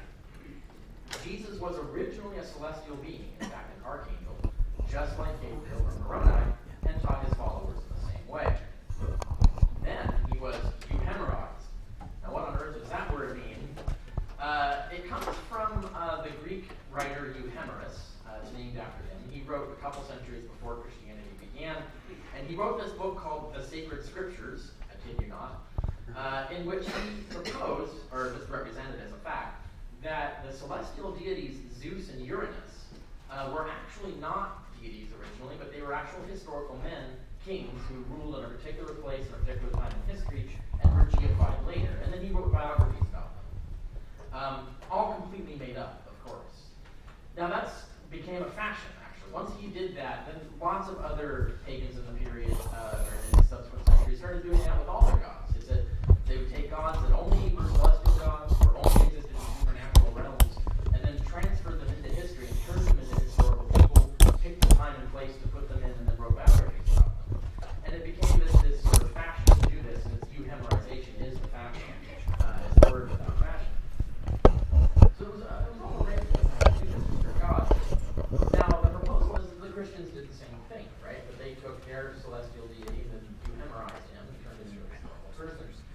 then certain sects started believing or selling those stories as the true ones, essentially.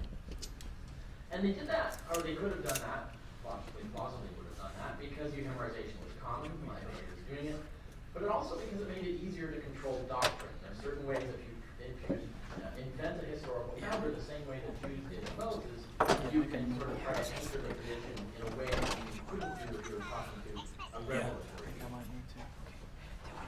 Okay, so that's the basic idea of the theory. That's the description of it. But why believe that? There's two reasons. The first is it's actually typically what happens. Sorry, Moses, Abraham, these people did not exist. They're not. And that is now the mainstream consensus of non-fundamentalist scholars in the field, that they were made up. And in fact, you look at the entire modern they place in history, interact with historical figures, and you have people like Moses, and he's got named family members, he's performing miracles, he's delivering teachings, he's traveling around actual geographical areas, all made up. And it's to do the same thing, of course, to create sort of an authoritative story on which to anchor the authority of your teachings and your laws and so on. So if the Jews had done that before, and Christianity is a Jewish sect, or began as such, it makes sense that they might do the same thing, just as they've been done before. I also mentioned euhemerization as already being all the rage among the pagan world as well. So pagan savior gods in particular, this was done to, and I'm going to talk about some examples later. And then also there's the example of modern cargo cults as a kind of proof of concept in which they also invented historical savior figures that didn't exist. I don't have time, unfortunately, to go into the cargo cults. Maybe we can bring it up later. But the point is that we have a lot of precedents and examples for this kind of thing happening. But that's, of course, not really enough. You wouldn't really base your conclusion on just that. Why would you think it's more likely? That would make it plausible. Why do you think it would be more likely? Well, the reason is our sequence of evidence corresponds to it. This is the sequence of evidence as it actually is. The earliest documentation we have for Christianity are the 7 authentic epistles of Paul, written in the 50s AD. That's about 20 years after the religion began, another 20 years before any gospel was written. The significance of that, I should mention that there's 7 authentic epistles of Paul because all the others attributed to him in the New Testament are forgeries. Once again, that's the mainstream consensus of all non-fundamentalist scholars in the field. But we have good reason to believe that those 7 letters are authentically written by Paul. The significance of those are that they only speak of a pre-existent celestial being. Jesus is an entity that has existed since all time. He's an archangelic type figure. And the epistles only talk about a revealed gospel. They don't talk about a guy walking around Galilee delivering teachings and handing them on to disciples. It talks about revelations only, and that kind of thing. Now, the Gospels come decades later, and in fact, really, there's only one Gospel. That's the Gospel of Mark. All the other Gospels are really just embellishments and redactions and rewrites of Mark. There really aren't any original Gospels that can plausibly be based on any kind of history. They come later, decades later, and I will put to you that they are wildly, deliberately fictional, as my slide says. I'll give you some examples later of what I mean by that and why we would think that. But an added significance of that is that all subsequent historicity claims, all the other evidence for Jesus is based on those Gospels, which means ultimately based on Mark, one Gospel that was written decades after the epistles were written. So every single instance of that is either based on the Gospels or based on what Christians said the Gospels say or something like that. We can't find any independent corroboration where we have any outside source that's independently checking the facts in the Gospels without citing the Gospels as a source. We have nothing like that. So really it looks like Jesus first enters history as an actual historical figure in the Gospels. All other evidence from the first 80 years of Christianity's development was conveniently not preserved. After the letters of Paul, the Christians stopped preserving any letters written by any other apostle. In fact, even in Paul's day, there would have been tons of other apostles writing letters, and none of those were preserved either. But significantly, that 80-year period, we have no idea in those 80 years who was in charge of the church, who was alive, who the different sects were, what their arguments were against each other. It's a complete black hole. We have no data on what was going on in those 80 years. That data existed at some point. Christians later on, medieval Christians, chose not to preserve it. So we don't have a lot of the kind of evidence we would normally expect to be able to use to determine the actual origins of Christianity. Now, and then all the other evidence we have, or lots of the other evidence, was forged, a lot of other evidence was forged in its place. In fact, forgery was the normal mode of production of literature for Christians in the first 3 centuries. To give you an example, we know of at least 40 Gospels that were written. That's 40. We know by name or have scraps or actual pieces of them or the whole thing. That means even if you believe the 4 canonical Gospels are like somehow history or preserving history, that's a ratio of 10 to 1 forgery to authenticity. So in fact, Christians were producing 10 times more forgeries than they were producing authentic documents. And that assumption is based solely on the presumption that the 4 Gospels are authentic. Even that's questionable, as I'll point out later. But there's lots of other examples. There's tons of fake books of Acts that didn't get into the New Testament, lots of fake epistles, doctored passages, and so on. Christians were so regularly and routinely producing forged evidence that this hugely skews and distorts the historical record and makes it difficult for us to determine how the religion actually began, because they've destroyed tons of evidence and faked a bunch of evidence. And so all we can do is look at what has survived and look for clues that slip through this filter or this net. Otherwise, we're completely blind. Okay, so that's actually it. That's the sequence of evidence. I'm going to go into all of those things a little bit further in detail as I go on. But I need to talk first about some precedents because they illuminate what's going on here. I'm going to start with these. There actually were a lot of dying and rising Savior gods in antiquity. There are more than these 5. I put these 5 up here because these 5 we have clear pre-Christian evidence of their cults existing, and in fact worshiping them as actual dying gods who died, actually rose from the dead, and conferred some sort of salvation capability upon those who believed in them. And it's significant because Jesus looks like just another one of these guys. Not in the sense that he's an exact copy of any of them. None of them are an exact copy of any of the others. They're all unique and individual gods, but they all have certain things and elements in common. And that looks like a trend. It looks like a cultural trend that was going on throughout the Roman Empire. We do not have any dying and rising gods from this period in ancient China. There's no Han Chinese fashion for dying and rising Savior gods. That was a peculiarly Mediterranean phenomenon at this time. And so when you see Christianity arise at exactly that time and place, exactly where it was fashionable to invent Savior God, dying and rising Savior gods, you have good grounds to be suspicious. I'm going to talk about these a little bit in more detail, these individual gods, but I do have to caution you, there is a lot of false information about the parallels between Jesus and these other gods, or various different gods, especially online, but even in various books. So you have to be cautious in not just believing anything you hear in terms of supposed parallels between Jesus and other gods. I'm going to talk about the parallels that are well established, and in my book on the historicity of Jesus, I've carefully documented everything that I could prove was actually secure in the evidence. And so if it's not in there, it's probably not well evidenced or difficult to support. So you have to be aware of that. So I don't want to be seen as promoting every possible parallel that's been proposed. But here are the ones that are significant and the parallels that are significant in terms of understanding Christianity. Another aspect of this is to notice that all these gods belong to different cultures within the Roman Empire. And it looks like every national culture within the Roman Empire was inventing its own version of this god. And so they were taking the basic model of the god and creating a version that comes from their religion and is based on their religious assumptions and so on. And so you had the Egyptians came up with one, you had the Syrians came up with one, the Greeks came up with one, the Romans came up with one, the Thracians, the Persians, and different national cultures did. So, in fact, if you were to look at Judaism, if you were to be a person, an educated expert in religion in antiquity in, let's say, 100 BC, and someone were to come up to you and say, okay, in 100 years, the Jews are going to invent their own one of these, describe religion to me now, and that religious expert would be able to describe to you Christianity to a T. That's suspicious. So that's the kind of thing we're talking about here, and I talk about the details of it in the book. I'll give you some examples. Osiris. He's the dying and rising god savior cult in Egypt. Spread all across the Roman Empire before Christianity arose, so it was very well known. But I should also point out that Egypt is literally adjacent, the province adjacent to Judea. It had a huge Jewish population and tons of pilgrimage. Tons of Jews were engaging in pilgrimages from Egypt to Jerusalem and back. So the flow of information and people is well established. So they would definitely know about Osiris cult. People who joined that cult and were baptized into the death and resurrection of Osiris were saved in the afterlife eternally. That sounds pretty familiar, right?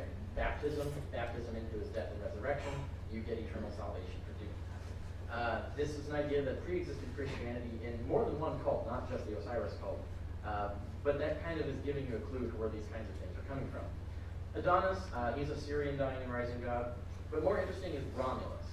Romulus, as a dying and rising god, wasn't a personal savior. He was a savior of the empire, in that those who follow and continue to worship him would guarantee the continuing success and eternal life of the empire itself.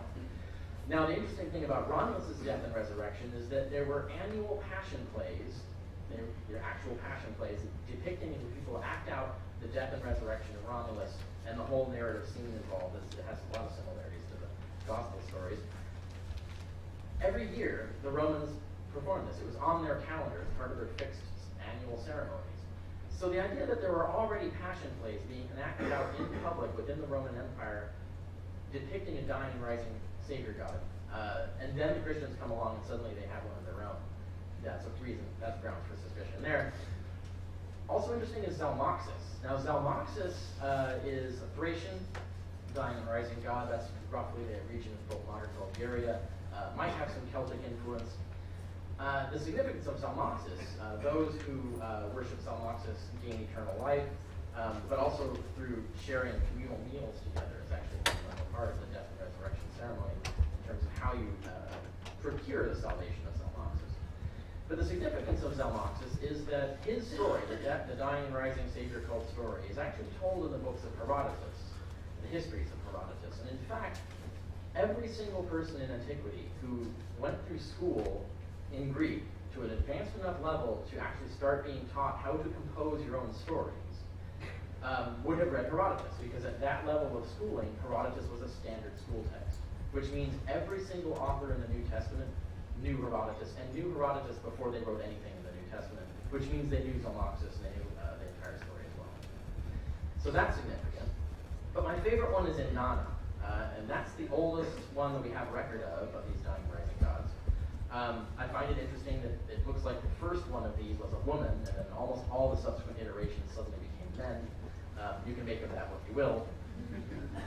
But her story is, and we have this on clay tablets that date back to about 1700 BC, so we actually have the actual archaeological evidence confirming this story. In her story, she descends to hell, and then is basically through a narrative, she's stripped naked, she's tried on a kangaroo court, she's stricken dead by a death spell, and her naked corpse is nailed up, so she's basically crucified. And then her minions come down 3 days later and feed her the food and water of life, and she's resurrected and she ascends to glory. Now the interesting thing about that, not only is it very, very similar to the story of Jesus, but her cult was one of the leading cults that would be worshipped in the city of Tyre, which, if you're familiar with the Gospels, Jesus is depicted as visiting Tyre. One of the largest temples there would have been the temple celebrating her death and resurrection cult. And Tyre was one of the major ports of the region, so a lot of pilgrimage would go through there, a lot of trade went through there on its way to Judea. So this is another example of where the influence is obvious. But I want to go back to that cautioning you against believing incorrect information.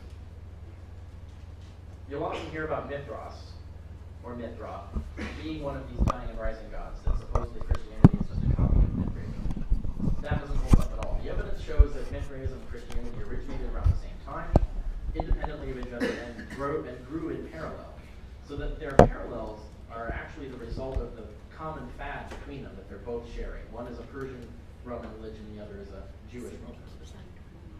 We don't have the Gospels of Mithras. There were written Gospels of Mithras. The Christians preserved them. But we do have the graphic novel of Mithras. It was carved in stone. This is the entire picture Bible version of the Gospel of Mithras without the text. Now, historians have looked at this and looked at a variety of quotes and references throughout various literature and tried to piece together the Gospel of Mithras. And the one thing we can tell is that there does not appear to be any dying and rising. Like Mithras isn't someone who gets killed and then is resurrected. But he does undergo some sort of great suffering and struggle through which he gains victory over death. And the word for that is the exact same word that's used for the Passion of the Christ. I'll talk about that shortly. So that's the similarity. The similarity for him is not that he's a dying and rising God, but he is a God that suffers, and it's through the suffering that he's able to give eternal salvation to his adherents. Now, all these personal savior deities, Mithras included, which were all the rage throughout the Roman Empire, these are the qualities that they did all have in common.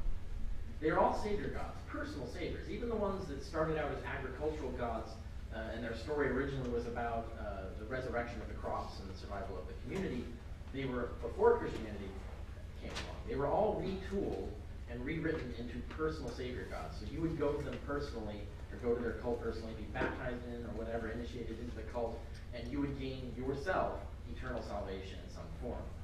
So they're all personal savior gods.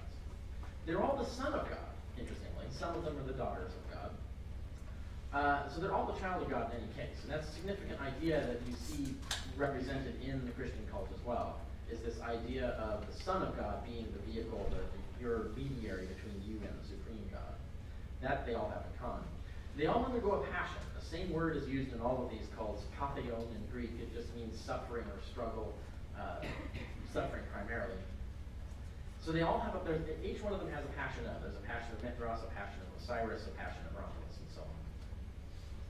They all obtain victory over death, which they share with their followers. They all have stories about them set in human history on Earth. They're all represented as historical people.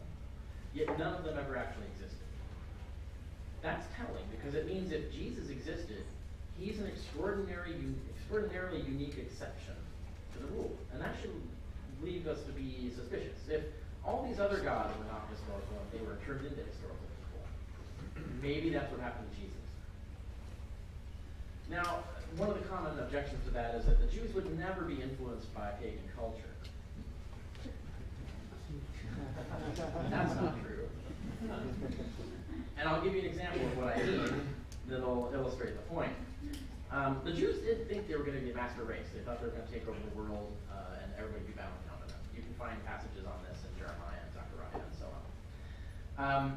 But they never did, right? They never actually gained these empires. And while they were like expecting to be the master race and everyone would bow down to them, Persians came in and conquered basically all of this territory. And I can't really show you, but Jerusalem, Judea is so small on that map. I mean, those of you who know your geography can at least figure out roughly where it is, but it's so tiny, it probably doesn't even have any yellow area. The red border of this map alone probably eclipses it.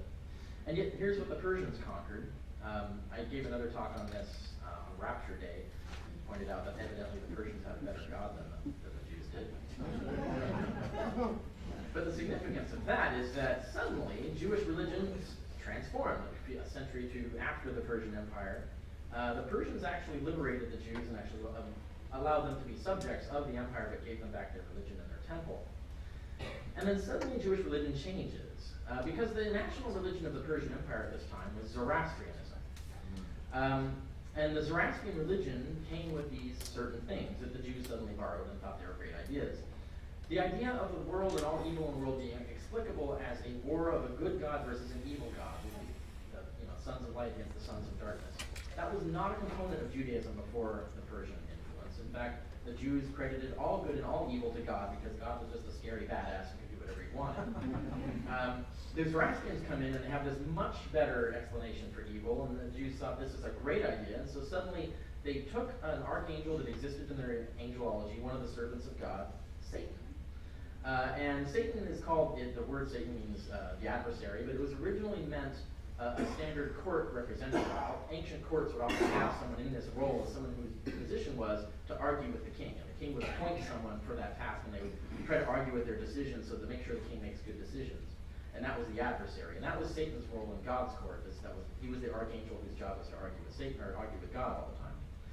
So the Jews took this archangel and created a new historical story in which he rebels against God at some point and is cast out of heaven, and he falls below the orb of the moon, the sphere of the world where corruption takes place. And he brought corruption into the world, and then he's responsible for trying to take over and responsible for all the evil and all the demons and everything that goes on in the lower heavens. And now we have this whole apocalyptic battle between God and Satan. So this is an example of syncretism. The Jews took an idea that the Zoroastrians brought, and they looked at their own theology and came up with a way to combine them to create a new religion entirely. It's different, right? Their Satan story and so on is different from the Zoroastrian story, but it's similar in key elements. And what they did is they just created a Jewish version of the story, a version that's accepted from their Jewish perspective. Once again, Satan, a non-historical person, and yet here he's being treated as a historical person who engages in historical events. And then if you just want to explain things, create new salvation myth and stuff, you can actually do these kinds of things, invent history, even of angels. The Zoroastrians also brought the idea that bad people burn in hell and good people wait in heaven. That was not a component of Judaism before this. The Jews thought you just slept in the grave, and then maybe some witch could come along and wake up your ghost, but other than that, that was it. The idea that there is a place for bad people to go where they burn, that was Zoroastrian. And suddenly, after the Persian conquest of the region and the influence on the Jews, suddenly the Jews have this idea of a flaming hell as well, and the idea of people, good souls, going to heaven. The Zoroastrians came with the idea that God would burn up the whole world. The world's going to end someday, God's going to erase it, and that's what's going to happen. Not a Jewish belief originally. That was, in fact, a Zoroastrian idea, but they borrowed it. They thought that was a great idea, because it comes with this other part of the package, which is that God would create a new, better world, and he would create it in its place, and it would be totally awesome, and all the problems would be solved. This was a Zoroastrian idea. So this idea of a recreated new future world, the Jews borrowed that as well. And the idea that all the good people will be resurrected by God to live in that new world happily ever after as immortal beings. That was a Zoroastrian teaching. It was not a component of Judaism before the Persian influence. Jews liked the idea, they borrowed it. And in fact, they were so enamored of this idea that later in rabbinical Jewish lore, denying the resurrection doctrine was an actual requirement of assigning you as a heretic within rabbinical Judaism. So they went complete 180 on that one, being not resurrection believers at all, to borrowing a pagan idea of resurrection and then actually making it so required to believe in that that they wouldn't even count you as a Jew if you denied it. Well, notice what happens after that, right? The Greeks come in and conquer even more than the Persians did. The Greeks have better gods as well. And then, the Romans come in and smack that down and then create their own empire of its own kind. But when you see these things happen, you see these empires come in and take over like this, and they're in charge and influencing for hundreds of years. The influence that you saw from the Persians upon the Jews, right? The Jews borrowed all kinds of ideas from the Persians and retooled their religion. Not all Jews bought all of those things. Judaism fragmented into different sects and denied some of these things. But when we see the Greeks come in and then the Romans come in doing the same thing, obviously you should expect some influence. The Jews are going to borrow ideas from their conquerors, just as they did the Persians. And they would create new Jewish versions of them as well. So the plausibility is there, definitely. The precedents are there, definitely. The evidence is there, definitely. But let's get back to that specific question of the evidence. I mentioned clues that survive that filter, that destructive origin filter. Here are some of them. One of them survives in the New Testament, in the letter of 2 Peter. Now, 2 Peter is a forgery. It wasn't even written by the same author who wrote 1 Peter. It references 1 Peter, so we definitely know Peter didn't write it, because even if Peter wrote 1 Peter, he clearly did not write 2 Peter. So someone was pretending to be Peter and forged a letter in his name. Most scholars date this to early 2nd century. The interesting thing here is, it says this, it says, "We did not follow cleverly devised myths. We were eyewitnesses of his majesty." And then immediately forges an eyewitness account of meeting Jesus on earth. Now this is what you do forgeries for, right? To invent evidence for your worldview. But the interesting thing here is, why are they doing this? Well, they're doing it to combat otherwise unknown Christians who were claiming such a Jesus was a cleverly devised myth. They're not attacking non-believers, they're attacking a fellow rival sect of Christians. Now, that rival sect probably would not have said the derogatory thing, cleverly devised myth. They would have said sacred allegory, right? Because that was what they're talking about. So there was a sect of Christians that did not believe anyone had met Jesus on earth. And so this letter had to be forged to invent a meeting, an eyewitness account of meeting Jesus on earth, to refute these Christians who were claiming the Gospels were just allegories, were just myths. We know nothing else about this sect of Christians. We hear nothing else about them. We have no documents from them. We have no other references to them. Their entire existence has been erased from history except for this one single reference that slipped through the net. And that's significant, because this is early 2nd century, probably, that there's a sect of Christians who are saying this kind of thing. But it gets weirder. We also have a gospel from one of these other sects. We don't know if it's the same sect, but a sect of Christianity, one that did not survive. This gospel is called the Ascension of Isaiah, And it's not your gospel like the other gospels that have Jesus walking around Galilee as a narrative. This gospel was written as early as we can tell. The earliest form of it we can reconstruct had to have been written between the 80s and 130s AD, which is exactly the same time the canonical gospels were being written. So at the very time between the 30s and 130s AD, when the four gospels in the New Testament are being written, there's another sect of Christians at that same time that are writing this gospel. And the interesting thing here is that in this gospel, instead of having that, hero walking on Galilee story, it basically is a forgery of something supposedly written down by Isaiah or his scribes, in which the ancient prophet Isaiah received a vision in which God explained the whole salvific story involving Jesus. And in the earliest redaction of this that we can reconstruct from existing different translations and manuscripts, lacks a visit to earth. Jesus does not descend all the way to earth. He is a pre-existent being, incidentally, and one of the archangels of heaven, just as we see represented in the letters of Paul. And he's supposed to descend and trick the lower heavens by assuming fake bodies that make him look like he belongs in each heaven, and they don't know who he is, who's the greatest archangel of all. And then he gets to the sphere of the heavens just below the moon, where he's crucified by Satan and Satan's sky demons. He doesn't descend all the way to earth. Now, later Christians tried inserting their own versions of the story into this document, forging interpolations, in which he does visit earth, and it sort of summarizes the canonical gospels. But we have different traditions that show that addition was not made. So we know the additions are later additions, because they didn't get snuck into every version of it. Now, the interesting thing with that is, here we have the actual idea of Christians believing that there was a death, a crucifixion, a burial, and a resurrection that all took place in outer space, right? In what they would call outer space, just below the moon and the heavens there, not on Earth. So there were Christians who thought that, and that's an interesting point.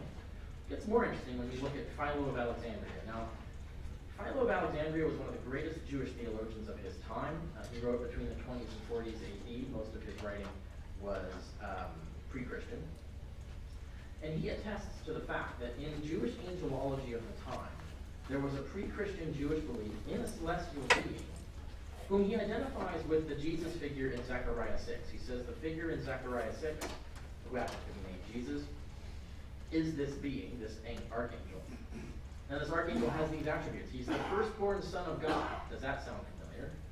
He's the celestial image of God. He's God's agent of creation. In other words, God couldn't get his hands dirty in creation. He actually sent this archangel down to actually do all the Genesis stuff. And he's God's celestial high priest. God has an awesome temple in outer space that he has a special outer space priest for.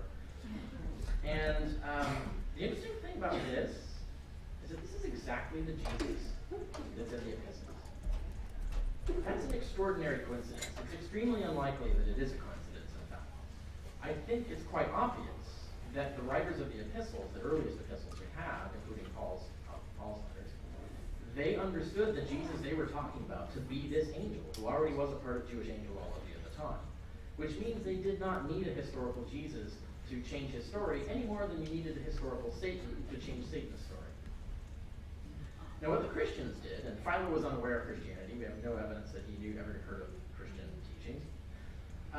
What the Christians did with this angel, and we see this in Philippians 2, which shows a creed that goes back even before Paul, it attests that the earliest known Christians believed that this pre-existent being had descended, became incarnate, took on a body of flesh, like wearing a coat, and then died, rose again, and then appeared to select people to tell them this. Now, as I'm trying to propose to you, the most plausible mythicist theory is that this incarnation, death, and burial took place in outer space just below the moon, exactly like we saw in the Ascension of Isaiah, so therefore some Christians were actually teaching this.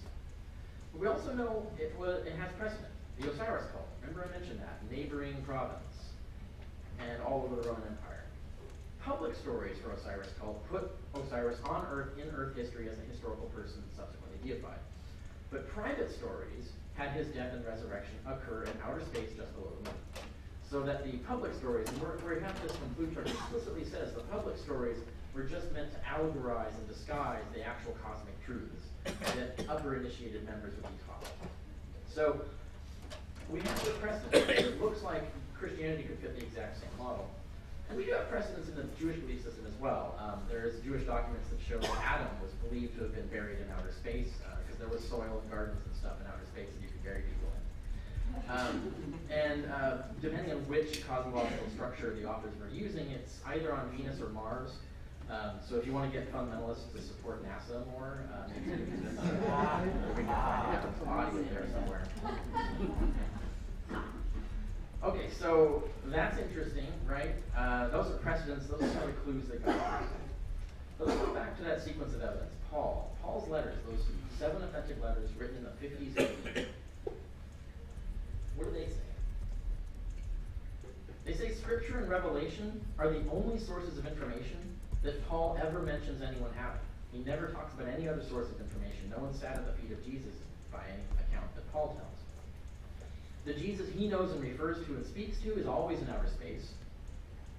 And Paul never clearly places this Jesus on earth or connects him to human history. That's bizarre. This is about 20,000 words that Paul wrote on Jesus' verse. But Paul's Jesus is in fact an angel who existed since the beginning of time and who was only recently incarnated, died, and risen. So this looks a lot like the ascension of Messiah that we're talking about. There are other weird things. There are no references to Jesus preaching in the epistles of Paul, other than from heaven, or being a preacher, or having a ministry, or choosing or having disciples. In fact, the word disciple does not appear anywhere in Paul, or communicating by any means other than revelation or Scripture. There are no references to Jesus ever working miracles, or being a healer or an exorcist, or teaching in sermons or parables, or to anyone not an apostle. There's a passage in Romans where Paul actually says, essentially, the only people who ever heard Jesus preach were apostles, not the thousands of Jews that the Gospels portray him preaching to in Galilee and Jerusalem. Now, how is it that only apostles could hear Jesus? Well, Paul gives you the reason in other passages, because you knew Jesus through revelations, not through actually having met the man. But again, the epistles do refer to Jesus as an eternal being recently incarnated. I bring that up again because this is all over the epistles, this idea of the pre-existent super being who descends and becomes incarnate. That's in the letters of Paul, the earliest documents we have for Christianity. That's weird because it's completely reversed in the Gospels. Decades later, the Gospel of Mark comes along, and what it does, it has no cosmology. It has no pre-existent being salvation teaching. Jesus just appears out of nowhere, literally just walks out of the desert into Galilee and is there, and starts doing stuff. All of this pre-existent being, incarnation, Christology that was in Paul, decades later is missing. It's been completely erased, and instead what you get is this mundane, ordinary biography of a Superman. That looks exactly like euhemerization, because that's exactly how euhemerization works. Now you get Matthew comes along and redacts Mark and borrows most of Mark and then expands on it and adds stuff. Matthew starts to embellish the historical narrative he's inventing. Now Jesus is manufactured in a womb. He's actually born. We actually get a story of him being born. But he's still not pre-existent, even though the pre-existent Jesus story actually is how Christianity began. And then you get Luke Acts, and you get that story is grown up the same way, the idea of the being born of a woman. Only by the time of the Gospel of John do you get this idea that he's a pre-existent being and maybe identical to God. And usually what people do is they look at the Gospels and say, oh look, Jesus is becoming more celestial, more pre-existent and stuff, that this is the trend. But in fact, that's actually a later trend to make the historical fiction sound more fabulous and amazing. When you go back even further, one step before Mark, you've got the pre-existent Jesus of Paul, the pre-existent being who existed since all creation.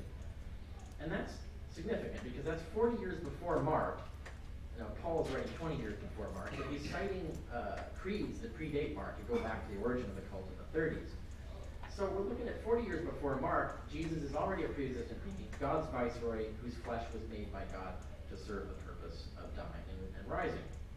Now, the interesting thing with that is that when you see the Gospels completely reverse it in Mark, that's the trend in the exact opposite direction. That looks like euhemerization. It does not look like the usual gradual progress that you see usually people when they just cite the Gospels. Okay, so challenges. How do people challenge this? Are there arguments against anything I've just said? Most of them are really, really terrible. So I won't bore you with a huge list of awful arguments that are usually heralded, but I'll show you where the arguments that I think are the strongest, like this is the best they have. And it's a question of certain scholars think, well, but doesn't Paul mention Jesus having an earthly family? This is like the best case that they can make. Because there are two passages in Paul when he mentions brothers of the Lord. The problem with that, however, is that Paul actually teaches that Jesus was the firstborn of many brethren, and that every baptized Christian, upon baptism, became the adopted son of God. If you became the adopted son of God, that means you became the brother of the Son of God, Jesus. So, in fact, all baptized Christians could be called the brothers of the Lord. And I suspect, in fact, that was the original name for the sect. Before they became called Christians, they were the brothers of the Lord. Now, I think that the evidence is pretty strong that that's actually what Paul means, but even best case scenario for historicity, it's 50-50. It's ambiguous. You can't tell. Does Paul mean actual biological brothers of Jesus, or does he mean baptized Christians? You can't tell. The evidence is ambiguous. The next thing they'll say is that Paul talks about Jesus being descended from David. Obviously, he must have parents. But that's actually not in the Bible. You'll see translations say, like Romans 1, for example, that Jesus was descended from David. But the word descended is not in the Greek. It says born of the sperm of David, which is a kind of weird way to describe it. And the key thing here is that Paul uses a word for born that is not what he normally uses for human birth. He uses a different Greek word to refer to human birth in other places. Instead, the word he uses here for born is actually the word that he uses for manufactured. It's the same word he uses when he says that God made the body of Adam. It's the same word that he uses when he says that God will manufacture new future super resurrection bodies for ourselves. In fact, they're already made. They're actually waiting for us like android bodies in heaven. That's in 2 Corinthians 5 if you want to actually check that out. So yeah, you've got a creepy shell body waiting for you in outer space. But Paul uses the same word for those acts of God, and not the word that he uses for human birth. So when he says born of the sperm of David, it looks like what he's saying is manufactured out of the sperm of David. That in other words, God made a body. Not that he did this through descent or anything like that, but that in fact he actually took the sperm of David and actually used it to actually create this. Now, we know scripturally that had to happen because the Messiah, the Savior, had to be of Davidic flesh. This was actually scripturally required. So it would be very easy to just invent a cosmic explanation for how that scripture could be fulfilled. So once again, the evidence is ambiguous. Does Paul mean born of the sperm of David through some sort of fatherhood? Or does he mean in this kind of divine manufacturing sense? It's ambiguous. We don't know. And then another passage is, he says that Jesus is born of a woman. Once again, using the exact same word, that one same peculiar word. But more importantly, he says this in the context of an argument that when, Galatians 4, when you analyze it by the standards of ancient rhetoric, Paul is actually saying that this is an allegory. He actually literally says the women I'm talking about are allegories. What he's saying is that we, all of us, are born of the same woman Jesus was, this woman being the corrupt present world order, the world of flesh. So he's actually not talking about an actual literal biological woman. He's talking about the realm into which God manufactured his body.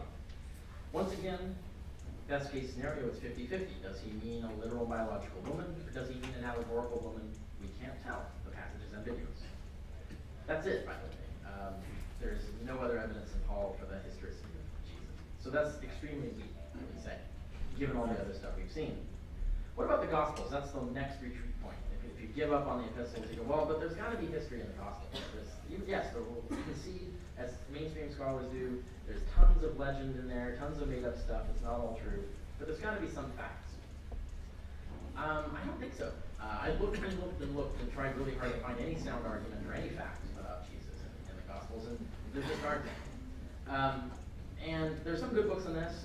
John Dominic Crossan's The Power of Parable, in which he talks about how fiction by Jesus became fiction about Jesus. That's the subtitle. Now, I think it's not fiction by Jesus that became fiction about Jesus. I think it's all fiction. But the point is he thinks the Gospels are not history, they're not memoirs, they're not oral lore passed on. What they are extended parables about the Gospel, using Jesus as a character to represent the things in it. And he's a mainstream scholar. Gospel Fictions by Randall Helms is another example. And then of doing something similar, showing how the stories about Jesus are just rewritten Old Testament scriptures. Stories about Elijah and Elisha and Moses just get rewritten into becoming versions of stories about Jesus. Someone's playing a piano. Now, all of these attempts, there are various attempts. So the question is, are there exceptions? Is there anything that we can pull out? And in my book, Proving History, I have a whole chapter, chapter 5, where I analyze all the best attempts to try and extract history and show that, in fact, they don't hold up. And I'm not the only one to point this out. I cite all the other scholars who also agree that they don't hold up. And in fact, the methods used to do this are universally hosed. Every single expert who has ever published an actual dedicated study of the methodologies used to do this, every single one of them agrees they're hosed. So there isn't any particular reason we should continue using these methodologies when they've been refuted again and again. But if you want that story, that whole argument, and all the scholarship on that, that's in Proving History. So the Gospels don't really hold up in that sense. But I mentioned earlier that I even regard the Gospels as wildly, deliberately fictional.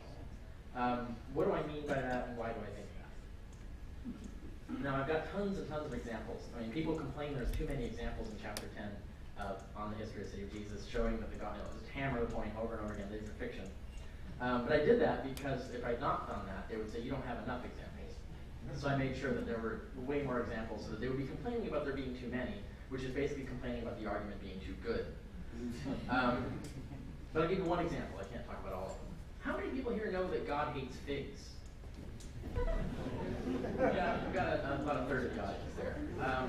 This is the story in Mark. Jesus is walking along. He's hungry. He sees a fig tree off in the distance, and the author of Mark goes out of his way to say, it is not the season for figs. And nevertheless, Jesus walks up to the tree to look for figs, even though it's not the season for figs, so there wouldn't be any there. And when Jesus sees that the tree, which shouldn't be bearing figs, isn't bearing figs, he gets angry at it and curses it and says, may you never bear fruit again. And then later they come, like a day later, and the tree has been withered to its very roots by the curse of Jesus. Now this is obviously not a true story. No one saw this. This never happened. This is made up. Now why would they make up a story like that? I mean, we know it's made up, first of all, because people can't wither fig trees. That's just obvious. But even if you had the secret X-Man power of withering fig trees, right? You would not curse one for not bearing figs out of season. The author has written a story to make Jesus look deliberately crazy. Why would he do that? Now, the reason can't be that that's what I heard. No, he would cut out the part that he thought was embarrassing. He would rewrite the story, as in fact Matthew did. Matthew took out the whole key part that says that it was not the season for figs. But Mark put that in. He deliberately put that in. Why did he do that? The reason is that Mark is not writing history. He's not interested in convincing you that this actually happened. That's not relevant. The story is an allegory for something deeper. The entire story, in fact, is an allegory for God's abandonment of the Jewish temple. The fig tree represents the Jewish temple cult. This was demonstrated in the peer-reviewed literature. This is an example of the kind of thing where I dug through the peer-reviewed literature and got it all together and showed how all these scholars throughout years in the actual academic literature that exists, not crank outside literature, but the actual field literature, have made these arguments before. This isn't something that we're just pulling out of our ass. But the interesting thing with this is that Mark is using repeatedly throughout his gospel a particular literary technique that was very common in the writing of fiction, called inclusio. It had other names, sometimes they call them Markan sandwiches, in which you wrap one story around another. It's like a story burrito. And the significance of that is that when you see that happening, the intention of the author is that those two stories are commenting on each other. If you want to understand the two, you have to understand them as a unit and what they comment on as each other. And what is the Jesus and the cursed fig tree wrapped around? The famous story of Jesus clearing the temple and condemning the temple cult. That's the whole point of this. In fact, this is one among many passages in Mark, some even clearer than this, that show that Mark is writing after the year 70, when the Romans came and not only destroyed Jerusalem, but destroyed the Jewish temple and banned the temple cult forever. This was a huge catastrophic discovery, or a huge catastrophic event for the Jews, because their entire religion was based around the idea of the temple cult procuring their salvation every year. You had to engage in certain sacrifices to cleanse you of sin so that you could be resurrected. So when the temple cult was destroyed, this was an enormous existential crisis within Judaism. But it's also an existential crisis even for the Christians, even though they had replaced the temple with Jesus. The whole function of Jesus in their soteriology is to replace the temple cult because they hated it. That was the point of the religion's origin. But it was existential for them because the world didn't end. if God's going to come in and destroy the temple, the world's supposed to end, and it didn't. So a lot of what the Gospel of Mark is apologetic for why God didn't just end the world. What was going on? Why didn't God allow pagans, these heathens, to come in and destroy his own house, his own temple? Why did he let that happen? This story, this fig tree story, is about that. Basically, God decided that it was no longer the season for that temple cult to bear fruit. Its season was done, and therefore God cursed it and allowed it to be withered to its very roots, meaning completely eradicated. And then, of course, what Jesus goes on to do is say, well, now it's all about faith and prayer and stuff. You get to believe in me, and then you get saved. So this whole thing is allegory for why God allowed the Jewish temple cult to be destroyed. We have other examples in Mark, like the dying 12-year-old girl that Jesus resurrects. That story is wrapped around a woman who's been bleeding for 12 years. When you see Dickensian coincidences like that, you know you're not looking at history, you're looking at mythology. And again, what we have is symbology. This is allegory. The 12-year-old girl represents the new Israel, the Christians, who represented themselves as being the new replacement for the old Israel. The woman bleeding 12 years represents the old Israel, who's dying. And the story is that the new Israel will be resurrected by Jesus, and the old Israel can be saved if they only have faith in Jesus. And that's the whole point of the story. It's not something anyone saw. It's not anything that happened. It's not a memoir. It's not lore that was passed on.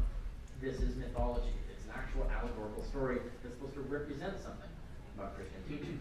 And you can go through Mark, passage after passage after passage, story after story, and find the exact same thing going on throughout. Mark is not a history book. It's mythology. And if all the other Gospels are just rewrites of Mark, attempts to make Mark seem more historical over time, then you can't really rely on them either.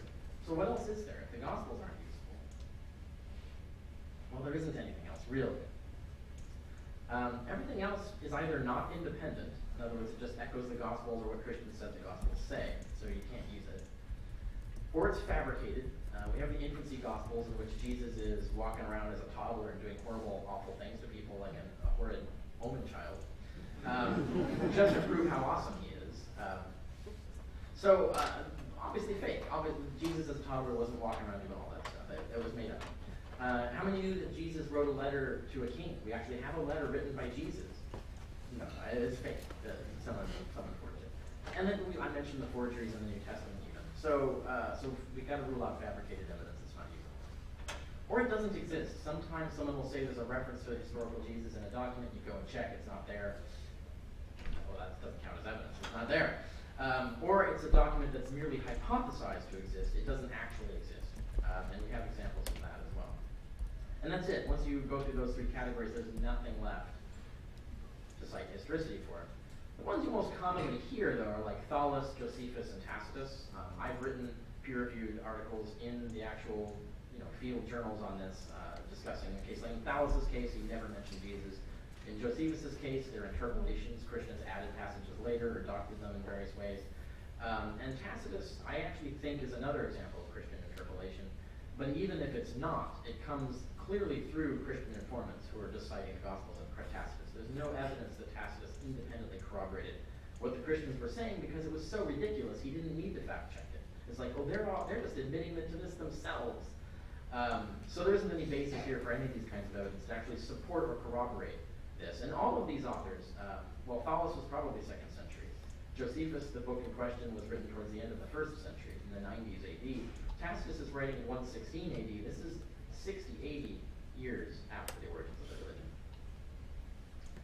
Those articles, by the way, all three of them, if you want to find them in one place, they are in Hitler, Homer, Bible, Christ, amongst a variety of other things. Everything I've published in history journals, and so on various subjects, including Hitler's supposed quotes making him an atheist. It's all in Hitler, Homer, Bible, Christ, and you can look for that. Unfortunately, I sold out of that today. It's 11 o'clock, but it's available in print, Kindle, and audio. So I'm going to conclude with this. The Roswell analogy. Roswell, New Mexico, 1947. What really happened? Let's be honest. A guy found some sticks and tinfoil in the desert. That's what really happened. What was said to have happened? Immediately. Now, there was no delay, there was no time for development. No, it's immediately what was claimed was that this was debris from an alien spacecraft. So the legend was begun instantly. But the interesting thing for us is what was said to have happened within just 30 years later, within the late 80s of our time. An entire flying saucer was recovered, complete with alien bodies that were autopsied by the government. There are millions of people today who still believe that myth. So not only did the myth arise in a quick, rapid 30-year period, but it still has believers. And this is amazing because this is the 20th century America we're talking about, where universal literacy, newspapers, photographs, Center for Inquiry, entire books written debunking it. Still millions of believers, still the myth arose. And that's telling because in the ancient world, right, when you don't have universal literacy, you don't have newspapers, you don't have Center for Inquiry, you don't have any of those advantages, if that legend can grow that fast and get that many believers now, imagine how easy a legend like that would grow and get believers back then. And here's the analogy, if it's not obvious. The tinfoil in the desert would be analogous to the revelations of the archangel named Jesus that we have recorded in the letters of Paul.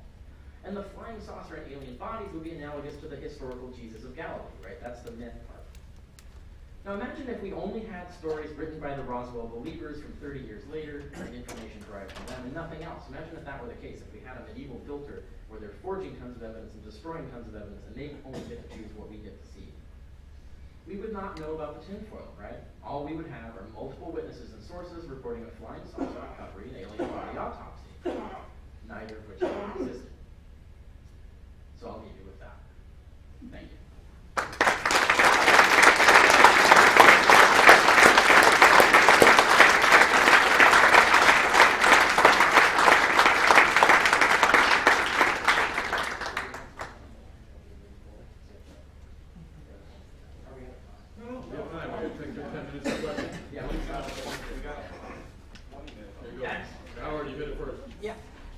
A question, how do they reconcile the idea of a virgin birth with descent from Joseph if Joseph wasn't involved in the biological process? Yeah, that makes no sense. Yeah, I actually don't have an answer for you as to what they thought they were doing with that. But when you're writing fiction, oftentimes it's bad fiction. So, how many people have seen huge plot holes in otherwise interesting stories and film and television? Well, that's a plot hole. Am I picking? Go ahead. Very good. Right there in the red shirt, yeah. Speaking of fiction books, are there any of these myth stories that you just find to be fun stories that you just like as that's well written? Yeah, the question is, do I find any? Do you mean just in general or within Christianity specifically? No. Yeah, just in general. The question is, do I find any ancient myth stories to be just interesting in general, regardless of whether they're true, but do I find them elegantly written? The fact of the matter is, I find the Gospels to be really superbly elegantly written. In fact, doing this research for this thing gave me renewed admiration for the skills and aesthetic abilities of these authors, even when I think what they're describing is awful. Like the Gospel of John is a terrible, the attitude and views of John are scary. You wouldn't want to hang out with someone who wrote that book. But its composition is brilliant. And so you can admire that fact of it. I talk about the Cana episode as an example on the historicity of Jesus. Lots of examples outside Christianity. I think some of the pagan myths are way more interesting than the Christian ones. I love the Inanna story, where Inanna's this total badass, although even she's kind of like a Hannibal Lecter of the gods.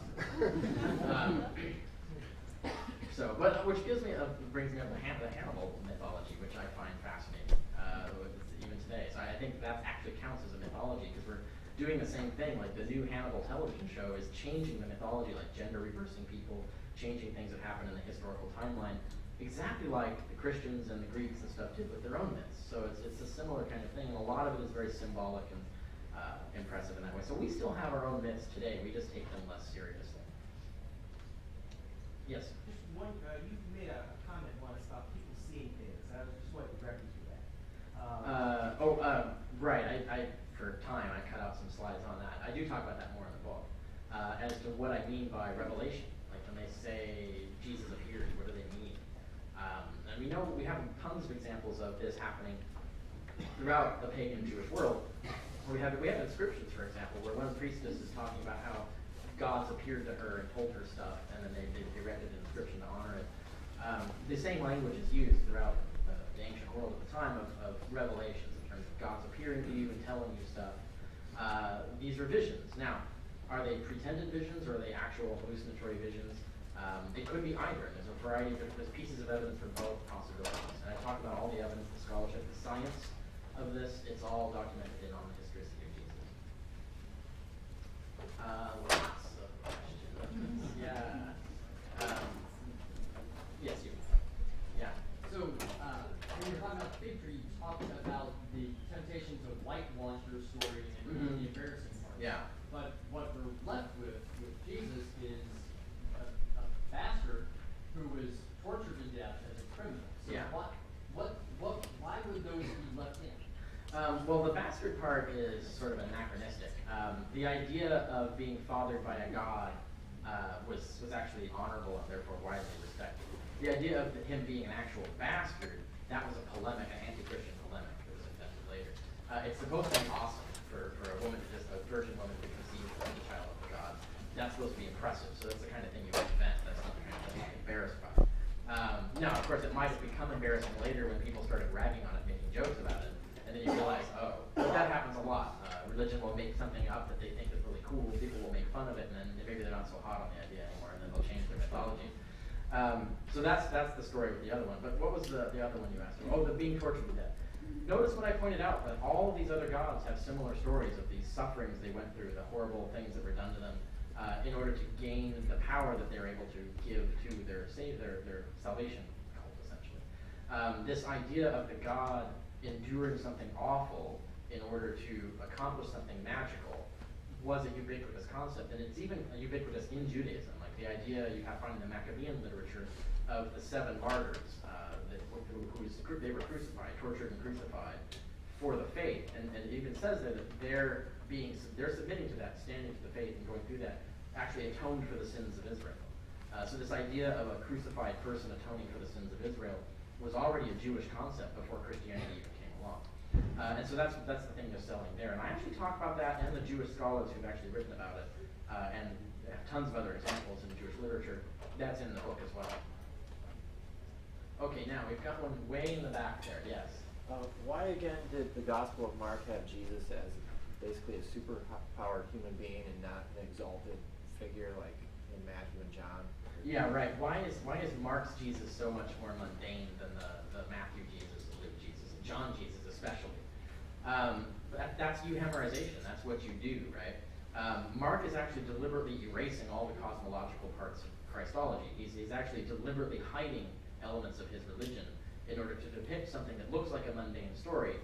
And he gives you a clue in Mark 4 where he has Jesus take aside his disciples and say, well, to everyone else I'm telling parables, but to you I'm going to tell the secret meaning of the parables. That's the key to the whole gospel. The whole gospel is that. The gospel is supposed to mislead people who are not in on the joke, in a sense, who are taught what the real meaning of these passages are. And being not in on the joke, you get people like Matthew and stuff trying to revise Mark. They're clearly not in on a lot of the jokes. So these are different rival cults that are actually trying to borrow and steal and edit their literature against each other. But there's a lot of this is secret knowledge that is not being imparted from one to the other. And we have, like I said, we have the example of Osiris, the same thing. You have these sort of mundane stories about certain people like Romulus, for example, which are actually supposed to represent cosmic truths about the nature of the universe. But you get that a lot. And I think that's what you're looking at in Mark, is he's deliberately erasing all the stuff that makes Jesus look like an archangelic being who descended, and all of that sort of magical celestial stuff. It's gone. And that's the euhemeristic process going on there. Okay. Let's see. Be a little diversified here. Yes, here. Yeah. I'm involved online quite a bit, and I constantly have a bunch of people tell me that Jesus is real and Jesus loves you. Do you have an elevator pitch?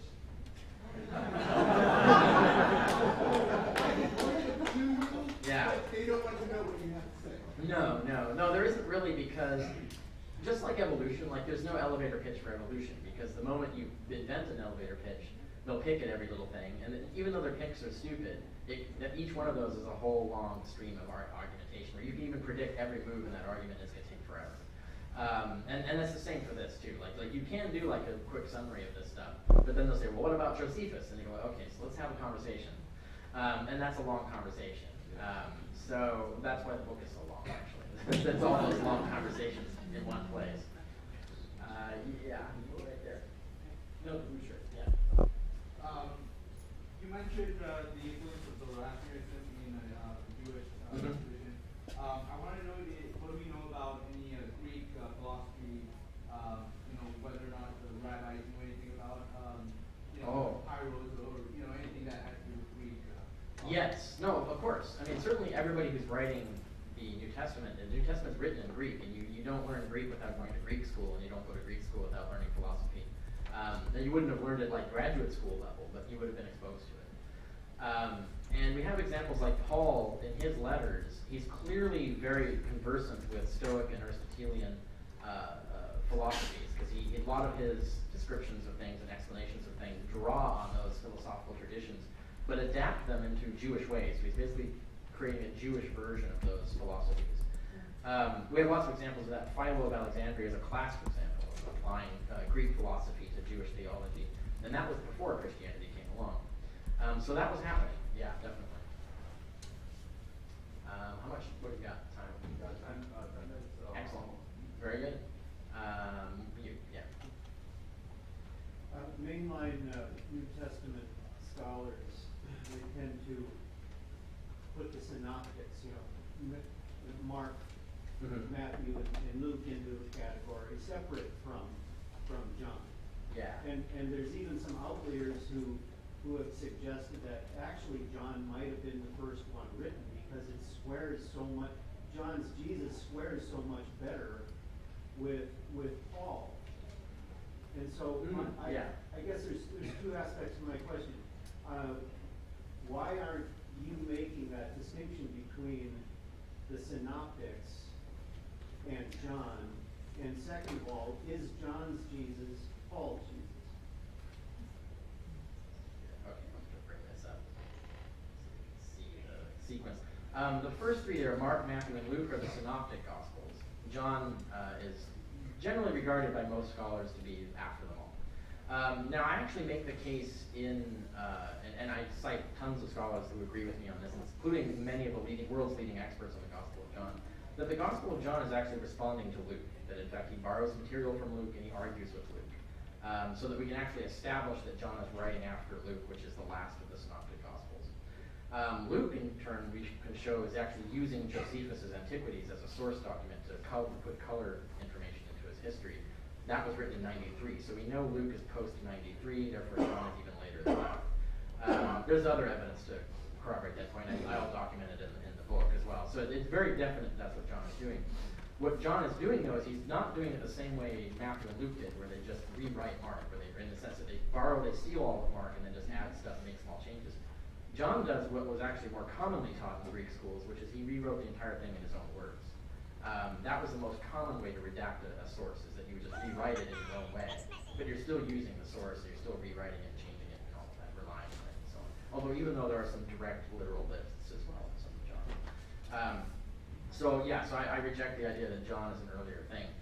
What John does have in it is sometimes he has color commentary as well. In the same way Luke borrows historical facts from Josephus to sprinkle throughout his gospel and his history to make it look more historical. John does the same thing with a lot of facts about Jerusalem that he throws in there, and Jewish Torah laws and things like that. So he's doing the same thing, but it's not because it comes from sources of the time. It's because he's doing the same thing Luke did, where he's just importing stuff that he got from reference books. Also, John, the authors of John, and they claim to be plural, it says we. The authors of John say that they are getting their information from an eyewitness who wrote something else that they're using as a source, which we don't have, of course. But I show, and many other scholars before me had shown this, and I bring up the scholarship on that and cite it in the book, that in fact John made up that source. That in fact originally, in the earliest redaction of John, it was Lazarus. So this whole fictional character that was completely invented in John is now being cited as the eyewitness that verifies the whole gospel. That's classic fabrication. And we have an example like Alan Cameron wrote a book on ancient mythography where he has a whole chapter on inventing sources. This is a very common thing for mythographers to do, is just invent sources and claim, oh, this is my source. So they would invent whole books even to do this. So it was a common practice. So if you want to look at all that stuff, it's all in chapter 10 of On the Historicity of Jesus. Yeah. Is there anything you could foresee being discovered in the future that would put the historicity question to bed forever? Oh, wait, anything that I found? No, is there anything that you could foresee? Oh, foresee is likely? Not as likely. I think we've found everything really impressive that's there to be found. I'll just tell you, like, the one dim dream is that there is, in fact, an entire library in Herculaneum still sitting under mounds of ash that's not been excavated. We excavated part of it, and we have some of the scrolls. But because, for lack of funds, it was reburied before they got all the way to the actual main library. It wasn't a public library, it was a rich guy's private library. It had a Latin section and a Greek section. This was buried in 79 AD. So you have basically a whole private rich man's library sitting there that was intact in the state it was in 79 AD. You would need modern tech to go get it because it's all charred scrolls. But we did things like with the Archimedes Codex, we just put it in the particle accelerator at Stanford, shot particles at it, used computerized tomography to map the location of all the iron atoms in it, and we were able to reconstruct the ink on the text. So we could do this with these scrolls. You could take these charred scrolls, put them in there, and you could literally use a computer to unfold them rather than have to physically unfold them. So this could be done, and I would love, if anybody knows James Cameron, and this would be the most exciting thing to spend shitloads of money on. Like, forget the Titanic. This is way more important. Now, do I really think we would find anything damning of Christianity there? Probably not. I think probably the most useful thing we're likely to find there would be the complete Fasti of Ovid. Ovid was a poet in the early 1st century.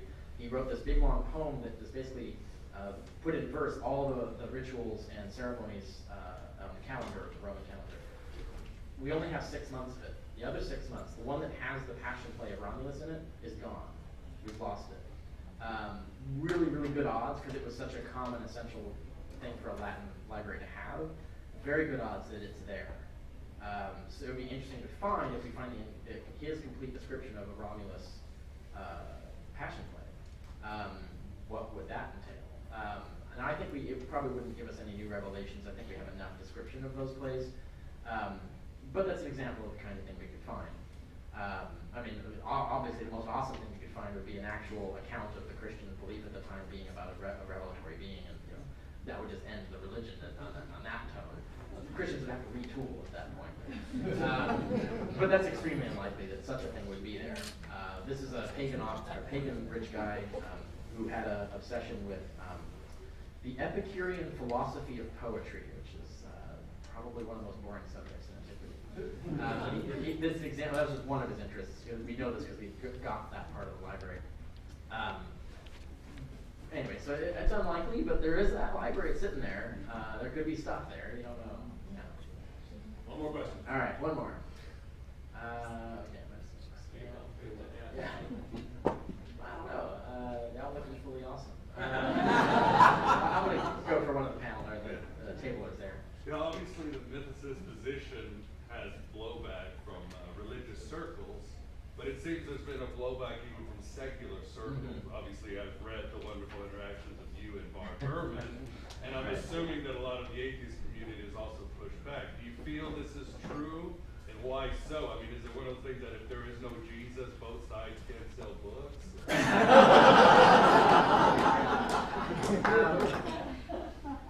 I'm not sure, and I'm not sure there's one answer to that. There's different reasons for different people. One of the reasons I encounter a lot is that a lot of scholars in the field, for example, their first encounter with this idea is from amateur writers who get a lot of stuff wrong.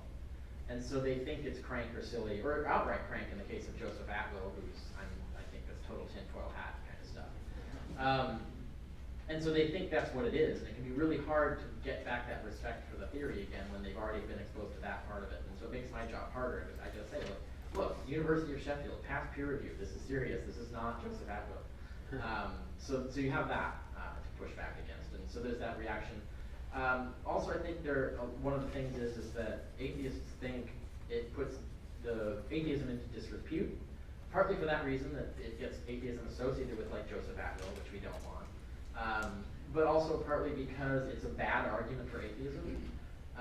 It's much easier to argue that if Jesus was just an ordinary, more likely, forget the mythicist theory. If Jesus existed, extremely highly likely he was just an ordinary guru, apocalyptic guru who got a religion started and legends written about it. It's easier to argue a Christian out of Christianity from that position than to go all the way to the Jesus didn't exist, which is going to set up every possible wall. And in addition, the probability, like the strength of your argument is going to be weaker because you're making a much more difficult hypothesis. You're defending a much more difficult hypothesis, and the evidence is more uncertain. Whereas if you're just going to argue like, no, he would have just been an ordinary guy, the evidence you can use for that in terms of like background evidence, the way the world works, and all that, it's much easier to make that argument. So it's a bad idea to go around saying, oh, you Christians are stupid, Jesus didn't even exist. And there are other atheists who say, no, you're getting in the way of my shit. I'm trying to like convince these guys that their religion is bad or wrong, and you're making them throw up defensive walls, and it's harder to get there. And it's similar to like saying it's easier to argue someone into agnosticism than into atheism, even though all they end up atheists, or to argue them into deism, for example, or to argue them into a liberal version of Christianity. Like the small step is easier to get them to make on the path towards the end result, rather than trying to jump them all the way from fundamentalist to atheist instantly. Even though that does happen, I know some occasions. Anyway, so there are atheists who see that as an issue and therefore get very angry at people like me, even though I don't use it in that fashion. I do not argue against this idea of trying to make Christianity false by saying Jesus didn't exist. I just see it as an interesting historical question, and as a historian, I found faults and problems in the field that need to be corrected, and I'm just trying to correct them. So I don't see it as an argument against Christianity, but there are atheists who use it that way, and then there are atheists who push back against that use of it. Those are two examples. Others are just people get pot committed and they just get sold on their careers being about this one particular interpretation of the evidence, and it can be exceedingly difficult to ever get them to admit that they're wrong. I think that's what happened to Bart Ehrman. He's really sold on this particular idea of Jesus that he advocates. It would be really, really hard for him to backtrack and admit that he was wrong about that. I think that's common in the field. There's a lot of other examples. The defense of the Q hypothesis as a whole other argument is an example of that, where the people just get institutional inertia. They just don't want to give up this cherished thing that they based their entire career on, even though it turns out it's complete bollocks. Those are kinds of things. There might be other reasons, I don't know. So. Dr. Richard Carey, everybody.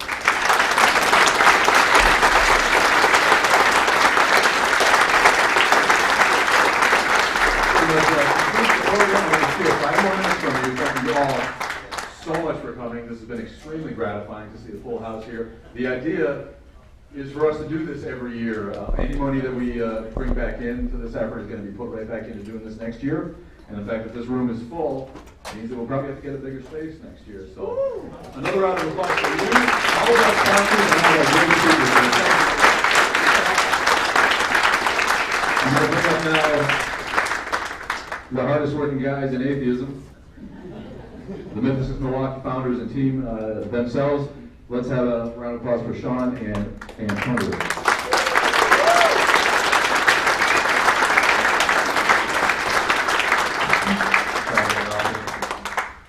I don't know how you argue with Dr. Richard Carrier. I don't think that's possible, but amazing information.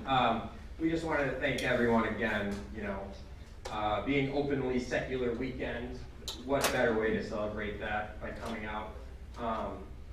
All of you in this room have made Milwaukee history. So a round of applause for you guys and coming out. I know it's not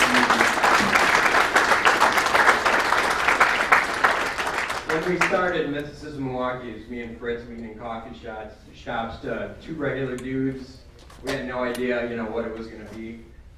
Just to be here at this stage, just for us, it's truly an honor to see all these people that are interested in it. So again, thank you. I'm going to hand it over to Fritz. Again, this was absolutely successful. You being here, buying tickets to this event ensures that we can do this again next year.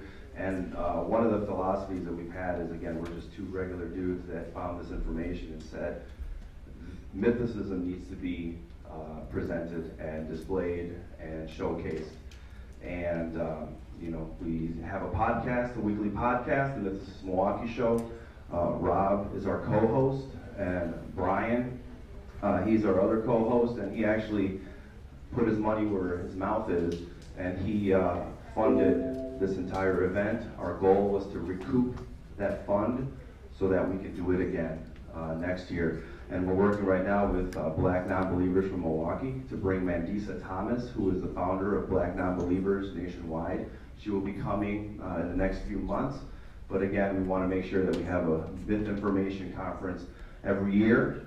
So what we'd like to do right now is everybody who's helped us over the last few months, slaved away, working for free to make sure that this event happened. Could you guys please come and stand up next to us?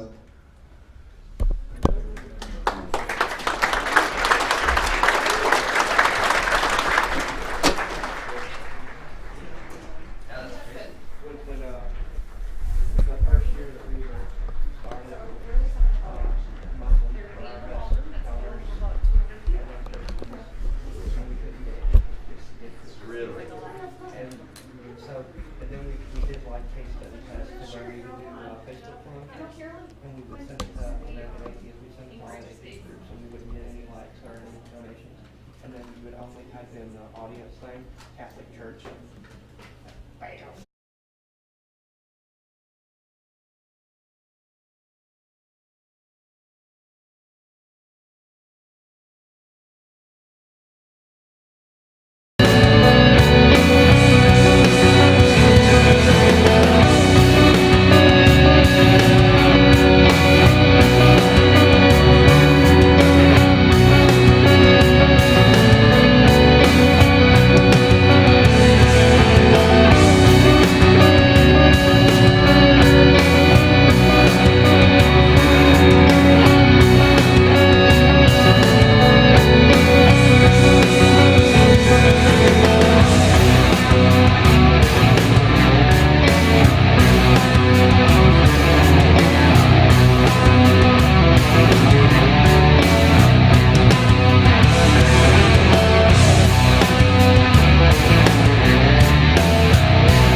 There's another event at 5:30, so we gotta kind of wrap up.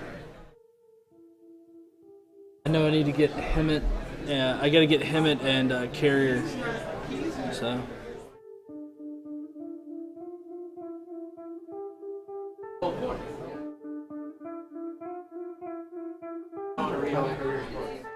Huh? I'm gonna listen to him.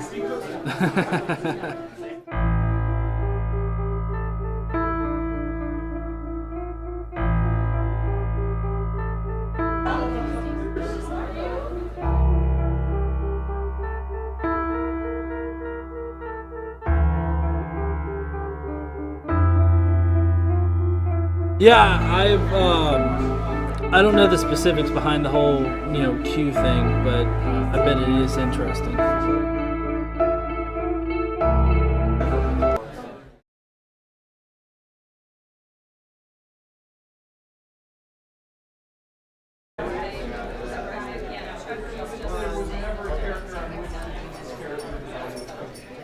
I'm taking the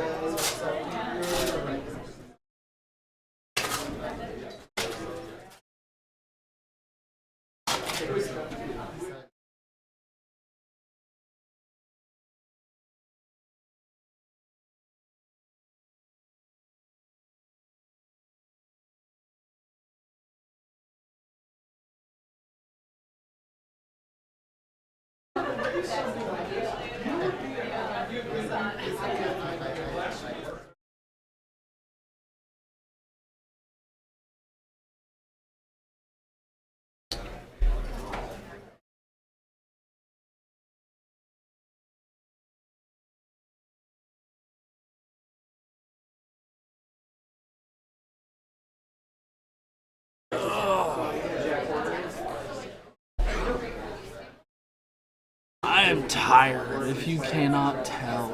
Oh, okay. So, how about this? How about you guys let me know what you thought about this stream? So far, we've been going for 5 hours straight, streaming for the Mythinformation Conference. So, if you can, before we get Carrier and Hemet on, let people know that this is going on. Let them know that I'm going to get an exclusive interview with both Hemet and Carrier. Now with Hemet, I'm probably going to talk about his talk a little bit, try to get something, get a little bit of a snippet so that you guys can get all excited about listening to his talk from Mythicist Milwaukee when they put up the video about it. And then I'm going to go into a little bit about his interaction with Megan Fox. If you don't know, lately, just a little bit ago, he actually got to talk to Megan Fox. And I talked to him a little bit before I started streaming. He said that they had to set a lot of ground rules for it. And if at any point they were like, I don't like how this conversation is going, then nothing was going to come of it. They weren't going to post it or anything.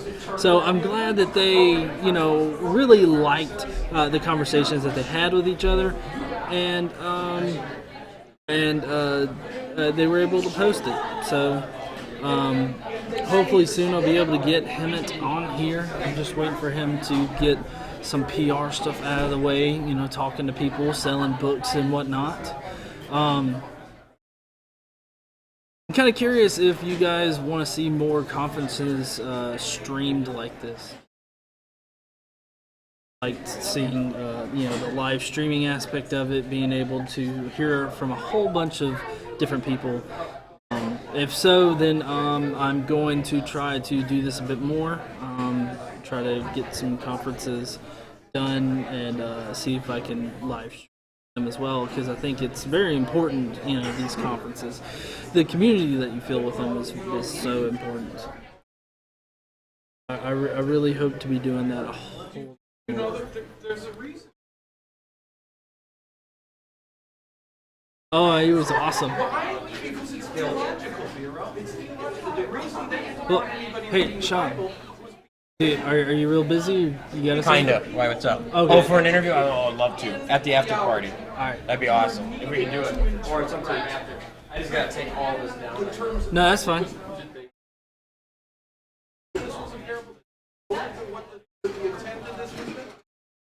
No, they didn't. They were highly illiterate, and the ones who were literate needed scriptural instruction.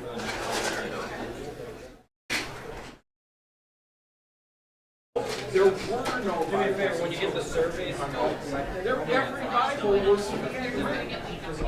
Until the printing press, there simply were no Bibles. You know what I mean? And these are so and the giveaways people who had them were the theologians. They taught, and that's how they ensured that the version of Christianity that was being passed down had apostolic succession.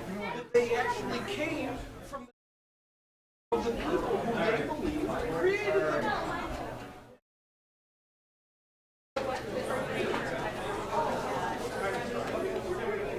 What is required?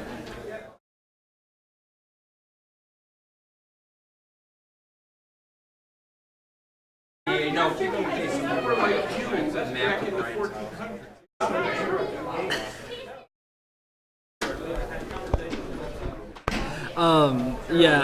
Lounge, I have to agree that her wanting to set up ground rules is kind of a worrisome sign. And honestly, I would have been very suspect of it. But if you haven't actually listened to his interview with her, she really tries to tie everything into she's a woman, she has an opinion, and she's speaking her opinion out loud. And that is the entire crux of it. And I promise you listen to it. 30 minutes in, Hemet has already said twice, I don't know what you're talking about.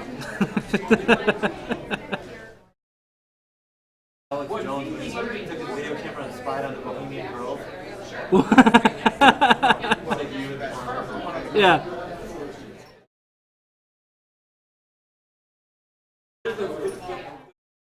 What you have. Yeah.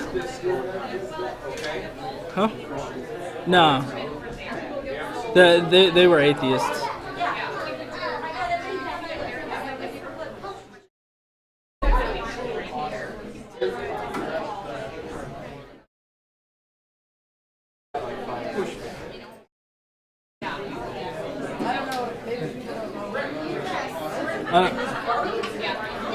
Hey, do you want to be on camera? No. Okay.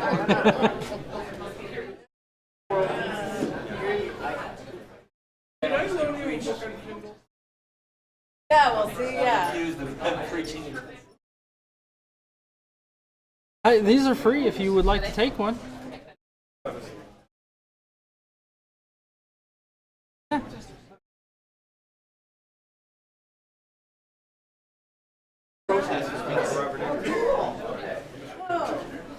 Somebody get a picture.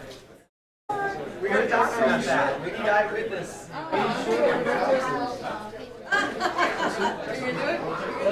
gonna go out there. Alright, I'm gonna be back. There's protesters outside. That's awesome. Are they really protesting us? Go grab us from outside.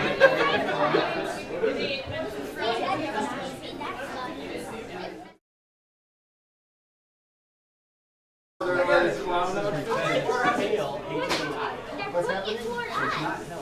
What does it say? What does it say? Go and say hi. Is that wrong? No, of course not. Let's go greet them. I'm gonna have to comment on your body now, that's all. I don't know. We should get a God evidence sticker and give it to him.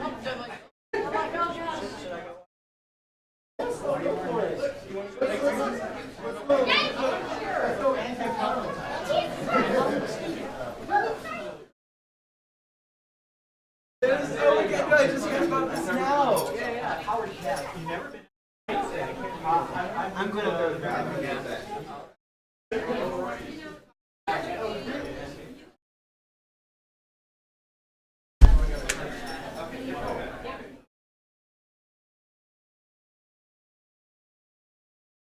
Did I put stuff right? No, that's I was gonna take that chair. Oh my God! Yes, take the chair. Yes. Sorry, thank you. John, go to get an interview. I think so. Interesting. Why?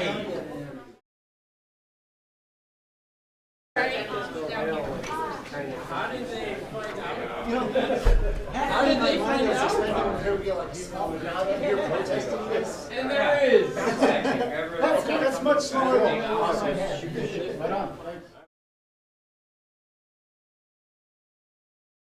Where are they? They're over there.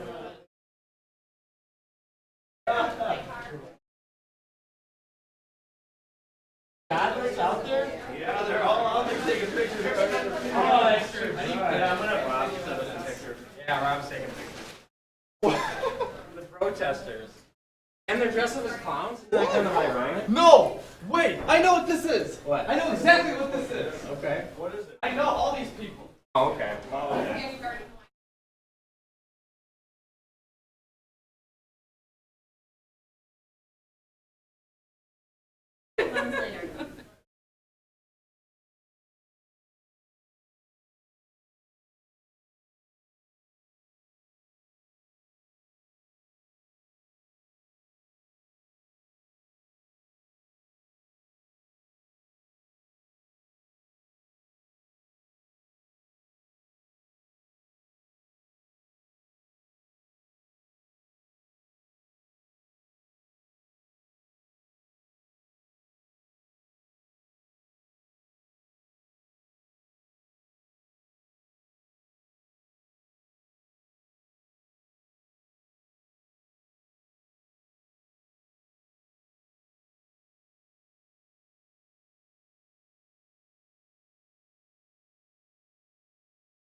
Oh, he's with it. Should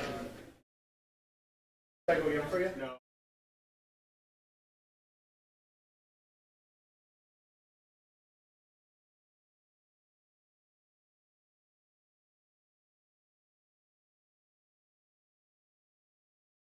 We're here and then we're going to put on our... Yeah. Hey. Hi, how are you? Good. We have time to do it? Yeah. Cool.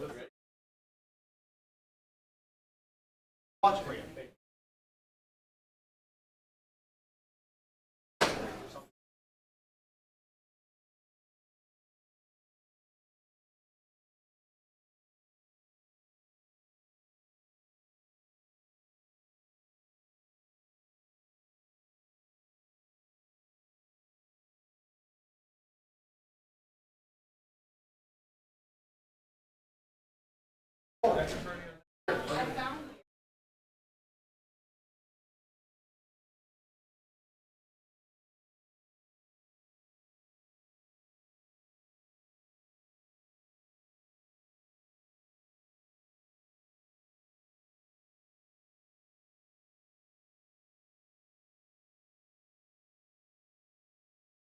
This one.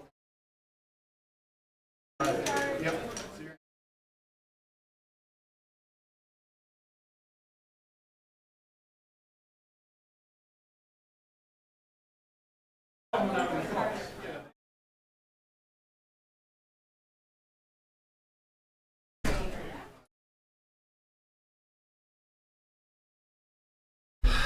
So they weren't the kind of protesters that I thought they were.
Yeah. Let's see.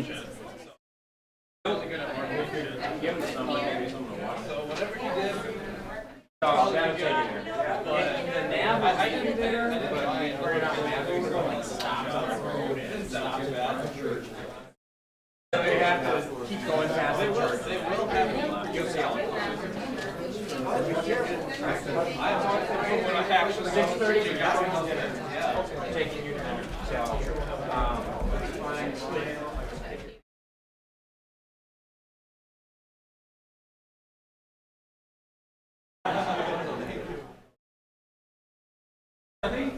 Yeah, apparently it was a satirical group of clowns, and yeah. But hey, yeah. What are you talking about? The clowns. Oh yeah, they're friends of Here. mine. Yeah, here. Why don't you? Want to tell them about it? I had a bet with these guys that if they could get 10,000 or 100,000 views on YouTube in some amount of time, that I would do something called the lunch hour. And talk about whatever they wanted for an hour. So that didn't sound like that bad of a thing to me. So I took the bet, and this must be their grand plan to get a bunch of views, because a bunch of people are going to record it, and it's going to be everywhere. So yeah, this was well played by them. Well played. Yeah, so I've got some video of them. So I guess check me out later, and you'll be able to see the clown protesters. They pretty much look like kindergarten versions of ICP.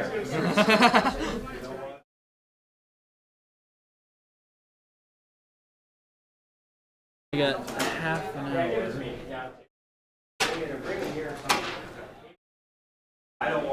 Man.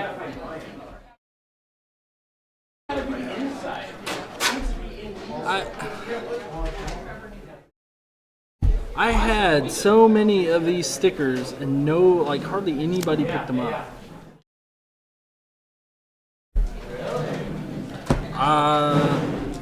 And I also had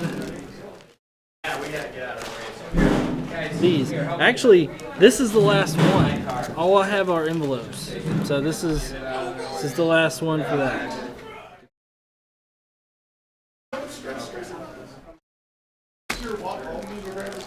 No, don't worry about that. They're like us. I gotta go and check for Hemet, and I'll be right back.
Oh yeah, definitely. I'm definitely putting it in my budget to come.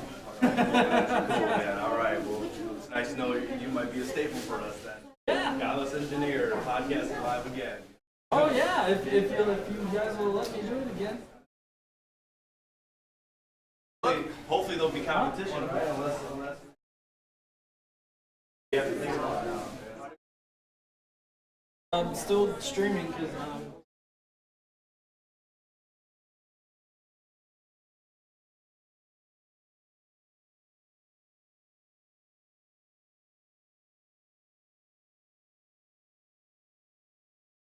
I was out there fooling around with the clowns. So, they're, I saw the clowns out there. Wait, I got it. I ran out there thinking that it was like serious. I was so excited when you guys were. Because what ran through my head was that maybe they were going to have like Psalms 41 on there. Right, I mean. It's a satire. Yeah, it is.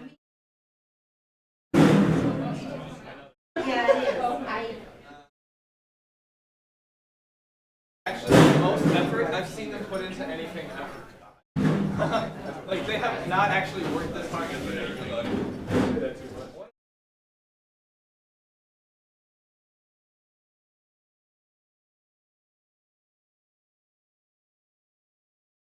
So, he doesn't do work, he has other people do it.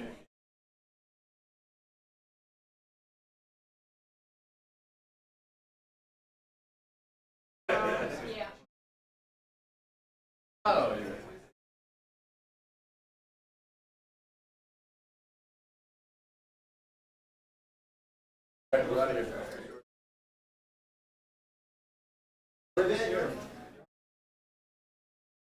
work the door and then we'll rotate it out.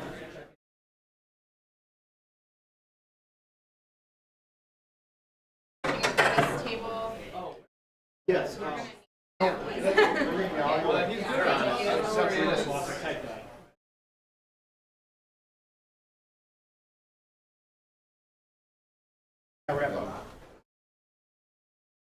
I was getting carried over here. Are you guys doing the after party? Yeah. If you want, like do something like what they're doing it in the lobby. Yeah. I think we may have to do that. No. I just got to move my stuff over there, but.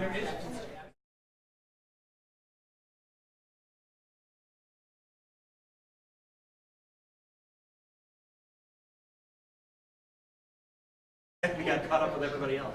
You're fixing the lobby.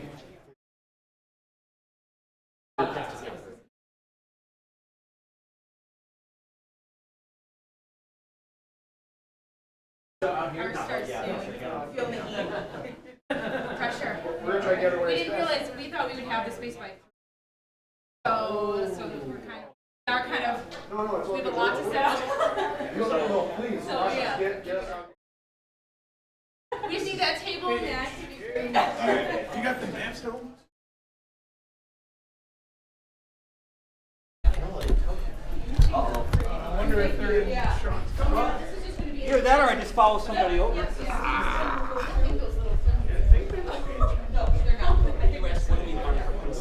I think the biggest thing is, look, I absolutely love what they look like. Yeah, just right here. And I think the group is back on its way of getting back on the right course, which is fantastic because I want them to succeed.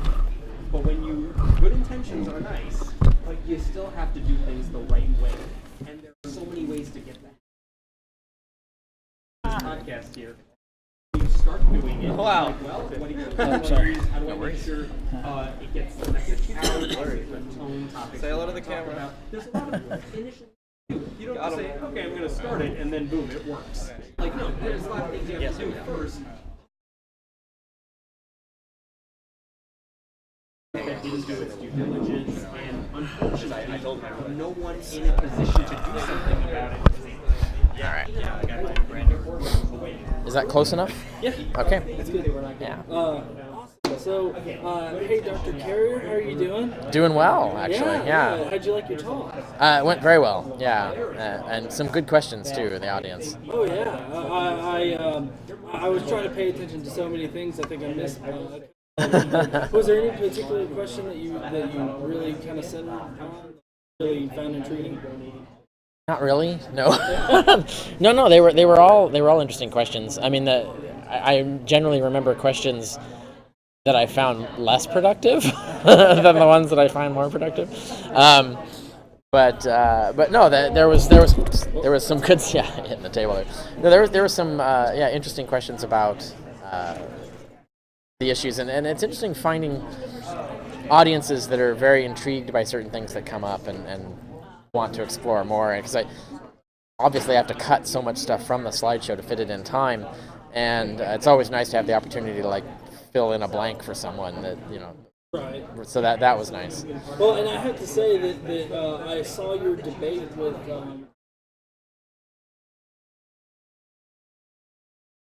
debating the historicity of Jesus, and you. Yeah. That actually got me to buy The Power of Parable. Oh, yeah. And I've begun reading it and working that into my video series. Yeah. So, which I find really interesting. Is there, I know in the debate he actually kind of strawmanned you a little bit with, you know, the, let's see, there's one particular thing where a guy has two sons. Yes. He strawmanned you was saying that, you know, representing these two different. Yeah. I'm just kind of wondering, do you encounter that? Well, of course, yeah.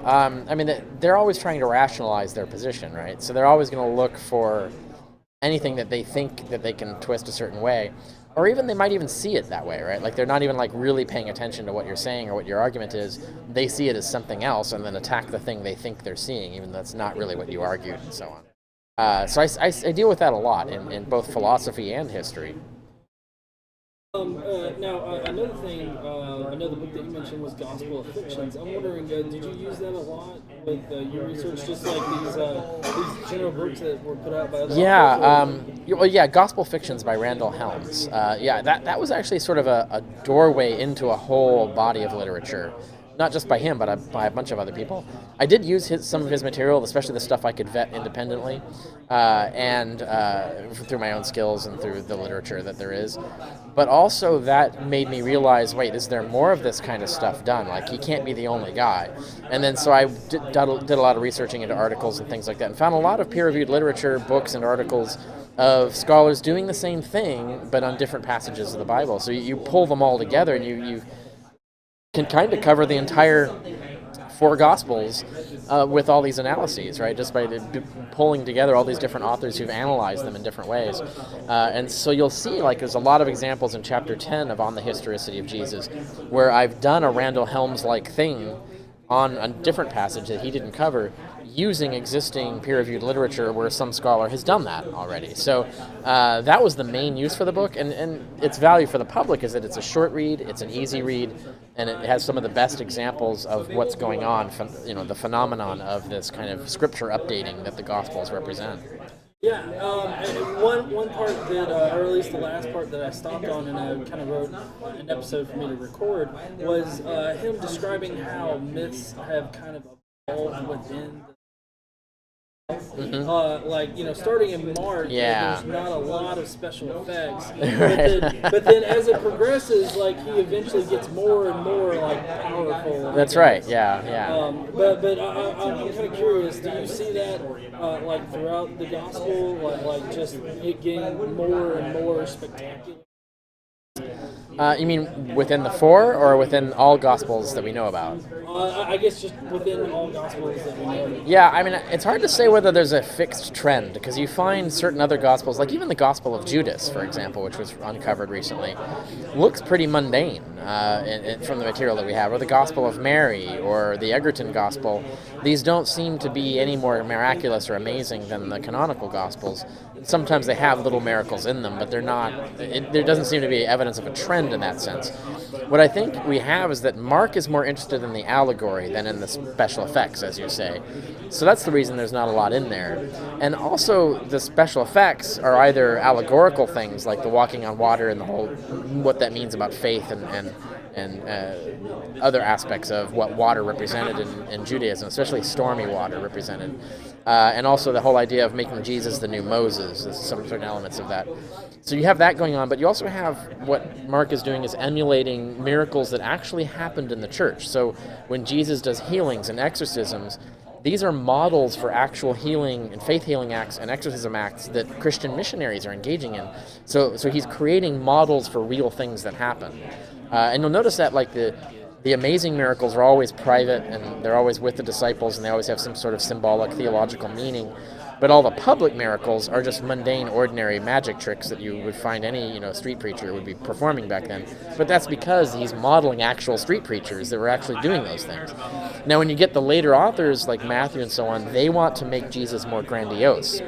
It was not a concern of Mark's. It was their concern. And so they're the ones starting to add the special effects and the changing things up, trying to clean up the things they didn't like about Mark and so on. And then you get to all the way to John, which has the most spectacular of all the special effects that makes Jesus look like the most awesome thing ever. And probably the only thing that goes beyond that would be like if you go to the infancy gospels, like the infancy gospel of Thomas, that has Jesus like just fantastically, amazingly, evil, but also like really amazing miracles he's doing. But that was a trend that was evoked by wanting to create their historical character to be more amazing and impressive. That was not the original concern of Mark when he was writing his allegory. I don't mean or anything, but I'm kind of curious what the argument against this. Oh, the Q story. Yeah, I didn't get to talk about that much in Q&A. Well, to explain to people who might not know, we know Matthew and Luke both copied Mark.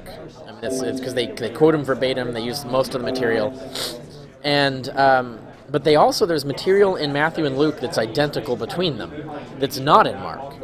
And so there's been like, well, where did that come from? Is Luke quoting Matthew? That's the most likely hypothesis, in my opinion.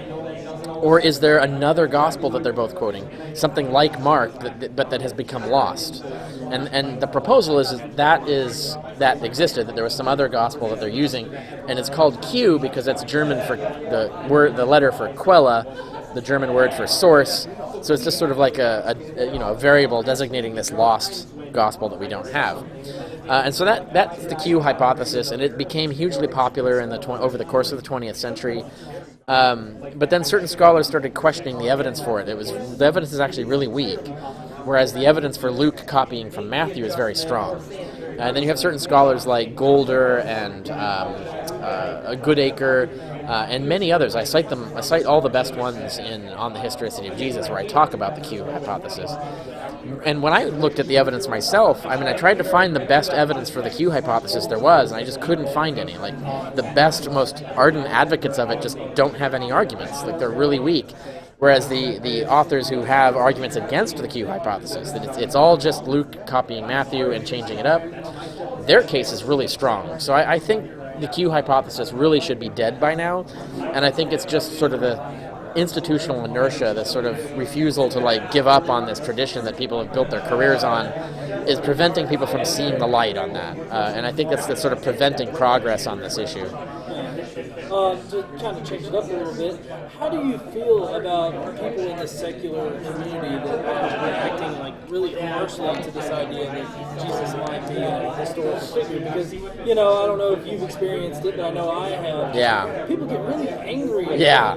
I'd be curious if someone actually were to do some sort of study of that. Why? Oftentimes you just respond to their arguments, but then, I haven't tried this yet, but to step back and go, dude, why do you care so much? You know what I mean? So, and do you always get the same answer? Do you get an honest answer? What? I don't know. Right? So, and I gave some answers, some of the things that I think are going on in certain ways in the Q&A, which I guess eventually the video will be up and you can look at that. But for me, I'm not sure that those. I think there are examples of those reasons. But I don't know if it explains all of it, right? I think there's different reasons for different people. The ones who get really angry about it, what's that about? Why is it so important to you to be angry about it? I don't know the answer to that. Hold on 1 second. Sure.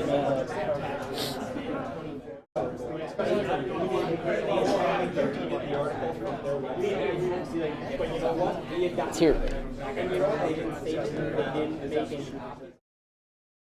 Oh, never mind. Yeah. There you go. Yeah, it's like a 220 plug or something. Yeah, no. Well, I think that's a 440 actually. We don't have that for Jesus. Josephus is a historian, wrote all about Pontius Pilate. from sources written from the time of Pontius Pilate. So, that, if we had that for Jesus, that'd be a totally different thing. And we just don't have that kind of evidence for Jesus. So that isn't even the case. Yeah.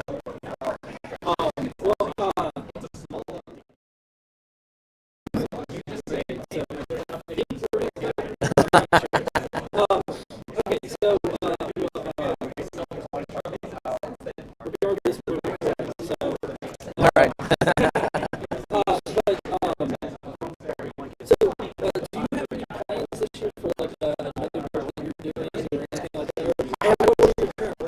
Yeah, I want to, in order to do this project on the historicity of Jesus, which I had sort of like a fan grant to do, so essentially it was paid to do it, I shelved my dissertation, which I was going to publish, but I shelved it